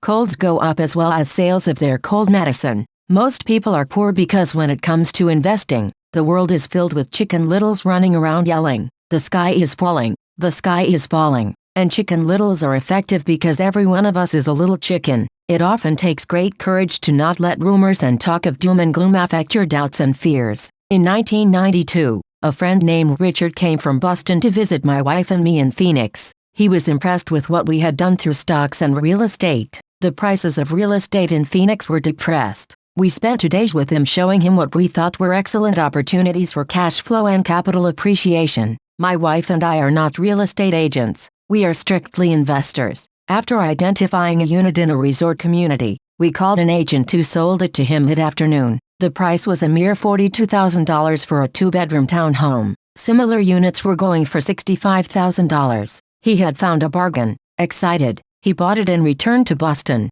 2 weeks later, the agent called to say that our friend had backed out. I called immediately to find out why. All he said was that he talked to his neighbor, and his neighbor told him it was a bad deal. He was paying too much. I asked Richard if his neighbor was an investor. Richard said no. When I asked why he listened to him, Richard got defensive and simply said he wanted to keep looking. The real estate market in Phoenix turned, and by 1994, that little unit was renting for $1,000 a month, $2,500 in the peak winter months. The unit was worth $95,000 in 1995. All Richard had to put down was $5,000 and he would have had a start at getting out of the rat race. Today, he still has done nothing, and the bargains in Phoenix are still here. You just have to page 82/114 http://motsach.info. Rich Dad Poor Dad Robert T. Kiyosaki. Look a lot harder. Richard's backing out did not surprise me. It's called buyer's remorse, and it affects all of us. It's those doubts that get us. The little one chicken won, and a chance at freedom was lost. In another example, I hold a small portion of my assets in tax lien certificates instead of CDs. I earn 16% per year on my money, which certainly beats the 5% the bank offers. The certificates are secured by real estate and enforced by state law, which is also better than most banks. The formula they're bought on makes them safe. They just lack liquidity, so I look at them as 2 to 7 year CDs. Almost every time I tell someone, especially if they have money in CDs, that I hold my money this way, they will tell me it's risky. They tell me why I should not do it. When I ask them where they get their information, they say from a friend or an investment magazine. They've never done it, and they're telling someone who's doing it why they shouldn't. The lowest yield I look for is 16%, but people who are filled with doubt are willing to accept 5%. Doubt is expensive. My point is that it's those doubts and cynicism that keep most people poor and playing it safe. The real world is simply waiting for you to get rich. Only a person's doubts keep them poor. As I said, getting out of the rat race is technically easy. It doesn't take much education, but those doubts are cripplers for most people. Cynics never win, said Rich Dad. Unchecked doubt and fear creates a cynic. Cynics criticize, and winners analyze was another of his favorite sayings. Rich Dad explained that criticism blinded while analysis opened eyes. Analysis allowed winners to see that critics were blind, and to see opportunities that everyone else missed. And finding what people miss is key to any success. Real estate is a powerful investment tool for anyone seeking financial independence or freedom. It is a unique investment tool. Yet, every time I mention real estate as a vehicle, I often hear, "I don't want to fix toilets." That's what Peter Lynch calls noise. That's what my rich dad would say is the cynic talking. Someone who criticizes and does not analyze. Someone who lets their doubts and fears close their mind instead of open their eyes. So when someone says, "I don't want to fix toilets," I want to fire back. What makes you think I want to? They're saying a toilet is more important than what they want. I talk about freedom from the rat race, and they focus on toilets. That is the thought pattern that keeps most people poor. They criticize instead of analyze. "I don't once hold the key to your success," Rich Dad would say, because I, too, do not want to fix toilets. I shop hard for a property manager who does fix toilets, and by finding a great property manager who runs houses or apartments, well, my cash flow goes up. But more importantly, a great property manager allows me to buy a lot more real estate since I don't have to fix toilets. A great property manager is key to success in real estate. Finding a good manager is more important to me than the real estate. A great property manager often hears of great deals before real estate agents do, which makes them even more. Page 83/114 http://motsach.info. Rich Dad Poor Dad Robert T. Kiyosaki. Valuable. That is what Rich Dad meant by "I don't once hold the key to your success," because I do not want to fix toilets either. I figured out how to buy more real estate and expedite my getting out of the rat race. The people who continue to say "I don't want to fix toilets" often deny themselves the use of this powerful investment vehicle. Toilets are more important than their freedom. In the stock market, I often hear people say, "I don't want to lose money." Well, what makes them think I or anyone else likes losing money? They don't make money because they chose to not lose money. Instead of analyzing, They closed their minds to another powerful investment vehicle, the stock market. In December 1996, one was riding with a friend past our neighborhood gas station. He looked up and saw that the price of oil was going up. My friend is a worrywart or a Chicken Little. To him, the sky is always going to fall, and it usually does, on him. When we got home, he showed me all the stats as to why the price of oil was going to go up over the next few years. Statistics I had never seen before, even though I already owned a substantial share block of an existing oil company. With that information, I immediately began looking for and found a new undervalued oil company that was about to find some oil deposits. My broker was excited about this new company, and I bought 15,000 shares for 65 cents per share. In February 1997, this same friend and I drove by the same gas station, and sure enough, the price per gallon had gone up nearly 15%. Again, the Chicken Little worried and complained. I smiled because in January 1997, that little oil company hit oil and those 15,000 shares went up to more than $3 per share since he had first given me the tip. And the price of gas will continue to go up if what my friend says is true. Instead of analyzing, their little chicken closes their mind. If most people understood how a stop worked in stock market investing, there would be more people investing to win instead of investing not to lose. A stop is simply a computer command that sells your stock automatically if the price begins to drop, helping to minimize your losses and maximize some gains. It's a great tool for those who are terrified of losing. So whenever I hear people focusing on their I don't wants, rather than what they do want, I know the noise in their head must be loud. Chicken Little has taken over their brain and is yelling, the sky is falling and toilets are breaking, so they avoid their don't wants, but they pay a huge price. They may never get what they want in life. Rich Dad gave me a way of looking at Chicken Little. Just do what Colonel Sanders did. At the age of 66, he lost his business and began to live on his Social Security check. It wasn't enough. He went around the country selling his recipe for fried chicken. He was turned down 1,009 times before someone said yes, and he went on to become a multimillionaire at an age when most people are quitting. He was a brave and tenacious man. Rich Dad said of Harlan Sanders, page 84/114 http://motsach.info. Rich Dad Poor Dad Robert T. Kiyosaki. So when you're in doubt and feeling a little afraid,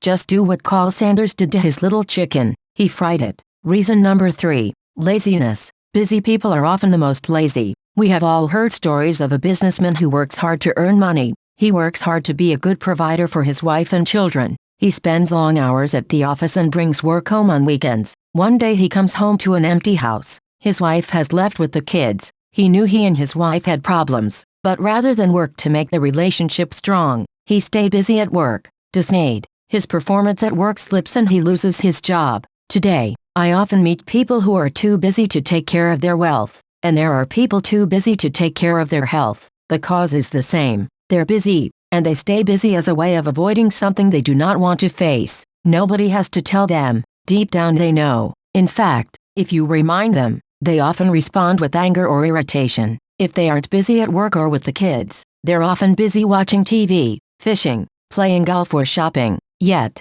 deep down they know they are avoiding something important. That's the most common form of laziness. Laziness by staying busy. So what is the cure for laziness? The answer is a little greed. For many of us, we were raised thinking of greed or desire as bad. Greedy people are bad people, my mom used to say. Yet, we all have inside of us this yearning to have nice things, new things or exciting things. So to keep that emotion of desire under control, often parents found ways of suppressing that desire with guilt. You only think about yourself. Don't you know you have brothers and sisters? Was one of my mom's favorites. Or you want me to buy you what? Was a favorite of my dad. Do you think we are made of money? Do you think money grows on trees? We're not rich people. You know, it wasn't so much the words but the angry guilt trip that went with the words that got to me. Or the reverse guilt trip was the I'm sacrificing my life to buy this for you. I'm buying this for you because I never had this advantage when I was a kid. I have a neighbor who is stone broke, but can't park his car in his garage.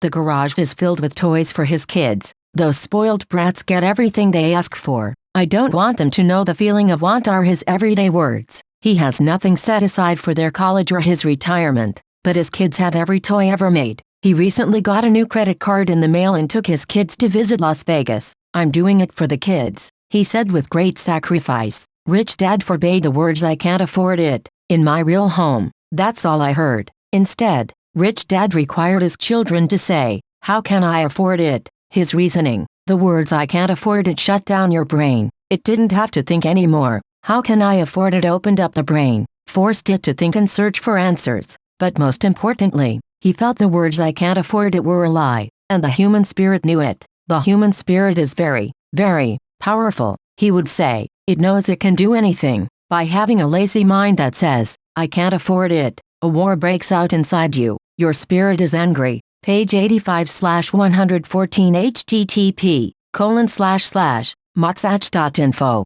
Rich Dad Poor Dad Robert T. Kiyosaki. And your lazy mind must defend its lie. The spirit is screaming, "Come on, let's go to the gym and work out." And the lazy mind says, "But I'm tired. I worked really hard today." Or the human spirit says, "I'm sick and tired of being poor. Let's get out there and get rich." To which the lazy mind says, "Rich people are greedy. Besides, it's too much bother. It's not safe. I might lose money. I'm working hard enough as it is. I've got too much to do at work anyway. Look at what I have to do tonight. My boss wants it finished by the morning. I can't afford it." Also brings up sadness, a helplessness that leads to despondency and often depression. Apathy is another word. "How can I afford it?" opens up possibilities, excitement and dreams. So Rich Dad was not so concerned about what you wanted to buy, but that "how can I afford it" created a stronger mind and a dynamic spirit. Thus, he rarely gave Mike or me anything. Instead he would ask, "How can you afford it?"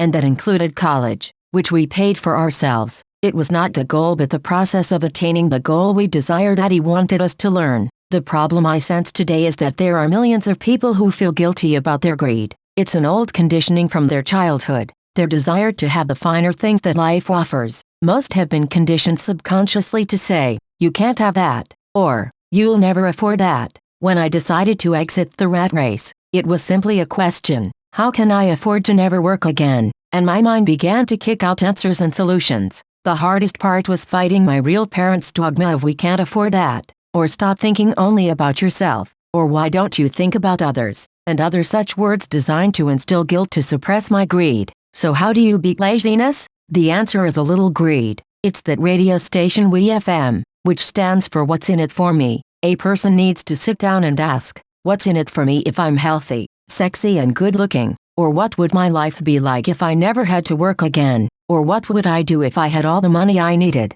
Without that little greed, the desire to have something better, progress is not made. Our world progresses because we all desire a better life. New inventions are made because we desire something better. We go to school and study hard because we want something better. So whenever you find yourself avoiding something you know you should be doing, then the only thing to ask yourself is, "What's in it for me?" Be a little greedy. It's the best cure for laziness. Too much greed, however, as anything in excess can be, is not good. But just remember what Michael Douglas said in the movie Wall Street: "Greed is good." Rich Dad said it differently: "Guilt is worse than greed, for guilt robs the body of its soul." And to me, Eleanor Roosevelt said it best: "Do what you feel in your heart to be right, for you'll be criticized anyway. You will be damned if you do, and damned if you don't." Reason number 4, habits. Our lives are a reflection of our habits more than our education. After seeing the movie Conan, starring Arnold Schwarzenegger, a friend said, "I'd love to have a body like Schwarzenegger." Most of the guys nodded in agreement.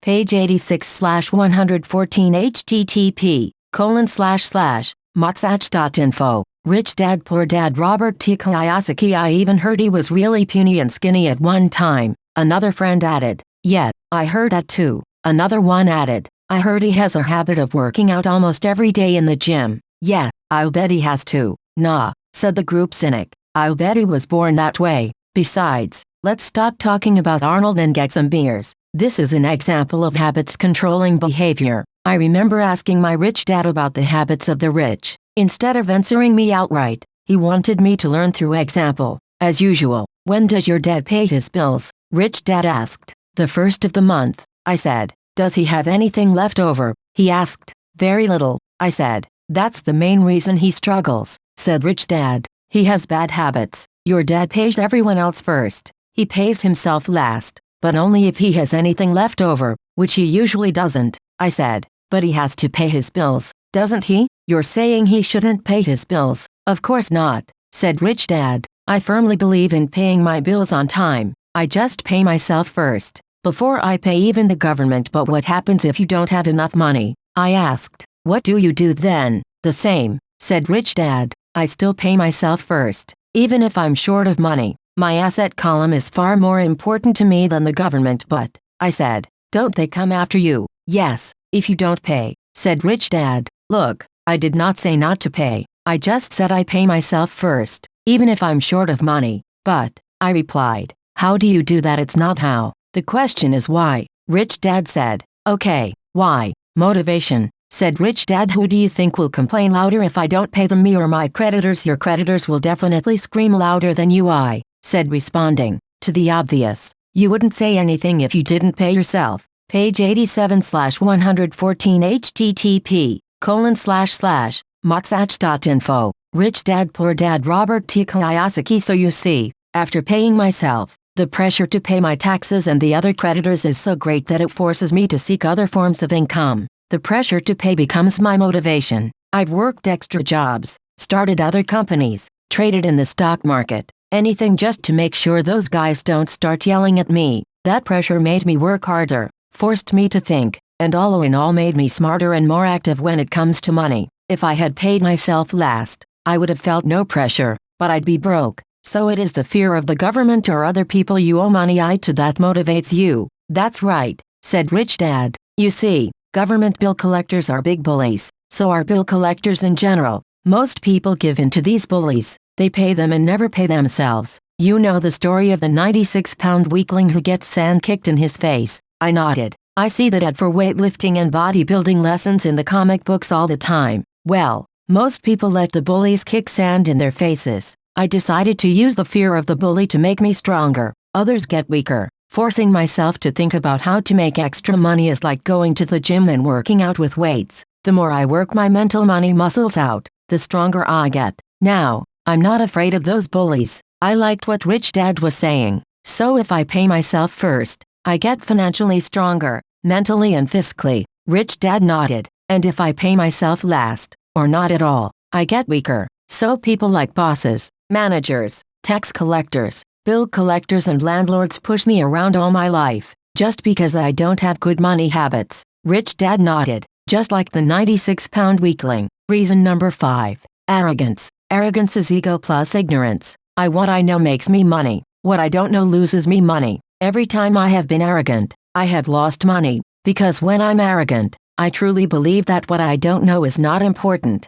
Rich Dad would often tell me, I have found that many people use arrogance to try to hide their own ignorance. It often happens when I am discussing financial statements with accountants or even other investors. They try to bluster their way through the discussion. It is clear to me that they don't know what they're talking about. They're not lying, but they are not telling the truth. There are many people in the world of money, finances and investments who have absolutely no idea what they're talking about. Most people in the money industry are just spouting off sales pitches like used car salesmen. When you know you are ignorant in a subject, start educating yourself by finding an expert in the field or find a book on the subject. Page 88/114 http://motsach.info. Rich Dad Poor Dad Robert T. Kiyosaki. Getting Started Chapter 9. I wish I could say acquiring wealth was easy for me, but it wasn't. So in response to the question how do I start, I offer the thought process I go through on a day-by-day basis. It really is easy to find great deals.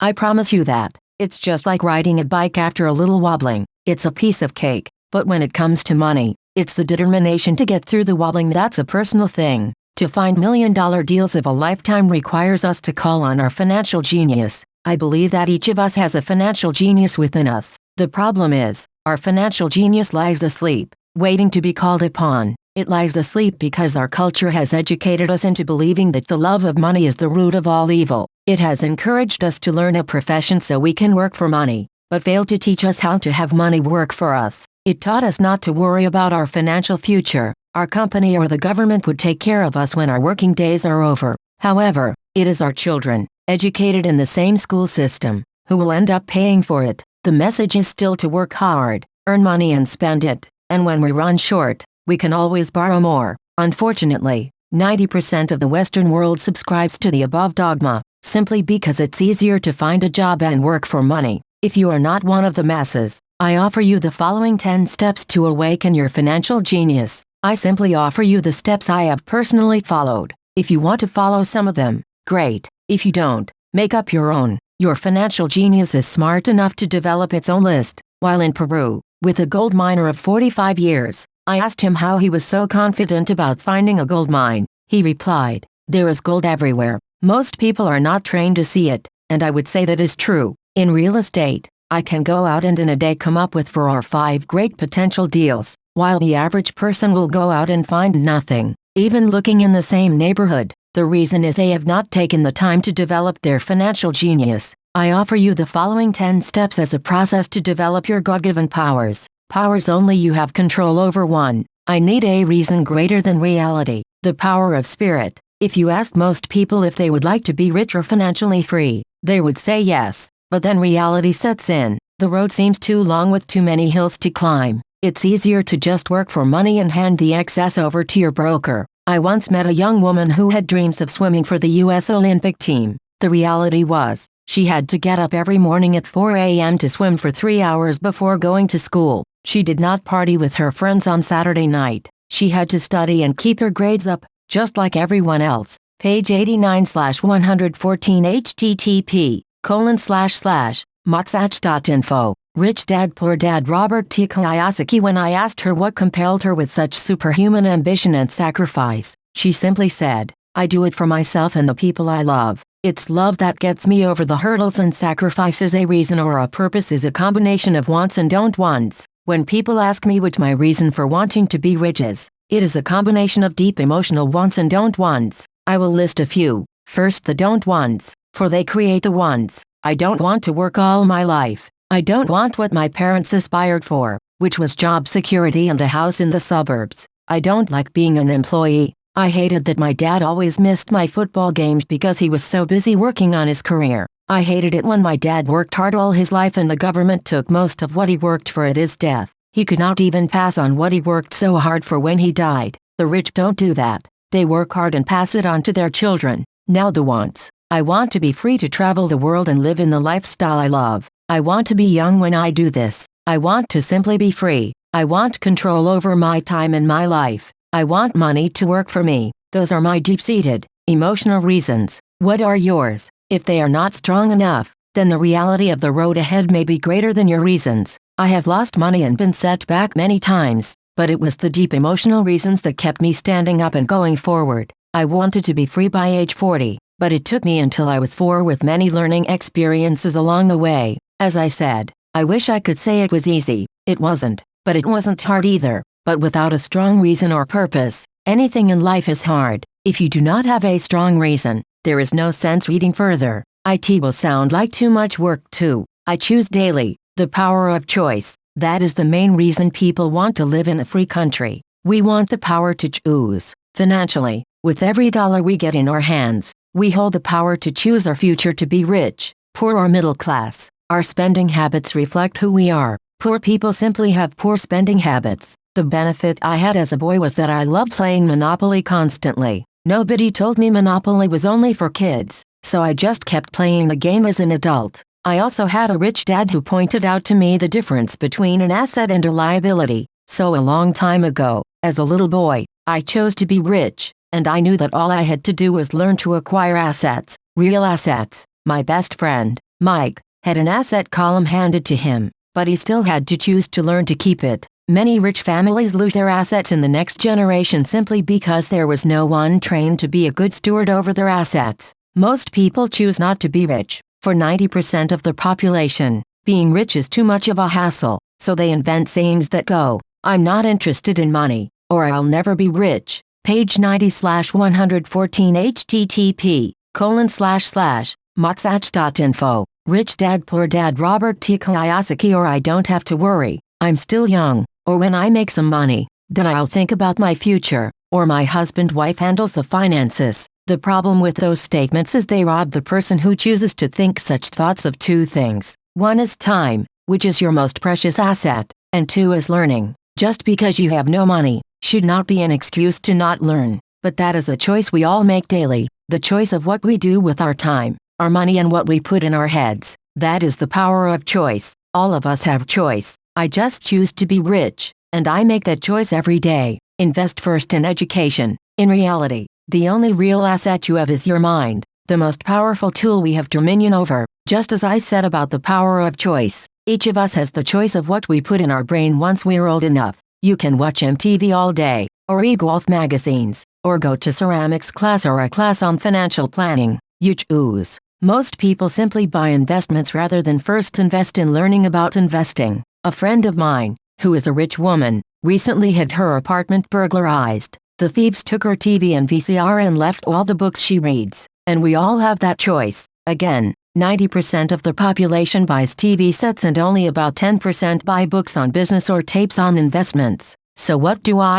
I go to seminars. I like it when they are at least 2 days long because I like to immerse myself in a subject. In 1973, I was watching TV and this guy came on advertising a 3-day seminar on how to buy real estate for nothing down. I spent $385 and the course has made me at least $2 million, if not more. But more importantly, it brought me life. I don't have to work for the rest of my life because of that one course. I go to at least 2 such courses every year. I love audio tapes. The reason? I can rewind quickly. I was listening to a tape by Peter Lynch, and he said something I completely disagreed with. Instead of becoming arrogant and critical, I simply pushed rewind and I listened to the 5-minute stretch of tape at least 20 times, possibly more. But suddenly, by keeping my mind open, I understood why he said what he said. It was like magic. I felt like I had a window into the mind of one of the greatest investors of our time. I gained tremendous depth and insight into the vast resources of his education and experience.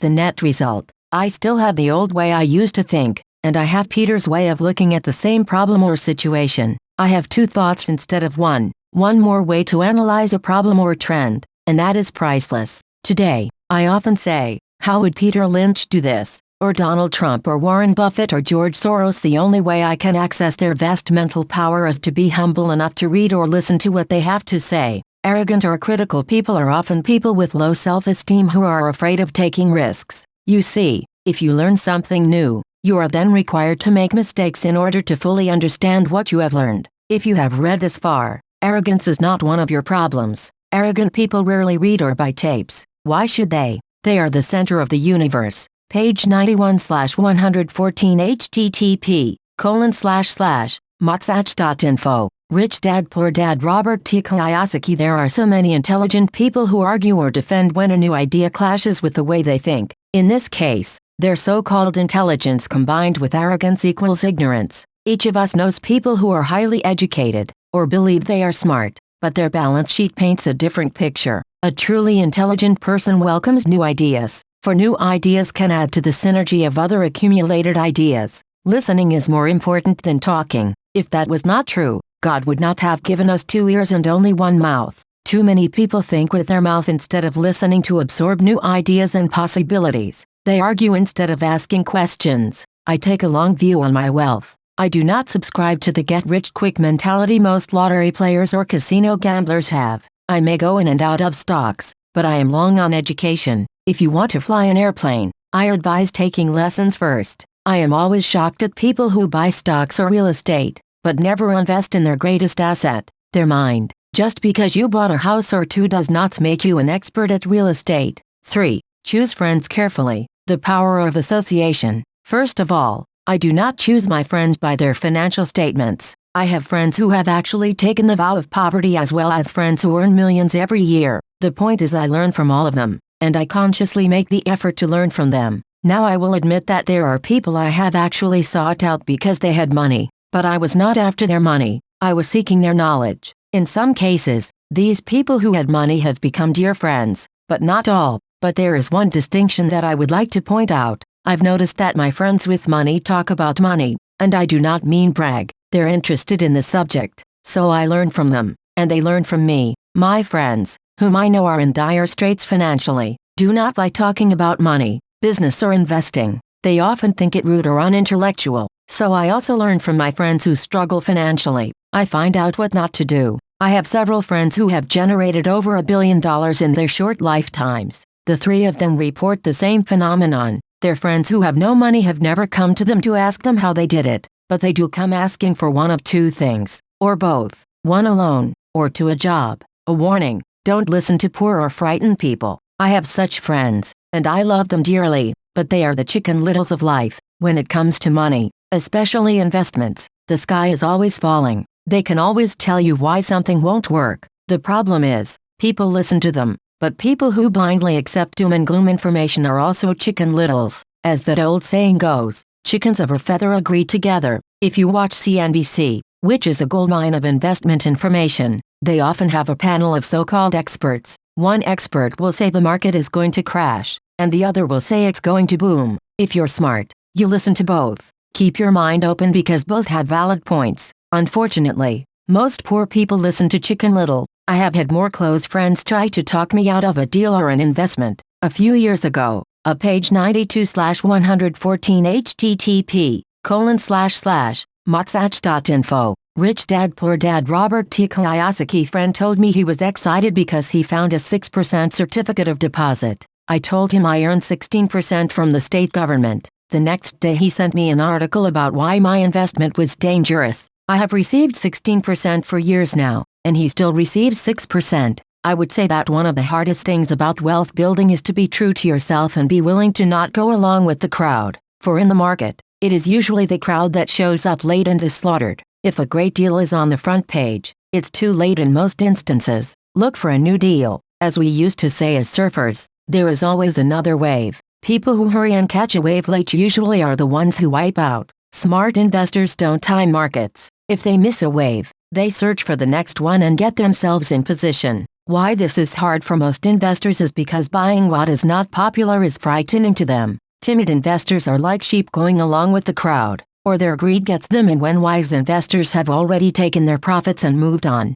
Wise investors buy an investment when it's not popular. They know their profits are made when they buy, not when they sell. They wait patiently. As I said, they do not time the market. Just like a surfer, they get in position for the next big swell. It's all insider trading. There are forms of insider trading that are illegal, and there are forms of insider trading that are legal. But either way, it's insider trading. The only distinction is how far away from the inside are you? The reason you want to have rich friends who are close to the inside is because that is where the money is made. It's made on information. You want to hear about the next boom. Get in and get out before the next bust. I'm not saying do it illegally, but the sooner you know, the better your chances are for profits with minimal risk. That is what friends are for, and that is financial intelligence for. Master a formula and then learn a new one. The power of learning quickly. In order to make bread, every baker follows a recipe, even if it's only held in their head. The same is true for making money. That's why money is often called dough.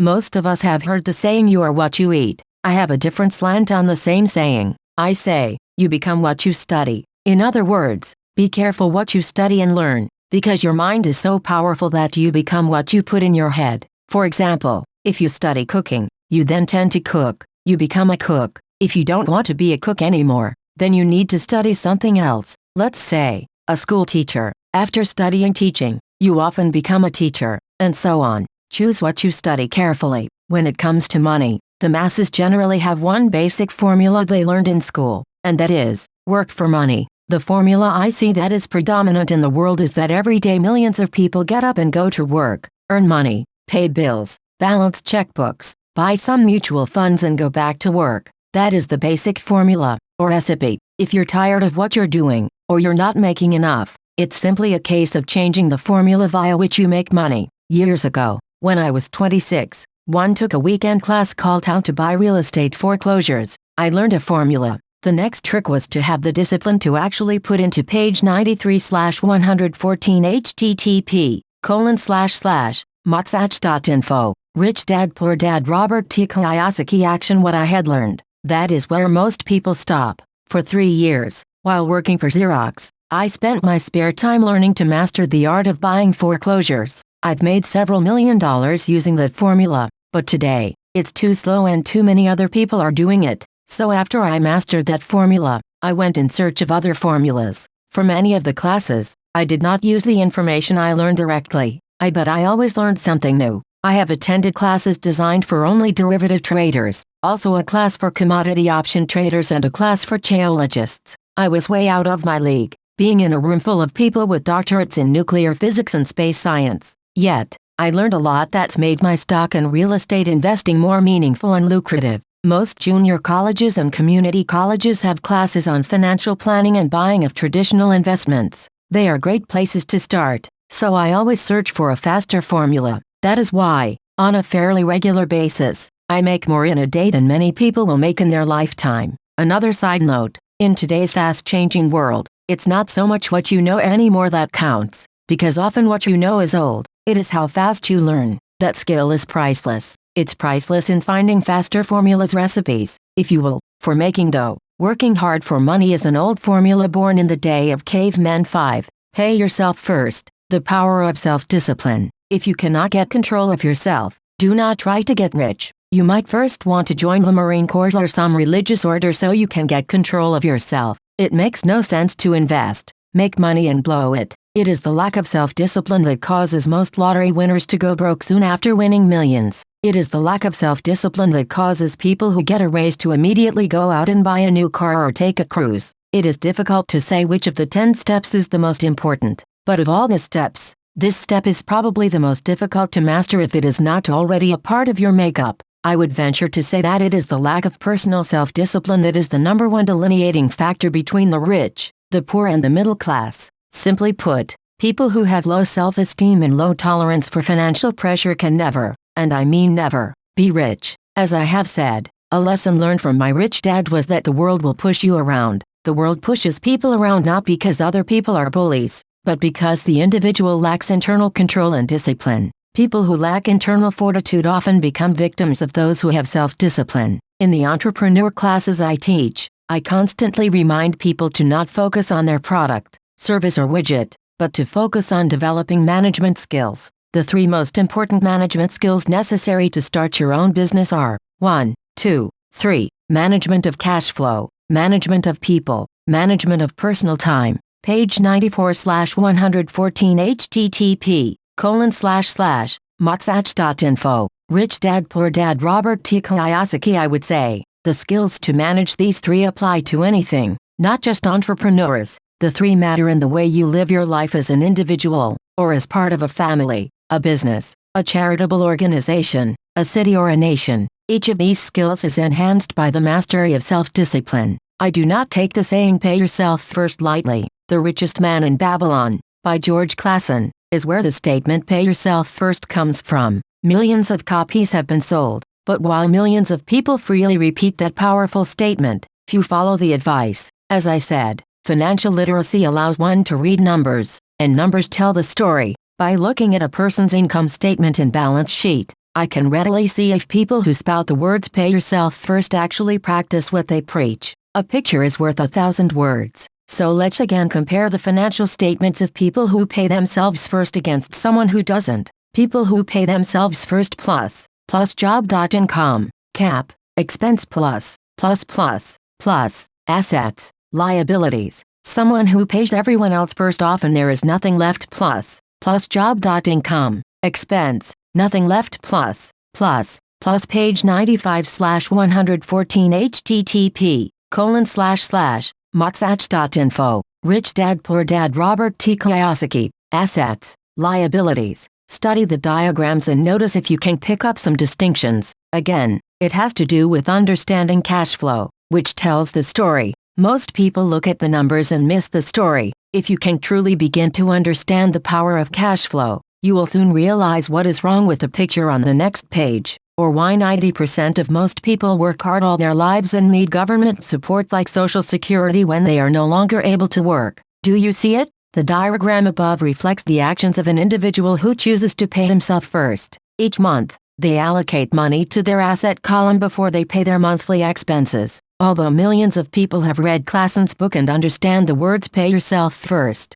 in reality they pay themselves last. Now I can hear the howls from those of you who sincerely believe in paying your bills first, and I can hear all the responsible people who pay their bills on time. I am not saying be irresponsible and not pay your bills. All I am saying is do what the book says, which is pay yourself first, and the diagram above is the correct accounting picture of that action, not the one that follows. My wife and I have had many bookkeepers and accountants and bankers who have had a major problem with this way of looking at pay yourself first. The reason is that these financial professionals actually do what the masses do, which is pay themselves last. They pay everyone else first. There have been months in my life when, for whatever reason, cash flow was far less than my bills. I still paid myself first. My accountant and bookkeeper screamed in panic. "They're going to come after you. The IRS is going to put you in jail. You're going to ruin your credit rating. They'll cut off the electricity." I still paid myself first. Why, you ask? Because that's what the story The Richest Man in Babylon was all about.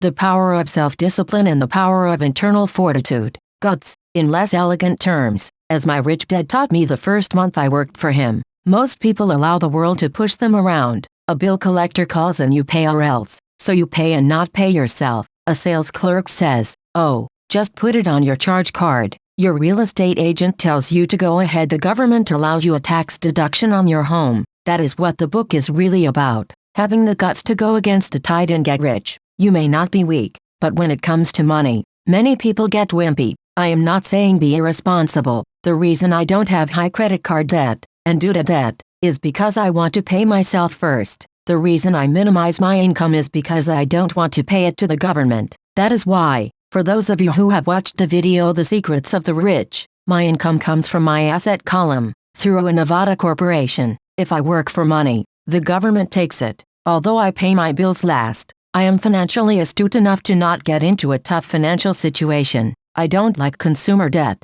I actually have liabilities that are higher than 99% of the population, but I don't pay for them. Other people pay for my liabilities. They're called page 96/114 http://motsach.info. Rich Dad Poor Dad Robert T. Kiyosaki Tenants. So rule number 1 in paying yourself first is don't get into debt in the first place. Although I pay my bills last, I set it up to have only small unimportant bills that I will have to pay. Secondly, when I occasionally come up short, I still pay myself first. I let the creditors and even the government scream. I like it when they get tough. Why? Because those guys do me a favor. They inspire me to go out and create more money. So I pay myself first, invest the money, and let the creditors yell. I generally pay them right away anyway. My wife and I have excellent credit. We just don't cave into the pressure and spend our savings or liquidate stocks to pay for consumer debt. That is not too financially intelligent. So the answer is,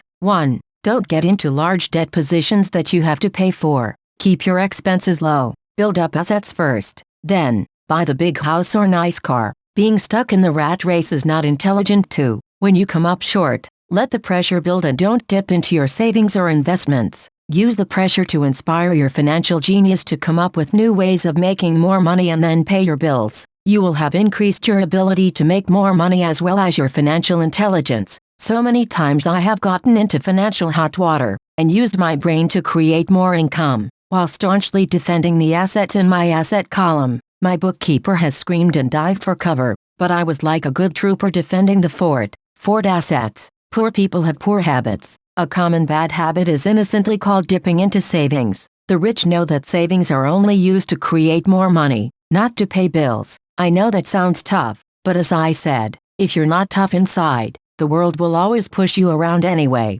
If you do not like financial pressure, then find a formula that works for you. A good one is to cut expenses, put your money in the bank, pay more than your fair share of income tax, buy safe mutual funds and take the vow of the average. But this violates the pay yourself first rule. The rule does not encourage self-sacrifice or financial abstinence. It doesn't mean pay yourself first and starve. Life was meant to be enjoyed. If you call on your financial genius, you can have all the goodies of life, get rich and pay bills, without sacrificing the good life. And that is financial intelligence. 6. Pay your brokers well. The power of good advice. I often see people posting a sign in front of their house that says, "For sale by owner." Or I see on TV today many people claiming to be discount brokers. My rich dad taught me to take the opposite tack. He believed in paying professionals well, and I have adopted that policy also. Today, I have expensive attorneys, accountants, real estate brokers and stockbrokers. Why?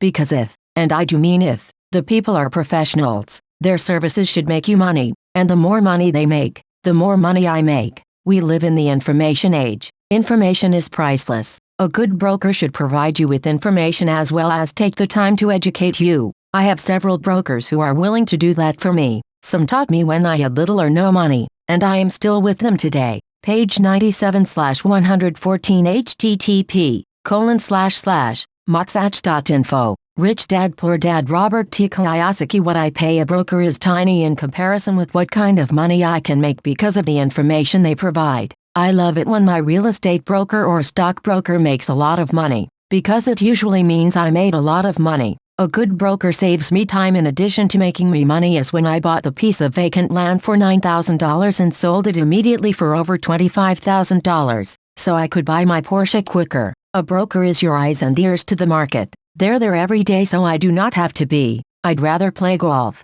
Also, people who sell their house on their own must not value their time much. Why would I want to save a few bucks when I could use that time to make more money or spend it with those I love? What I find funny is that so many poor and middle-class people insist on tipping restaurant help 15 to 20% even for bad service and complain about paying a broker 3 to 7%. They enjoy tipping people in the expense column and stiffing people in the asset column. That is not financially intelligent. All brokers are not created equal. Unfortunately, most brokers are only salespeople. I would say the real estate salespeople are the worst. They sell, but they themselves own little or no real estate. There is a tremendous difference between a broker who sells houses and a broker who sells investments, and that is true for stock, bond, mutual fund and insurance brokers who call themselves financial planners. As in the fairy tale, you kiss a lot of frogs to find one prince. Just remember the old saying, never ask an encyclopedia salesperson if you need an encyclopedia. When I interview any paid professional, I first find out how much property or stocks they personally own and what percentage they pay in taxes, and that applies to my tax attorney as well as my accountant. I have an accountant who minds her own business. Her profession is accounting, but her business is real estate. I used to have an accountant that was a small business accountant, but he had no real estate. I switched because we did not love the same business. Find a broker who has your best interests at heart. Many brokers will spend the time educating you, and they could be the best asset you find. Just be fair, and most of them will be fair to you. If all you can think about is cutting their commissions, then why should they want to be around you? It's just simple logic. As I said earlier, one of the management skills is the management of people. Many people only manage people they feel smarter than and they have power over, such as subordinates in a work situation. Many middle managers remain middle managers, failing to get promoted because they know how to work with people below them, but not with people above them. The real skill is to manage and pay well the people who are smarter than you in some technical area. That is why companies have a board of directors. You should have one, too, and that is financial intelligence. 7. Be an Indian giver. This is the power of getting something for nothing. When the first page 98/114 http://motsach.info. Rich Dad Poor Dad Robert T. Kiyosaki. White settlers came to America. They were taken aback by a cultural practice some American Indians had. For example, if a settler was cold, the Indian would give the person a blanket, mistaking it for a gift. The settler was often offended when the Indian asked for it back. The Indians also got upset when they realized the settlers did not want to give it back. That is where the term Indian giver came from, a simple cultural misunderstanding. In the world of the asset column, being an Indian giver is vital to wealth. The sophisticated investor's first question is, how fast do I get my money back? They also want to know what they get for free, also called a piece of the action. That is why the ROI, or return of on investment, is so important. For example, I found a small condominium, a few blocks from where I live, that was in foreclosure. The bank wanted $60,000, and I submitted a bid for $50,000, which they took, simply because, along with my bid, was a cashier's check for $50,000. They realized I was serious. Most investors would say, aren't you tying up a lot of cash? Would it not be better to get a loan on it? The answer is, not in this case. My investment company uses this as a vacation rental in the winter months, when the snowbirds come to Arizona, and rent it for $2,500 a month for 4 months out of the year. For rental during the off-season, it rents for only $1,000 a month. I had my money back in about 3 years. Now I own this asset, which pumps money out for me, month in and month out. The same is done with stocks. Frequently, my broker will call me and recommend I move a sizable amount of money into the stock of a company that he feels is just about to make a move that will add value to the stock, like announcing a new product. I will move my money in for a week to a month while the stock moves up. Then, I pull my initial dollar amount out and stop worrying about the fluctuations of the market, because my initial money is back and ready to work on another asset. So my money goes in, and then it comes out, and I own an asset that was technically free. True, I have lost money on many occasions, but I only play with money I can afford to lose. I would say, on an average 10 investments, I hit home runs on 2 or 3, while 5 or 6 do nothing, and I lose on 2 or 3, but I limit my losses to only the money I have in at that time. For people who hate risk, they put their money in the bank, and in the long run, savings are better than no savings, but it takes a long time to get your money back, and, in most instances, you don't get anything for free with it. They used to hand out toasters, but they rarely do that these days. On every one of my investments, there must be an upside, something for free, a condominium, a mini storage, a piece of free land, a house, stock shares, office building, and there must be limited risk, or a low-risk idea. There are books devoted entirely to this subject that I will not get into here. Ray Kroc, of McDonald's fame, sold hamburger franchises, not because he loved hamburgers, but because he wanted the real estate under the franchise for free. So wise investors must look at more than ROI. It's the assets you get for free once you get your money back. That is financial intelligence. Page 99/114 http://motsach.info. Rich Dad Poor Dad Robert T. Kiyosaki 8. Assets Buy Luxuries. The Power of Focus. A friend's child has been developing a nasty habit of burning a hole in his pocket. Just 16, he naturally wanted his own car. The excuse: all his friends' parents gave their kids cars. The child wanted to go into his savings and use it for a down payment. That was when his father called me. Do you think I should let him do it, or should I just do as other parents do and just buy him a car? To which I answered, it might relieve the pressure in the short term, but what have you taught him in the long term? Can you use this desire to own a car and inspire your son to learn something? Suddenly the lights went on, and he hurried home. 2 months later I ran into my friend again. Does your son have his new car? I asked. No, he doesn't, but I went and handed him $3,000 for the car. I told him to use my money instead of his college money. Well, that's generous of you, I said. Not really. The money came with a hitch. I took your advice of using his strong desire to buy a car and used that energy so he could learn something. So what was the hitch? I asked. Well, first we broke out your game again, cash flow. We played it and had a long discussion about the wise use of money. I then gave him a subscription to the Wall Street Journal, and a few books on the stock market. Then what? I asked. What was the catch? I told him the $3,000 was his, but he could not directly buy a car with it. He could use it to buy and sell stocks, find his own stockbroker, and once he had made $6,000 with the $3,000, the money would be his for the car, and the $3,000 would go into his college fund. And what are the results? I asked. Well, he got lucky early in his trading, but lost all he gained a few days later. Then, he really got interested. Today, I would say he is down $2,000, but his interest is up. He has read all the books I bought him and he's gone to the library to get more. He reads the Wall Street Journal voraciously, watching for indicators, and he watches CNBC instead of MTV. He's got only $1,000 left, but his interest in learning are sky high. He knows that if he loses that money, he walks for 2 more years, but he does not seem to care. He even seems uninterested in getting a car because he's found a game that is more fun. What happens if he loses all the money? I asked. We'll cross the bridge when we get to it. I'd rather have him lose everything now rather than wait till he's our age to risk losing everything.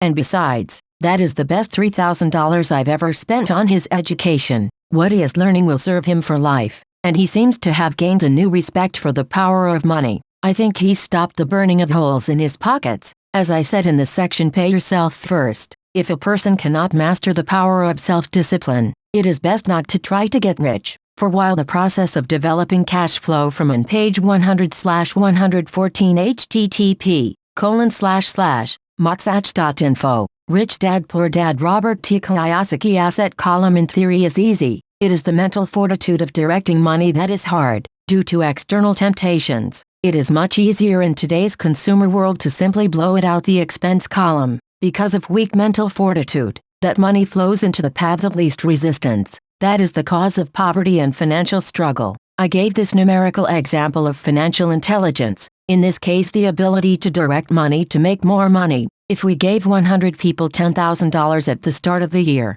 I gave my opinion that at the end of the year, 80 would have nothing left. In fact, many would have created a greater debt by making a down payment on a new car, refrigerator, TV, VCR or a holiday. 16 would have increased that $10,000 by 5% to 10%. 4 would have increased it to $20,000 or into the millions. We go to school to learn a profession so we can work for money. It is my opinion that it is also important to learn how to have money work for you. I love my luxuries as much as anyone else. The difference is, some people buy their luxuries on credit. It's the keep up with the Joneses trap. When I wanted to buy a Porsche, the easy road would have been to call my banker and get a loan. Instead of choosing to focus in the liability column, I chose to focus in the asset column. As a habit, I used my desire to consume to inspire and motivate my financial genius to invest. Too often today, we focus to borrowing money to get the things we want instead of focusing on creating money. One is easier in the short term,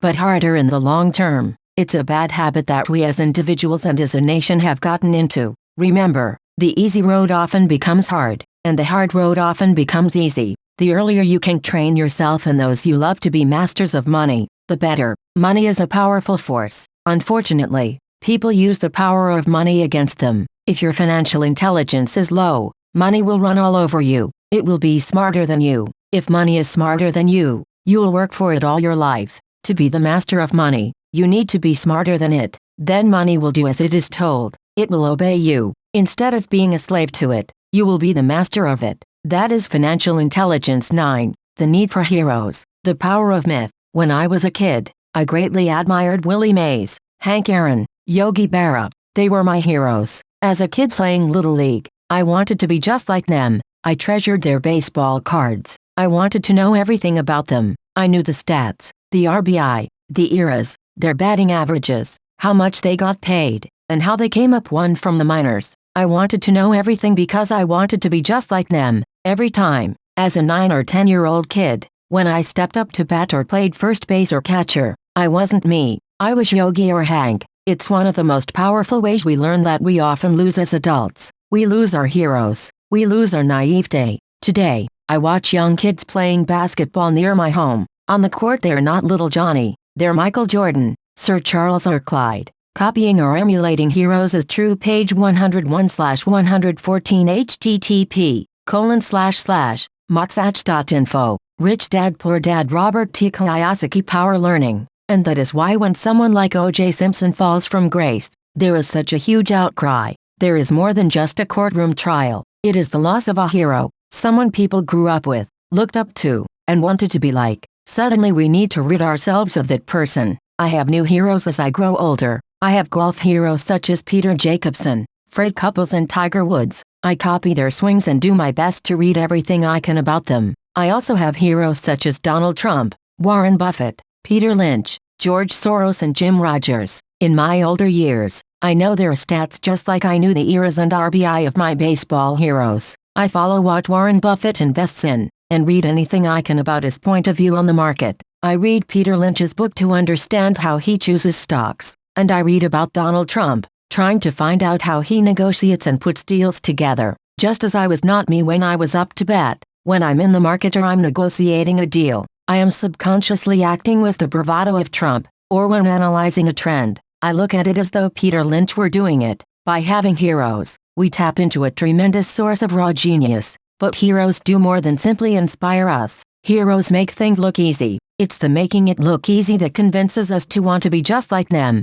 If they can do it, so can I. When it comes to investing, too many people make it sound hard. Instead, find heroes who make it look easy. 10. Teach and you shall receive. The power of giving. Both of my dads were teachers. My rich dad taught me a lesson I have carried all my life, and that was the necessity of being charitable or giving. My educated dad gave a lot by the way of time and knowledge, but almost never gave away money. As I said, he usually said that he would give when he had some extra money. Of course, there was rarely any extra. My rich dad gave money as well as education. He believed firmly in tithing. If you want something, you first need to give. He would always say, when he was short of money, he simply gave money to his church or to his favorite charity. If I could leave one single idea with you, it is that idea. Whenever you feel short or in need of something, give what you want first and it will come back in buckets. That is true for money, a smile, love, friendship. I know it is often the last thing a person may want to do,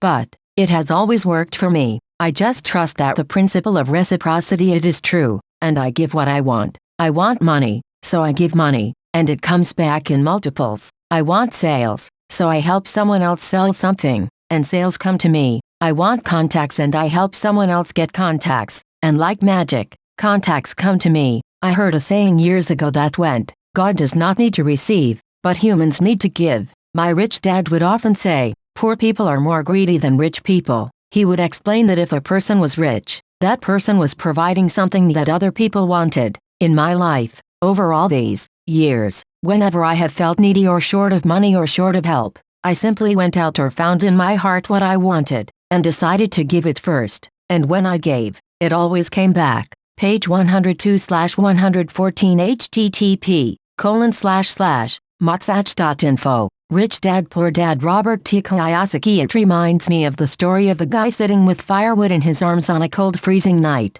and he is yelling at the pot-bellied stove, when you give me some heat, then I'll put some wood in. And when it comes to money, love, happiness, sales and contacts, all one needs to remember is first to give what you want and it will come back in droves. Often just the process of thinking of what I want, and how could I give what I want to someone else, breaks free a torrent of bounty. Whenever I feel that people aren't smiling at me, I simply begin smiling and saying hello, and like magic, there are suddenly more smiling people around me. It is true that your world is only a mirror of you, so that's why I say, teach and you shall receive. I have found that the more I sincerely teach those who want to learn, the more I learn. If you want to learn about money, teach it to someone else. A torrent of new ideas and finer distinctions will come in. There are times when I have given and nothing has come back, or what I have received is not what I wanted. But upon closer inspection and soul searching, I was often giving to receive in those instances, instead of giving to give. My dad taught teachers, and he became a master teacher.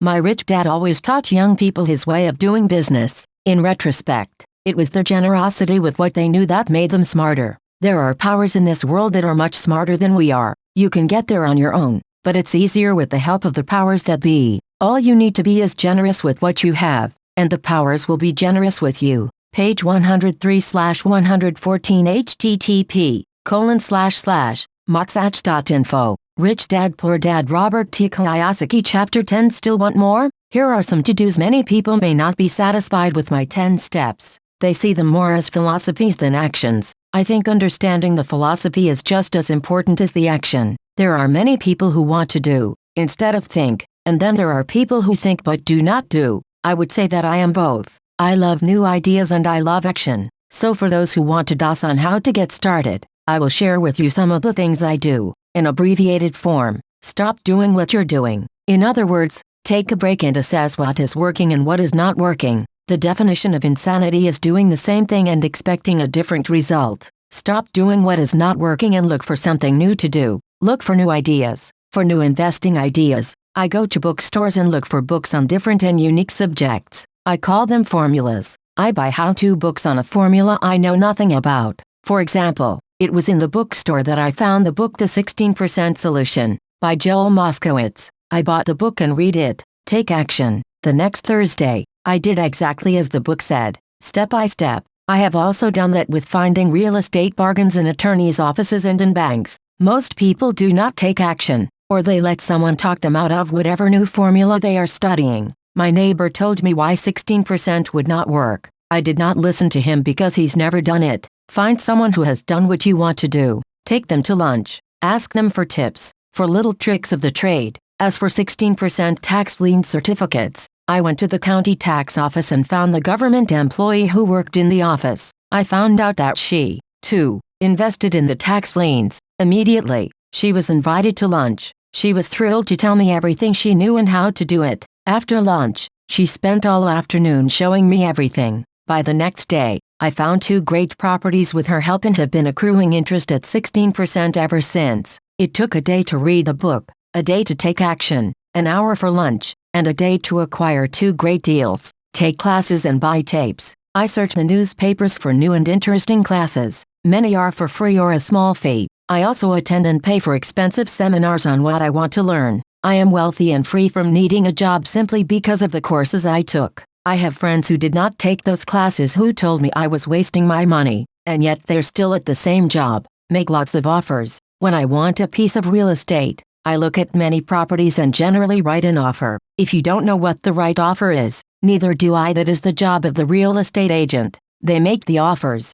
I do as little work as possible. Page 104/114 http://motsach.info. Rich Dad Poor Dad. Robert T. Kiyosaki. A friend wanted me to show her how to buy apartment houses. So one Saturday she, her agent and I went and looked at 6 apartment houses. 4 were dogs, but 2 were good. I said to write offers on all 6, offering half of what the owners asked for. She and the agent nearly had heart attacks. They thought it would be rude, that I might offend the sellers, but I really don't think the agent wanted to work that hard, so they did nothing and went on looking for a better deal. No offers were ever made, and that person is still looking for the right deal at the right price. Well, you don't know what the right price is until you have a second party who wants to deal. Most sellers ask too much. It is rare that a seller will actually ask a price that is less than something is worth. Moral of the story: make offers. People who are not investors have no idea what it feels like to be trying to sell something. I have had a piece of real estate that I wanted to sell for months. I would have welcomed anything. I would not care how low the price. They could have offered me 10 pigs and I would have been happy. Not at the offer, but just because someone was interested. I would have countered, maybe for a pig farm in exchange. But that's how the game works. The game of buying and selling is fun. Keep that in mind. It's fun and only a game. Make offers. Someone might say yes, and I always make offers with escape clauses. In real estate, I make an offer with the word subject to approval of business partner. I never specify who the business partner is. Most people do not know my partner as my cat. If they accept the offer, and I don't want the deal, I call my home and speak to my cat. I make this absurd statement to illustrate how absurdly easy and simple the game is. So many people make things too difficult and take them too seriously. Finding a good deal, the right business, the right people, the right investors, or whatever is just like dating. You must go to the market and talk to a lot of people, make a lot of offers, counter offers, negotiate, reject and accept. I know single people who sit at home and wait for the phone to ring, but unless you're Cindy Crawford or Tom Cruise, I think you'd best go to the market, even if it's only the supermarket. Search, offer, reject, negotiate and accept are all parts of the process of almost everything in life. Jog, walk or drive a certain area once a month for 10 minutes. I have found some of my best real estate investments while jogging. I will jog a certain neighborhood for a year. What I look for is change. For there to be profit in a deal, there must be 2 elements, a bargain and change. There are lots of bargains, but it's change that turns a bargain into a profitable opportunity. So when I jog a neighborhood I might like to invest in. It is the repetition that causes me to notice slight differences. I notice real estate signs that are up for a long time. That means the seller might be more agreeable to deal. I watch for moving trucks, going in or out. I stop and talk to the drivers.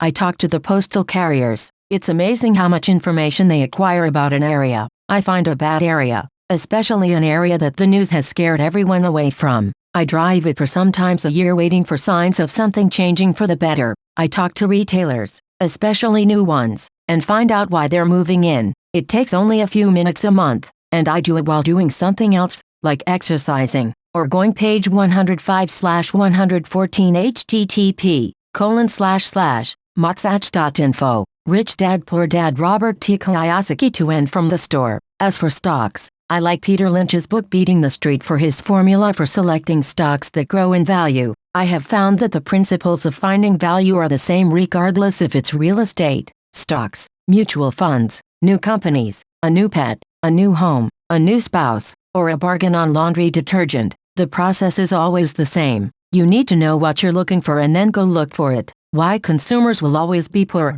When the supermarket has a sale on, say, toilet paper, the consumer runs in and stocks up. When the stock market has a sale, most often called a crash or correction, the consumer runs away from it. When the supermarket raises its prices, the consumer shops elsewhere. When the stock market raises its prices, the consumer starts buying. Look in the right places. A neighbor bought a condominium for $100,000. I bought the identical condo next door to his for $50,000. He told me he's waiting for the price to go up. I told him that his profit is made when you buy, not when you sell. He shopped with a real estate broker who owns no property of her own. I shopped at the foreclosure department of a bank. I paid $500 for a class on how to do this. My neighbor thought that the $500 for a real estate investment class was too expensive. He said he could not afford it, and he couldn't afford the time, so he waits for the price to go up. I look for people who want to buy first, then I look for someone who wants to sell. A friend was looking for a certain piece of land.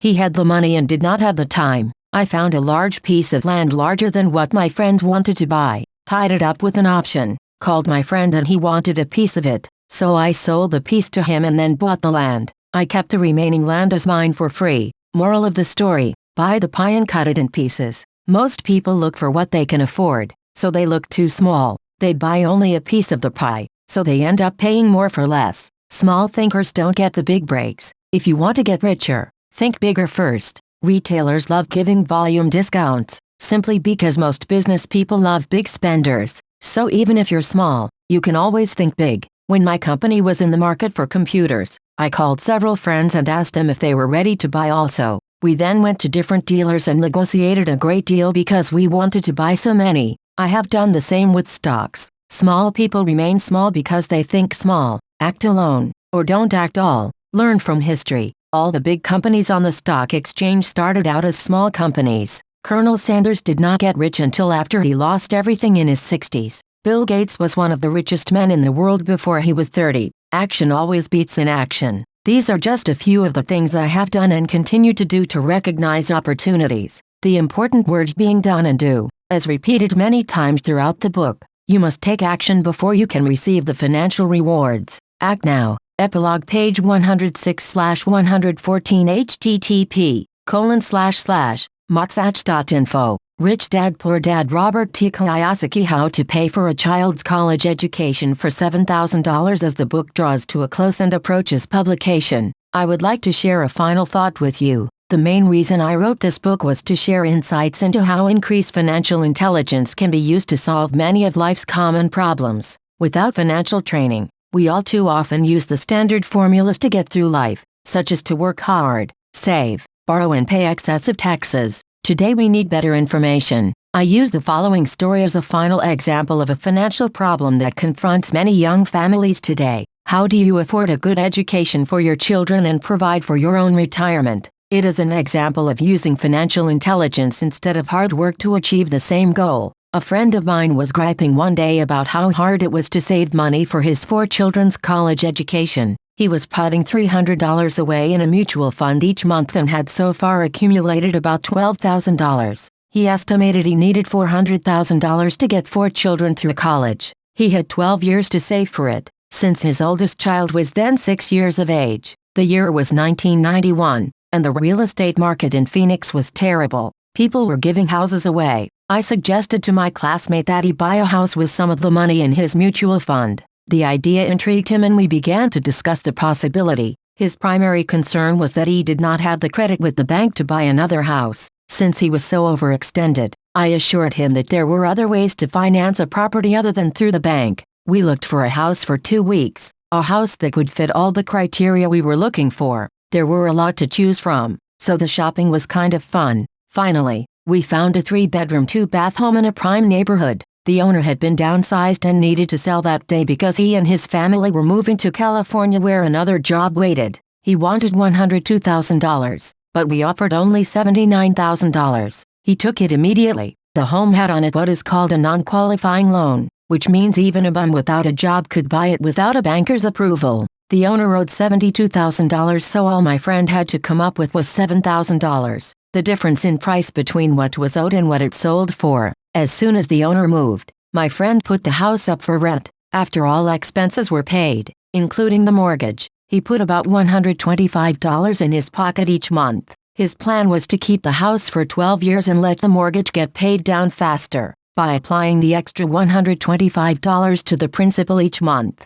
We figured that in 12 years, a large portion of the mortgage would be paid off and he could possibly be clearing $800 a month by the time his first child went to college. He could also sell the house if it had appreciated in value. In 1994, the real estate market suddenly changed in Phoenix and he was offered $156,000 for the same house by the tenant who lived in it and loved it. Again, he asked me what I thought, and I naturally said sell, on a $1,031 tax-deferred exchange. Suddenly, he had nearly $80,000 to operate with. I called another friend in Austin, Texas who then moved this tax-deferred money into a mini storage facility. Within 3 months, he began receiving checks for a little less than $1,000 a month in income which he then poured back. Page 107/114 http://motsach.info. Rich Dad Poor Dad Robert T. Kiyosaki into the college mutual fund that was now building much faster. In 1996,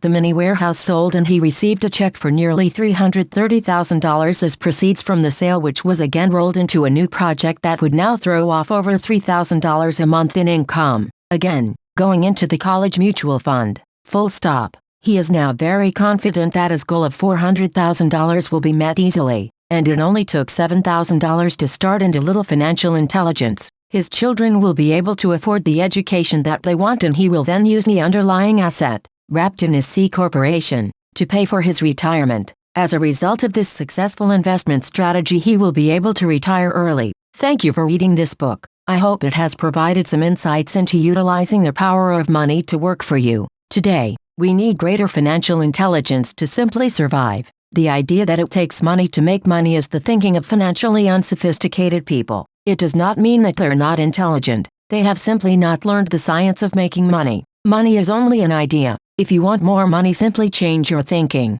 Every self-made person started small with an idea, then turned it into something big. The same applies with investing. It takes only a few dollars to start and grow it into something big. I meet so many people who spend their lives chasing the big deal, or trying to amass a lot of money to get into a big deal, but to me that is foolish. Too often I have seen unsophisticated investors put their large nest egg into one deal and lose most of it rapidly. They may have been good workers, but they were not good investors. Education and wisdom about money are important. Start early. Buy a book. Go to a seminar. Practice. Start small. I turned $5,000 cash into a $1 million asset, producing $5,000 a month cash flow in less than 6 years. But I started learning as a kid. I encourage you to learn because it's not that hard. In fact, it's kind of easy once you get the hang of it. I think I have made my message clear. It's what is in your head that determines what is in your hands. Money is only an idea. There is a great book called Think and Grow Rich.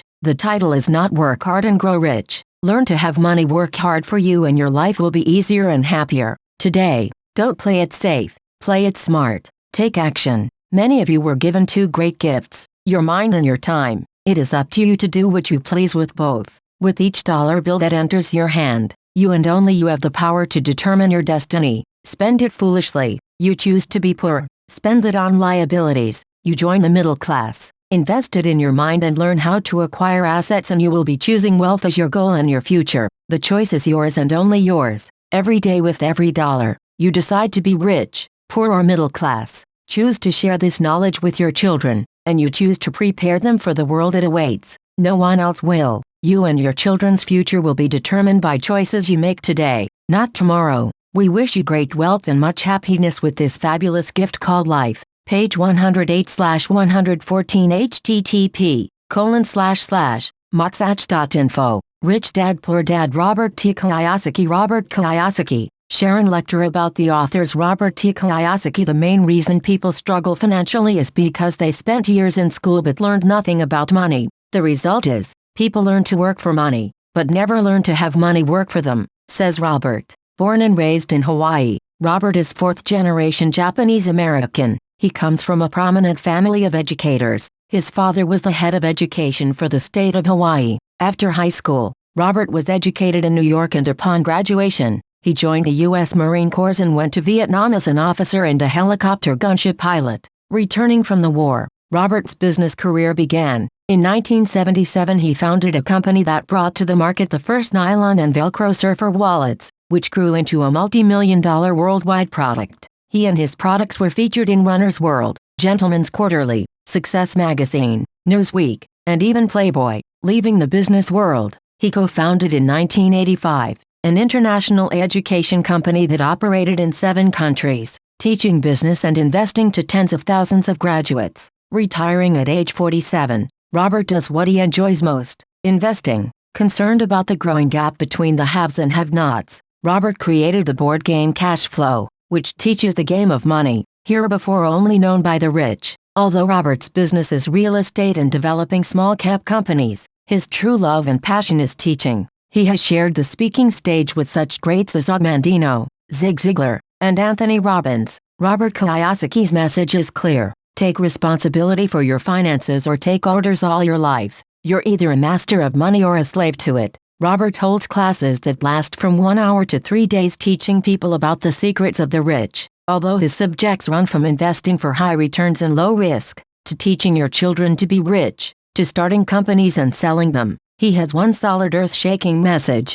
and that message is, awaken the financial genius that lies within you. Your genius is waiting to come out. This is what world-famous speaker and author Anthony Robbins says about Robert's work. Robert Kiyosaki's work in education is powerful, profound, and life-changing. I salute his efforts and recommend him highly. During this time of great economic change, Robert's message is priceless. About the author Sharon L. Lechter, wife and mother of 3, CPA, consultant to the toy and publishing industries and business owner, Sharon Lechter has dedicated her professional efforts to the field of education. She graduated with honors from Florida State University with a degree in accounting. She joined the ranks of what was then one of the Big 8 accounting firms, and went on to become the CFO of a turnaround company in the computer industry, tax director for a national insurance company, and founder and associate publisher of the first regional women's magazine, page 109/114 http://motsach.info.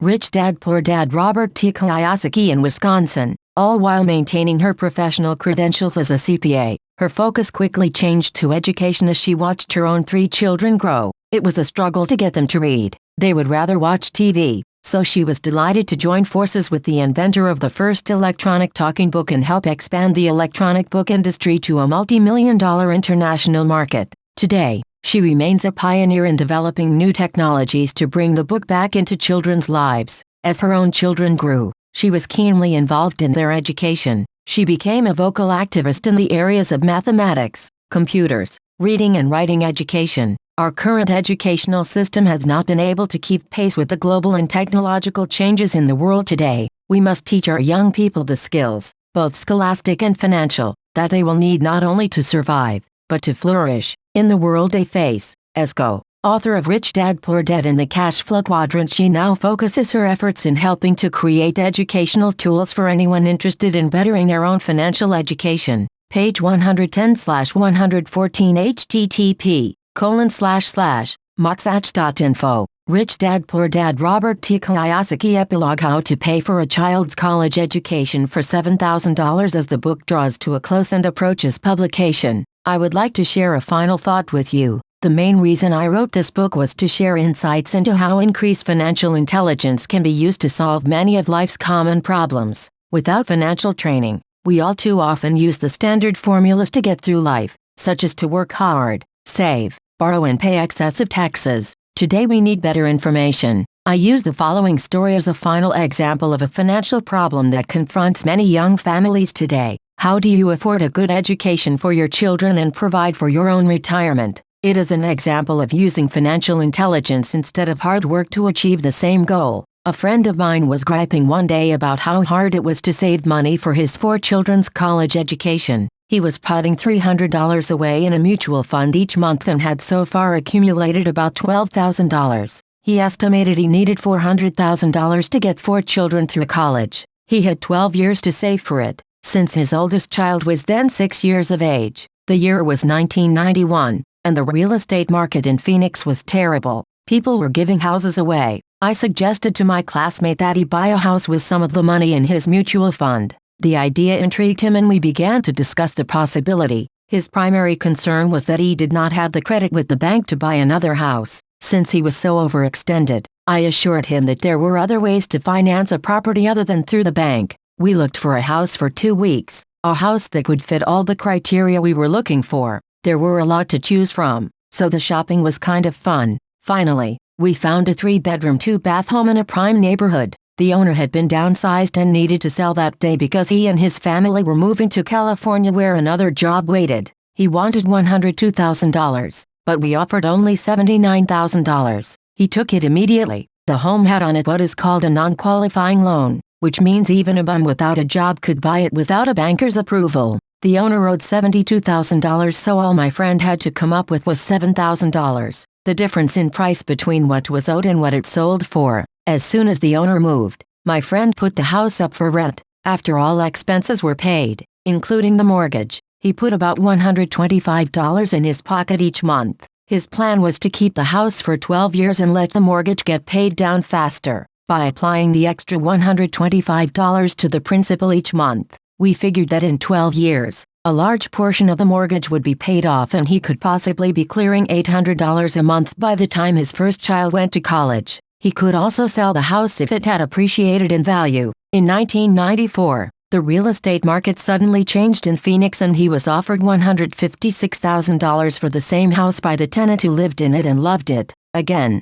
he asked me what I thought. Page 111/114 http://motsach.info. Rich Dad Poor Dad Robert T. Kiyosaki and I naturally said sell, on a 1031 tax-deferred exchange. Suddenly, he had nearly $80,000 to operate with. I called another friend in Austin, Texas who then moved this tax-deferred money into a mini storage facility. Within 3 months, he began receiving checks for a little less than a $1,000 a month in income which he then poured back into the college mutual fund that was now building much faster. In 1996, the mini warehouse sold and he received a check for nearly $330,000 as proceeds from the sale which was again rolled into a new project that would now throw off over $3,000 a month in income. Again, going into the college mutual fund. Full stop. He is now very confident that his goal of $400,000 will be met easily, and it only took $7,000 to start and a little financial intelligence.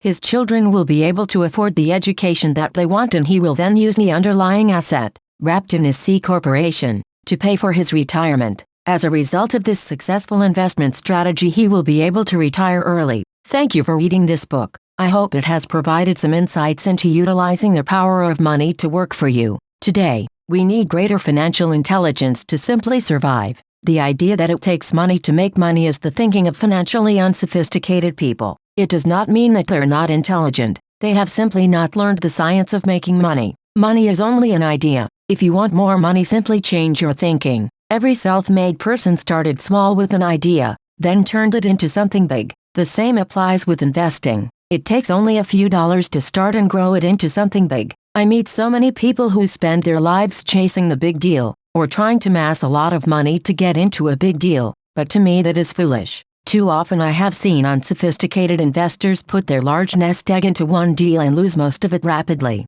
They may have been good workers but they were not good investors. Education and wisdom about money are important. Start early, buy a book, go to a seminar, practice, start small. I turned $5,000 cash into a $1 million asset producing $5,000 a month cash flow in less than 6 years. But I started learning as a kid. I encourage you to learn because it's not that hard. In fact, it's kind of easy once you get the hang of it. I think I have made my message clear. It's what is in your head that determines what is in your hands. Money is only an idea. There is a great book called Think and Grow Rich. The title is not Work Hard and Grow Rich. Learn to have money work hard for you and your life will be easier and happier. Today, don't play it safe, play it smart. Take action. Many of you were given 2 great gifts, your mind and your time. It is up to you to do what you please with both. With each dollar bill that enters your hand, you and only you have the power to determine your destiny. Spend it foolishly. You choose to be poor.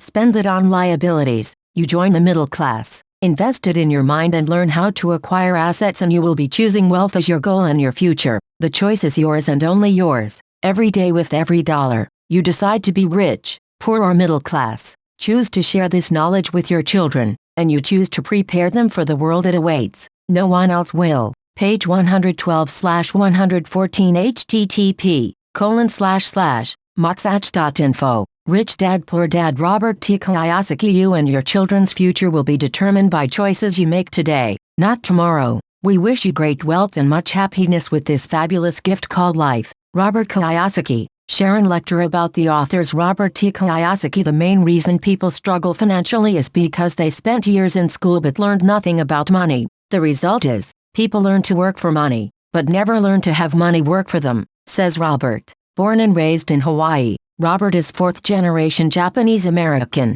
He comes from a prominent family of educators. His father was the head of education for the state of Hawaii. After high school, Robert was educated in New York, and upon graduation, he joined the U.S. Marine Corps and went to Vietnam as an officer and a helicopter gunship pilot. Returning from the war, Robert's business career began. In 1977 he founded a company that brought to the market the first nylon and Velcro surfer wallets, which grew into a multi-million-dollar worldwide product. He and his products were featured in Runner's World, Gentleman's Quarterly, Success Magazine, Newsweek, and even Playboy. Leaving the business world, he co-founded in 1985 an international education company that operated in 7 countries, teaching business and investing to tens of thousands of graduates. Retiring at age 47, Robert does what he enjoys most, investing. Concerned about the growing gap between the haves and have-nots, Robert created the board game Cash Flow, which teaches the game of money, heretofore only known by the rich.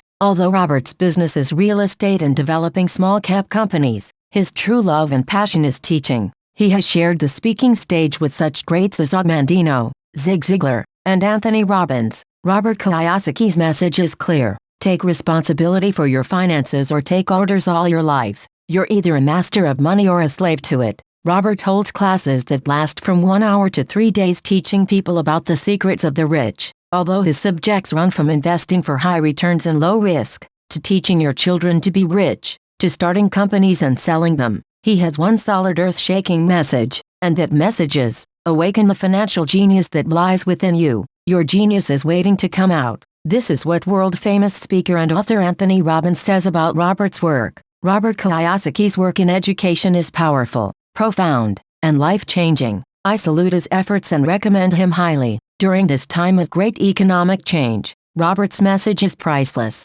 About the author Sharon L. Lechter, wife and mother of 3, CPA, consultant to the toy and publishing industries and business owner, Sharon Lechter has dedicated her professional efforts to the field of education. Page 113/114 http://motsach.info. Rich Dad Poor Dad. Robert T. Kiyosaki. She graduated with honors from Florida State University with a degree in accounting. She joined the ranks of what was then one of the Big 8 accounting firms, and went on to become the CFO of a turnaround company in the computer industry, tax director for a national insurance company, and founder and associate publisher of the first regional women's magazine in Wisconsin. All while maintaining her professional credentials as a CPA, her focus quickly changed to education as she watched her own 3 children grow. It was a struggle to get them to read. They would rather watch TV, so she was delighted to join forces with the inventor of the first electronic talking book and help expand the electronic book industry to a multi-million-dollar international market.